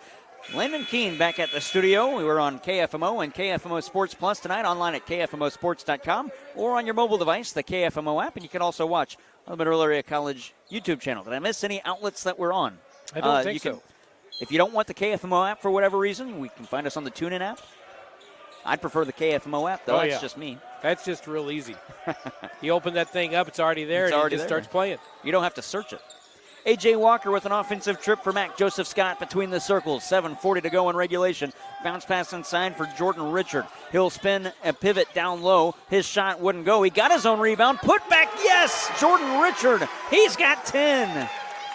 Mac by 3, 57-54, 7:26 to go. That was all Jordan Richard, too. He went in there with the layup. He gave a little bit too much on it, but he stayed with it, got the rebound, put it back up and in. DeCarl Payne now to the near side for Davius Lowry, my apologies. Norris Jr. to the foul line. Back out, swinging it down low for Zubrick. Zubrick guarded by Logan. Zubrick floats it over. Logan can't hit. Offensive rebound putback. He's hanging on the rim. That should have been a tech. The miss for Lowry after the miss from Zubrick. And here's Mac. A.J. Walker on the near side. Walker taking it down low. He's fouled by Xavier Zubrick. That's kind of a ticky-tack call. And I'm with Tyler Smith-Peters as he shouts, "You call that." Zubrick is first, 9th on John A. Logan. Yeah, he's not been happy about a lot of stuff here tonight. One of the things that you talked about, too, though, was hanging on the rim down there, and I guess all the officials felt like that maybe he was just trying to keep from getting hurt so he could hang on the rim for a moment, and that's pretty much, I think, what got called there.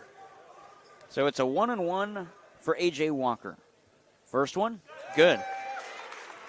A.J. Walker is 7 of 7 from the free throw line this season. Everybody close your eyes and don't watch this one now that I've said that. I was been watching Tyler Smith-Peters talk to the official. Yeah. Second for Walker. That's what I get for saying it, Glenn. 58-54, Mac by 2 possessions. A 4-point lead.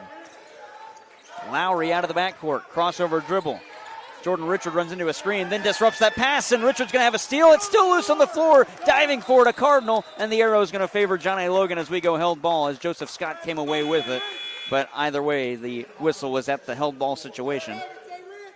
And I think basically what happened is the pass went away. It got knocked away and right into Jordan Richard. He wasn't expecting it, so he didn't know what to do with it. He tried to pick it up and run with it, but a couple of hands later, it's a jump ball and Logan's ball.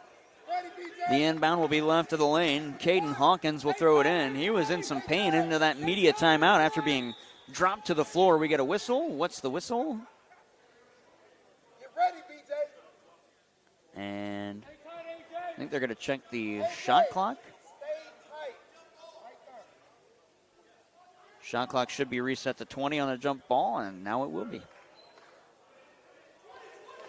Hawkins inbounds left of the lane. We're ready to go on this one. Pump fakes on a pass. He gets it to DeCarl Payne. Payne along the baseline. Shot was deflected. They call a foul.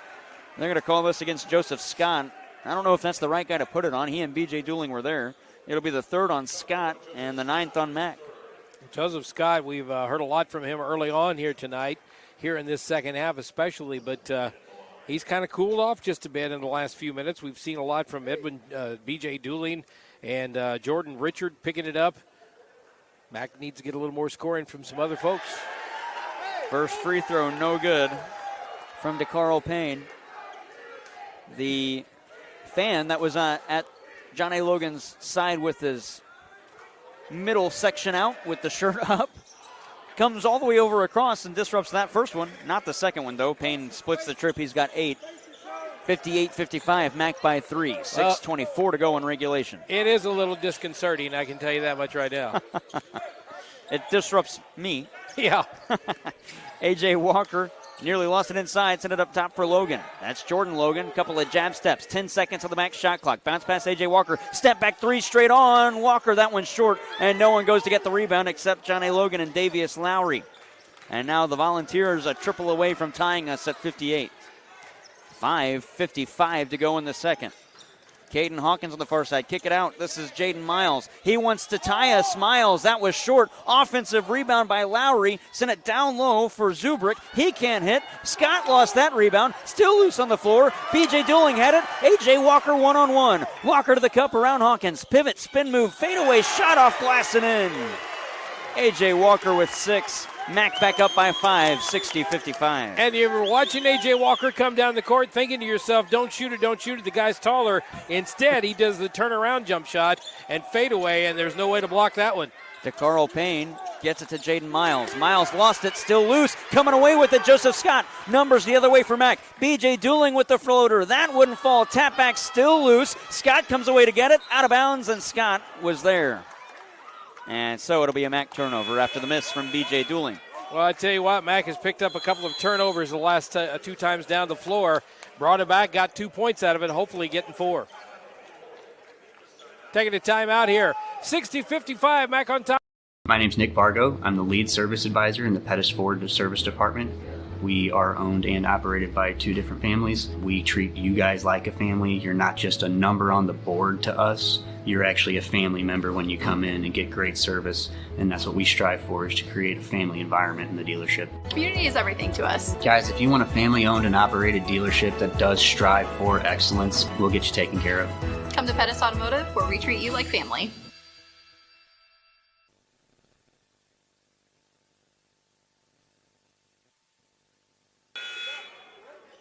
Just over 5 minutes left in regulation. It's 60-55. Mack, Glenberry, Jared Pettis, Lane and Keene back at the studio. This one is coming down to the wire on this one, Glenn. Do we have overtime? I don't know. That could be a very distinct possibility, simply because it's a 5-point lead, 5 minutes left in this game. One of these 2 teams gets hot, could put it away, but they're playing pretty evenly up at this point. 60-55, under 5 to go. Here's Jaden Miles at the far elbow, trying to work around Jordan Logan. His shot wouldn't fall. Joseph Scott comes away with the rebound, and now we get a foul from behind, and that's going to put Mack in the double bonus. Great job that time by Joseph Scott as he got the rebound off of that one. Tried to turn and bring it up the field or up the floor, but he was fouled as he was coming away with it. The foul is the 4th on Jaden Miles, the 10th on John A. Logan. 2 free throws for Joseph Scott at the line to our right. These are big key free throws. Well, you got to hit the free throws. The good teams really do well at the line, especially in crunch time, and we're getting there. Bob silences. First one for Scott, no good. Boy, sometimes you hear that and you almost wonder, does that make it too quiet? Yeah. I think if I were at the free throw line, I'd want the fans to start getting loud. Doing something. Maybe just, a small clap or something. I feel like when everything gets quiet, everybody's watching you. Yeah, and you think about it a little bit. Second free throw. Scott hits that when he splits the trip. He's got 9. And it's a 6-point game, 61-55. Inbound for DeCarl Payne. He will work up the floor trying to get around A.J. Walker. Payne taking it to the far side. Walker stays with him. Payne has nowhere to go. He'll lob it to Xavier Zubrick. Now into the far side. Corner 3, Taylor Smith. Way too strong. Offensive rebound, Lowry. Spin around, put back. It rolls in. Lowry's got 12. 61-57. Matt quickly the other way.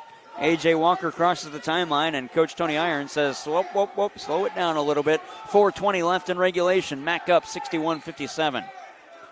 B.J. Dooling on the far side. Shot clock down to 15. Dooling backs off. Shot clock at 9. Dooling head of the arc. He'll work to the foul line. Dooling around a defender. Picked up his dribble. Kick it out. A.J. Walker. Catch and shoot 3. Oh, it rolls off the iron. Rebound loose on the floor. Coming away with it, John A. Logan. And the arrow favors Mack as 3 Cardinals dive on it to get the jump ball.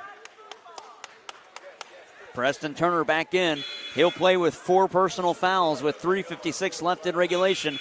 Mack up 61-57. Right now, A.J. Walker coming out of this game to get a little bit of a breather for the stretch drive as we have a timeout on the floor. Media stoppage. It's what could be our last break of the game. 61-57, 3:56 to go in regulation.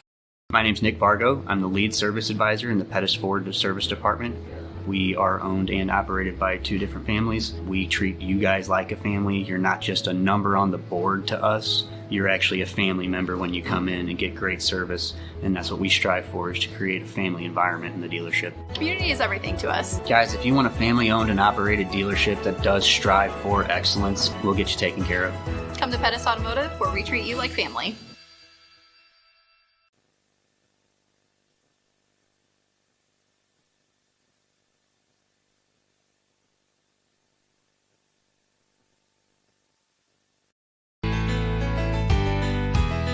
Banking with people like you, Unico Bank.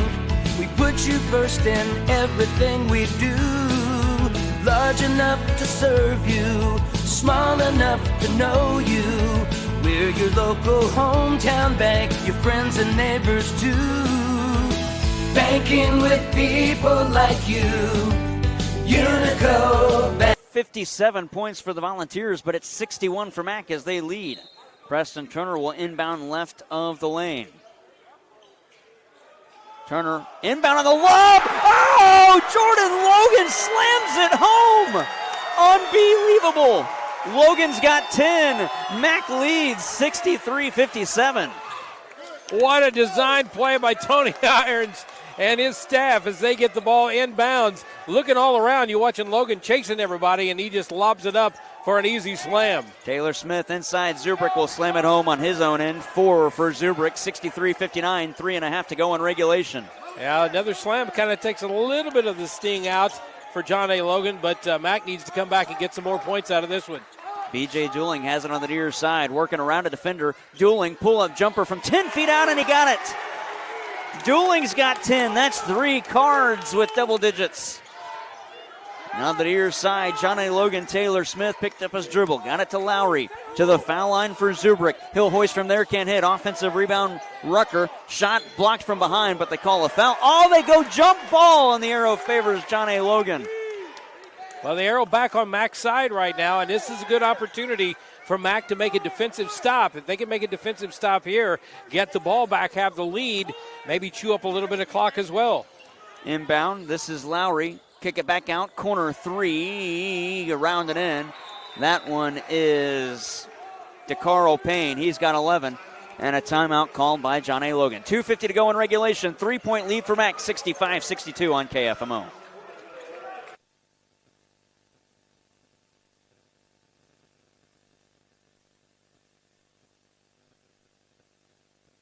My name's Nick Vargo. I'm the lead service advisor in the Pettis Ford Service Department. We are owned and operated by 2 different families. We treat you guys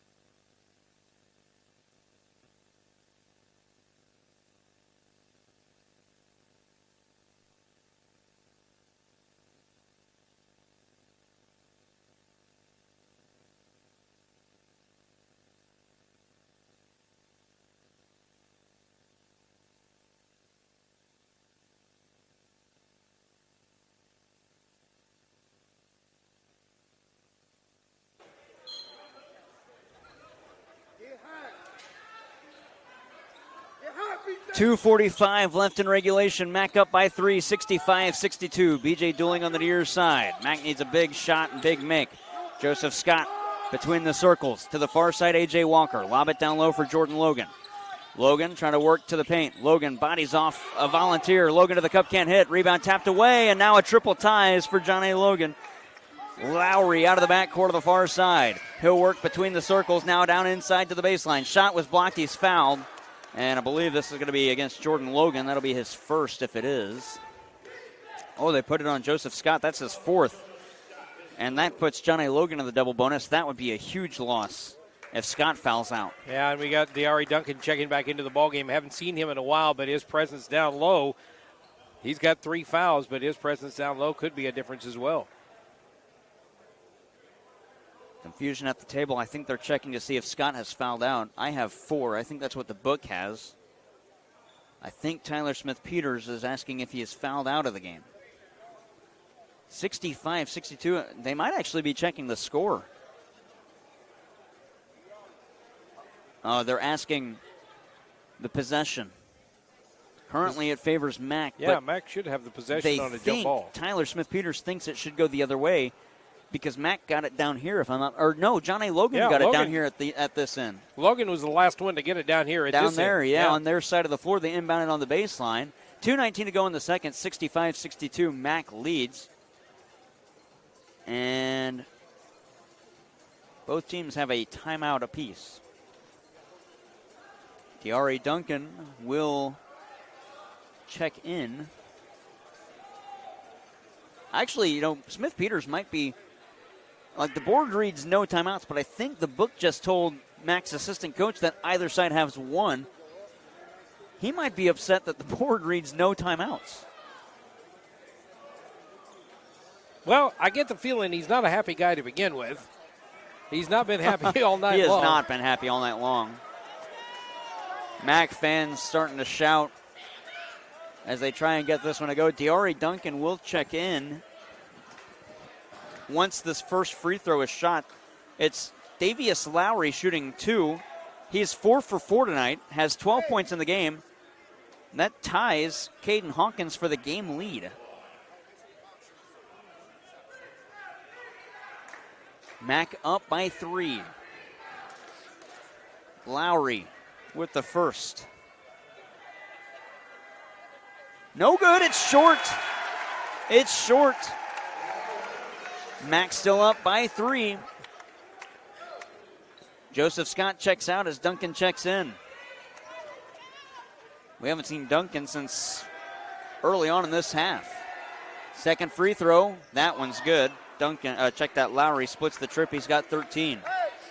Mac up by 2, 65-63, 2:15 to go in regulation. Crunch time now for the Cardinals. On the near side, Logan. Logan's got it at the wing. Up top now for Walker. Back to Logan on the near side. Diari Duncan posting up top for Walker. Walker gets around his man. Walker to the low block. Fadeaway shot. Got it! A.J. Walker's got 8, and all 8 of his points have been big points. 1:50 to go. Mac up by 4. Out of the backcourt, DeCarl Payne. Payne to the near side. Behind the back dribble. Gets around Walker. Shot blocked, but a foul comes in. And that's going to put Payne at the line to shoot two, and the foul is on Jordan Logan, his first. Just a little bit of extra body on that one. Otherwise, it would have been a nice block, and we'd be maybe going back the other way, but he just got that hip up there, and that's where the foul's going to be called. 2 free throws for Payne. Board still reads no timeouts for the Volunteers. First one for Payne, no good. He's now 1 for 3 at the foul line tonight. But Glenn, I think these fans here at the Bob are going to insist on this guy that is behind that backboard dancing now. It's kind of a Duke kind of thing there. Payne splits the trip. He's got 12. Mac up by 3, 67-64. 95 seconds left in regulation. On the near side, Jordan Logan. Logan holding up top for Walker. Walker trying to get around Taylor Smith. Now to Preston Turner on the near side. They've held him scoreless from beyond perimeter tonight. On the far side, BJ dueling. 5 on the shot clock. Got it to Duncan. Bounce pass down low. Duncan off glass. Good on the foul. 9 for Duncan. The and one coming up. And the foul is on Nico Rucker. He's fouled out of the game and has been pretty inconsequential to the score. Only 1 point in this one. Yeah, and when this game started, you would have thought that Nico Rucker, even though he's only averaging 4 points a game, would have been a big factor in this game. 1:11 left in regulation. A 5-point lead, trying to make it 6. Duncan off glass, can't hit. We get a whistle. If that's John A. Logan, that's the third time tonight. It is the third time. Tyler Smith-Peters lets him know that's the third time that John A. Logan has gone into the paint. I was looking at the significance of the number 1 here tonight for Nico Rucker. He wears the number 2, but 1 point, and he fouls out at 1:11 left in the game. I think they're going to check this clock. It was at 1:11 before the free throw was shot. And actually, they're asking who the foul was on. And it is the 5th foul on Nico Rucker. And they are going to keep 1:10 on the clock because of that missed free throw. And John A. Logan going to take their time as they check the clock as well. 69-64, Mac leads. Clock reads 1:10. I think it's going to go back to 1:11 if I'm not mistaken. And coming into the game, Julian Norris Jr. And no, they have not put time on the clock yet. I think just giving them 15 seconds. So the clock will still read 1:10. A second ticked off. Oh, back up by 5. Here's the situation. They're up by 5. A free throw here puts them up by 6. That means 2 full possessions in order to tie this up for Logan. You would hope if Mac can get this extra point here that they can make a defensive stop, and that might put this game on ice. Duncan with the and one. Can't hit. Offensive rebound. Back out to Preston Turner. He's got to go get it. 65 seconds to go, and a timeout called by Tony Irons. We will keep it here. 64 seconds left. Mac up by 5. And when they inbound, Glenn, they'll have the dagger in hand. I'll tell you what, you don't want anybody to miss a free throw, but if you have to miss a free throw, that's the result you want. Yes. Get your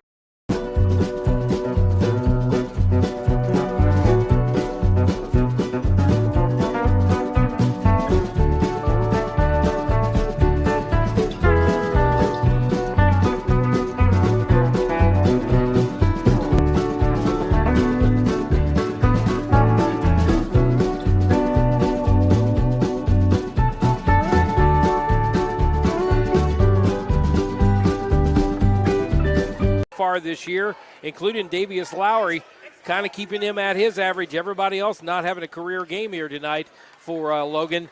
And so Mac has done it defensively. They've done it on the offensive side. Let's see if they can maintain it for the next minute 4. Preston Turner will inbound in front of us. 64 seconds left in regulation. 69-64. Inbound to Jordan Richard. Got it to Preston Turner. 60 seconds left. Turner to the foul line, picked up his dribble. Back out for A.J. Walker. 10 on the shot clock for Mac. countdown begins here at Mac. Down to 5 on the shot clock. A.J. Walker splits defenders. Oh, his shot was blocked from behind and stolen away. Mac still by 5. Caden Hawkins on the near side. Game clock at 43. Pass knocked away, picked up by Lowry. Lowry hands it off for Smith. Game clock at 38. Smith lost it. Lowry has it. Loose on the floor. Players come together. Still loose. And Hawkins now on the near side. Poked out by Mack. That was Jordan Richard to dive for it and knock it out of bounds. Well, that time Mack didn't get the shot they wanted. Waited maybe a little bit too late to get the shot off. It was blocked down low.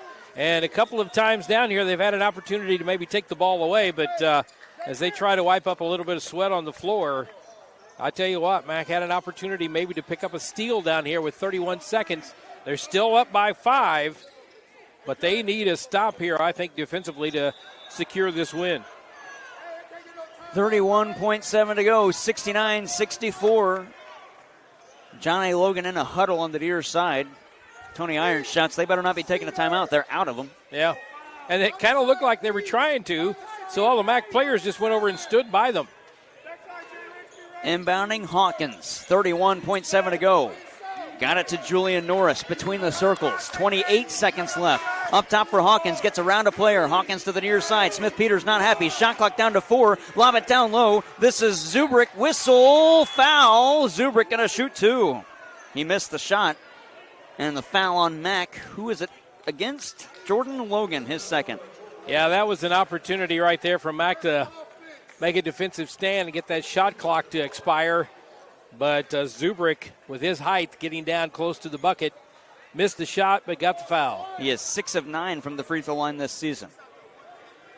Hasn't shot one tonight. He is not.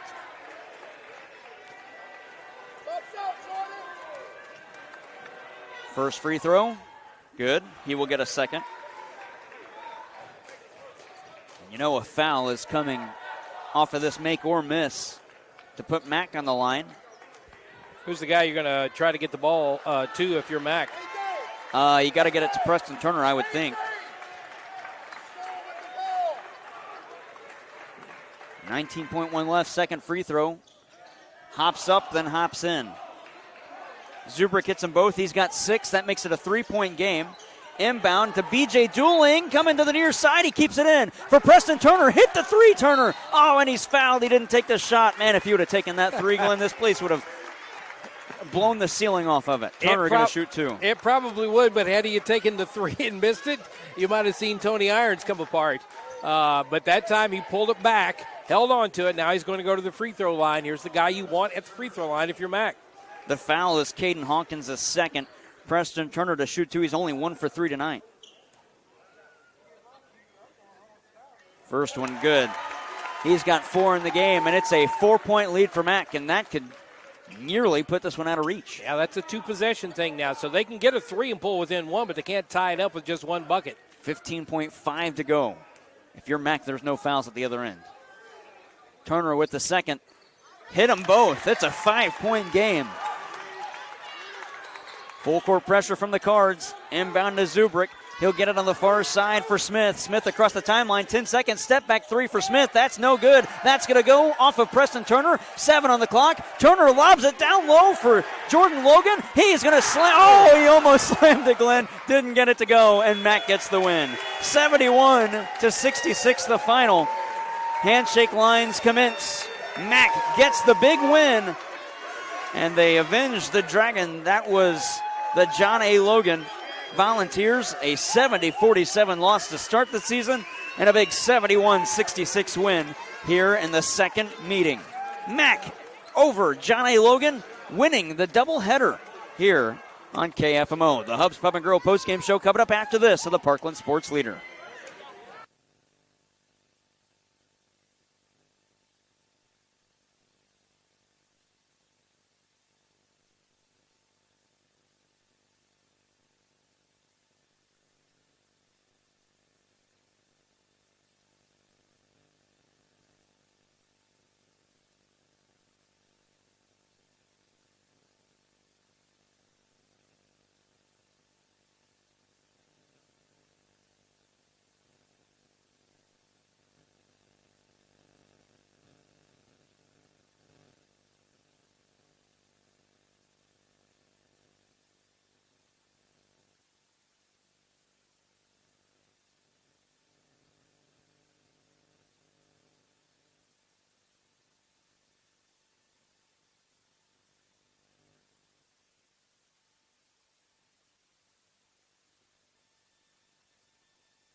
as they avenge an earlier season loss with a 71-66 win over the John A. Logan Volunteers. Welcome to the post-game show, brought to you by Hub's Pub and Grill. Tony Irons, head coach of the Mac Cardinals.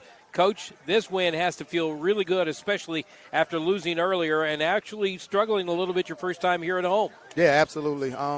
We kind of knew that first game was a lot of jitters. It was my first game with them. It was their first game playing together. So, it was like it was a lid on the basket. Today we just wanted to come out and compete. And I think we're starting to figure out, our identity. And then once we figure those things out, I think best basketball hopefully is ahead of us. Well, we've talked to some of your counterparts, the women's coach, Carrie, and also you talked to Coach Copeland, and they all say the same thing. If we play our game, we can beat anybody. You starting to feel that way about your ball club? Yeah, definitely. I mean, this is what we've been focusing on. I think the first game we spent a little bit too much time trying to figure out, to prepare for them when we played them. And this time we just dialed in to us. And, and that's who we have to be, is just continuing to take positive strides. And, again, just trying to get better daily. I think your defense was really good here tonight. Yes, you gave up 66 points, but you held them under their season average so far. And it felt like every time they came down the floor, it was one and done. Defense seemed to be the key to tonight's game. Yeah, that's what we got to be. Defense, we spent a lot of time on it, and it's really just effort. It's just a mentality. Offense is going to fluctuate on daily basis. You're going to hit shots some games. You're not going to hit shots on others. But one thing that we can do is kind of, be connected defensively, try to rebound the basketball, be tough, and then try to wear down the other opponent too. I think that's one thing that we did do. Was later in the game, you saw that some of those threes that they were hitting in the first half, they weren't able to hit. And I think a lot of that had to do with the pressure that we were putting on the ball. Well, I'm looking at Jordan Logan. I'm looking at Jordan Richard, guys like that, B.J. Dooling. All these guys contribute to a win on a night in which they really had Preston Turner's number, didn't they? Yeah, absolutely. I mean, P knows what it is, too. We're a team right now. I know, obviously, he's one of our most, talented offensive players. But we have a team right now that, on any given night, we're telling everyone that someone new is probably going to have to step up because, it's just if we rely too heavily on one or two people, then sometimes we'll stagnate offensively. But, again, I'm excited because I hope that at one point in time everybody's going to be playing well at the same time. I look at one stat here tonight which kind of characterizes this win, and that's Aaron Walker's 6 rebounds tonight. That guy was getting on the boards even though he's a 5'8" sophomore out there in the land of giants. Yeah, that's who we talk to him all the time about him having to be one of the toughest players on our team. He has aspirations of playing college basketball after this. And, at his size, he's going to have to be able to impact winning. And it's not always going to look away on the stat sheets, but loose balls. I thought he was huge with his poise, late in shot clock situations. And, and he's gaining trust from me, and that's the main thing, too. Obviously some turnovers that he wish he can get back. But, again, he's never going to be perfect. But, I'm really, really impressed with his fight tonight. Talk about your offense. I know Logan had a big night. Richard had a big night. BJ had a good night as well. But you got some contributions from Duncan. You got some from Phillips when you needed them. It seemed like everybody was on board tonight. Yeah, they were, games like this, you don't have to get them too dialed in for because, at the end of the day, this was, with Jordan Logan being playing at John Logan last year, there was going to be some emotions tied up into that. And then us just not playing our best that first game. So, our guys were up for it. We just wanted to manage the emotions and hopefully we're able to execute, because sometimes your emotions can get the better of you and then we'll look a little sloppy, trying when it's time to execute. Now, if you're looking at this ball game, a lot of good things about it. What's the one thing you probably would like to change about this game? I think that there's we have a couple possessions where I think we're still our sense of urgency is still a little bit not there.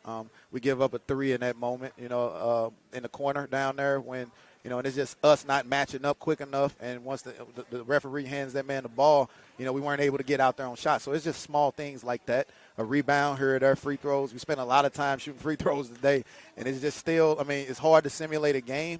We just got to keep chugging away at it. But, just little things. I think those little things, I think if we continue to hammer those things down, I think by January, we should be looking like a really good basketball team. Well, if it's any consolation, last year they had free throw problems, both the men and the women, and they started working, and by the end of the year, one of the better free throw shooting teams in the whole conference. So maybe that'll turn around for you as well. Now, you got a game coming up against a team you've already faced, Wabash Valley. Yep. What are you looking for in that game? How do you not, I guess, have a letdown against them? Can't. You know what I mean? Like, it's going to take 2 great practices. You know, that's obviously what we've been hammering is just like we're looking at who's in front of us, you know, and at the end of the day, we're playing this as if we've never played them before, you know, obviously. So it's going to start with me, you know, in practice, making sure that they understand that, you know, we're not satisfied. We're trying to build here.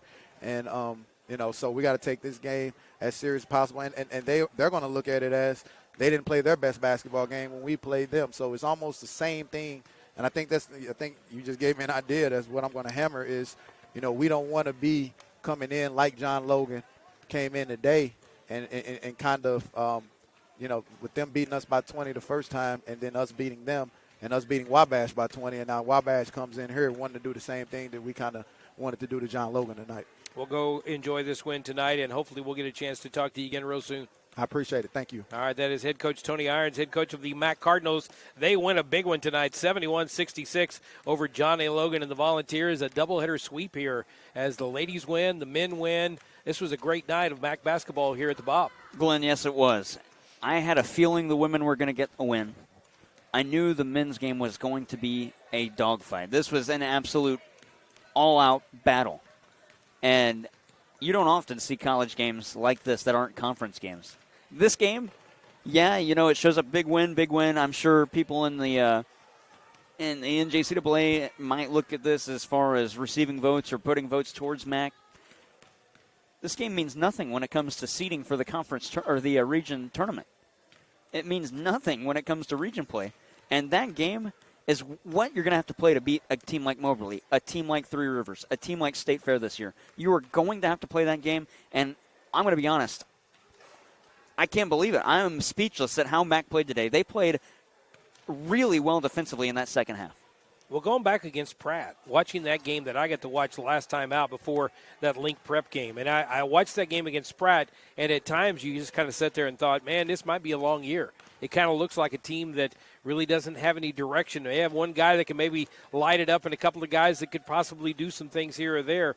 But talking to Tony Irons that night, he said, I think we've got a lot more room. We got a lot more top side, and we need to keep working towards that, need to keep pushing and pushing. And that's what they did. And I think here tonight, I think against Link Prep, I think against Logan here tonight, they've played some of the best basketball they can play. And if that is some of the best basketball they can play, then things look bright because that was a really good John Logan team they beat here tonight. It really was. Final score 71-66. We'll take a couple-minute break. When we come back, we'll get you stats and wrap things up from the Bob. Here in Park Hills, Missouri, campus of Mineral Area College, the Cardinals get the win over John A. Logan, 71-66. We'll be back right after this.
Final score in this one, Mac gets the win, 71-66. Time for the final stats as we wrap things up here from the Bob Seekers Fieldhouse. And on the Mineral Area College side, balanced scoring throughout. Jordan Logan, Jordan Richard, B.J. Dooling, 10 points each. Joseph Scott had 9. A.J. Walker had 8. De'Ari Duncan had 9 as well.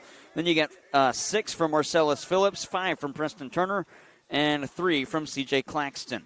For the John A. Logan Volunteers, their leading scorer is Davius Lowry with 13 points. DeCarl Payne and Caden Hawkins each had 12. Taylor Smith had 10. Then it's 8 from Julian Norris Jr., 6 from Xavier Zubrick, and a point from Nico Rucker. Missed the 4 from Jaden Miles. Scoring by half, 31-29, John A. Logan in the first, 42-35, Mac in the second, 71-66. They get the win. Glenn Berry's got the team numbers. All right, overall team stats for the victorious Mac Cardinals here tonight, 29 of 51. That is 57% from the field. At times it didn't feel like it, but they made up for that hot hand by shooting poorly from the three-point arc. 1 of 13 all night. That's not even 10%. Folks, so that's about 0.7% from the three-point line. 12 of 19 from the free throw line, 63%. For the John A. Logan Volunteers, 21 of 54, 39%. They were 9 of 15 from the three-point arc. That's what kept them in this game, 15 of 20 from the free throw line. So about even on free throws, about even on field goals, but the three-pointers kept John A. Logan in this game here tonight. Rebounding went to John A. Logan, 29-26. They caught a lot of rebounds late in the game, but Mac seemed to get the turnovers when they needed. 14 turnovers overall for Logan and 11 for Mac. Final score in this one, 71-66. We're back here on Saturday when the Mac Cardinals host Wabash Valley. Coverage starting at 6:30 with the opening tip at 7 here on AM 1240 KFMO and online at KFMOsports.com with KFMO Sports Plus, your home for Mac Athletics in the Parkland. He's Glenn Berry. I'm Jared Pettis saying so long. Great job back at the studio, Landon Keene. We will wrap things up, and when you hear us next, it'll be high school football on Saturday. Valley Catholic at Bowling Green in a Class 2 state quarterfinal. And after that, in the nightcap, it'll be Mac men's basketball on the Parkland Sports Leader, AM 1240 KFMO.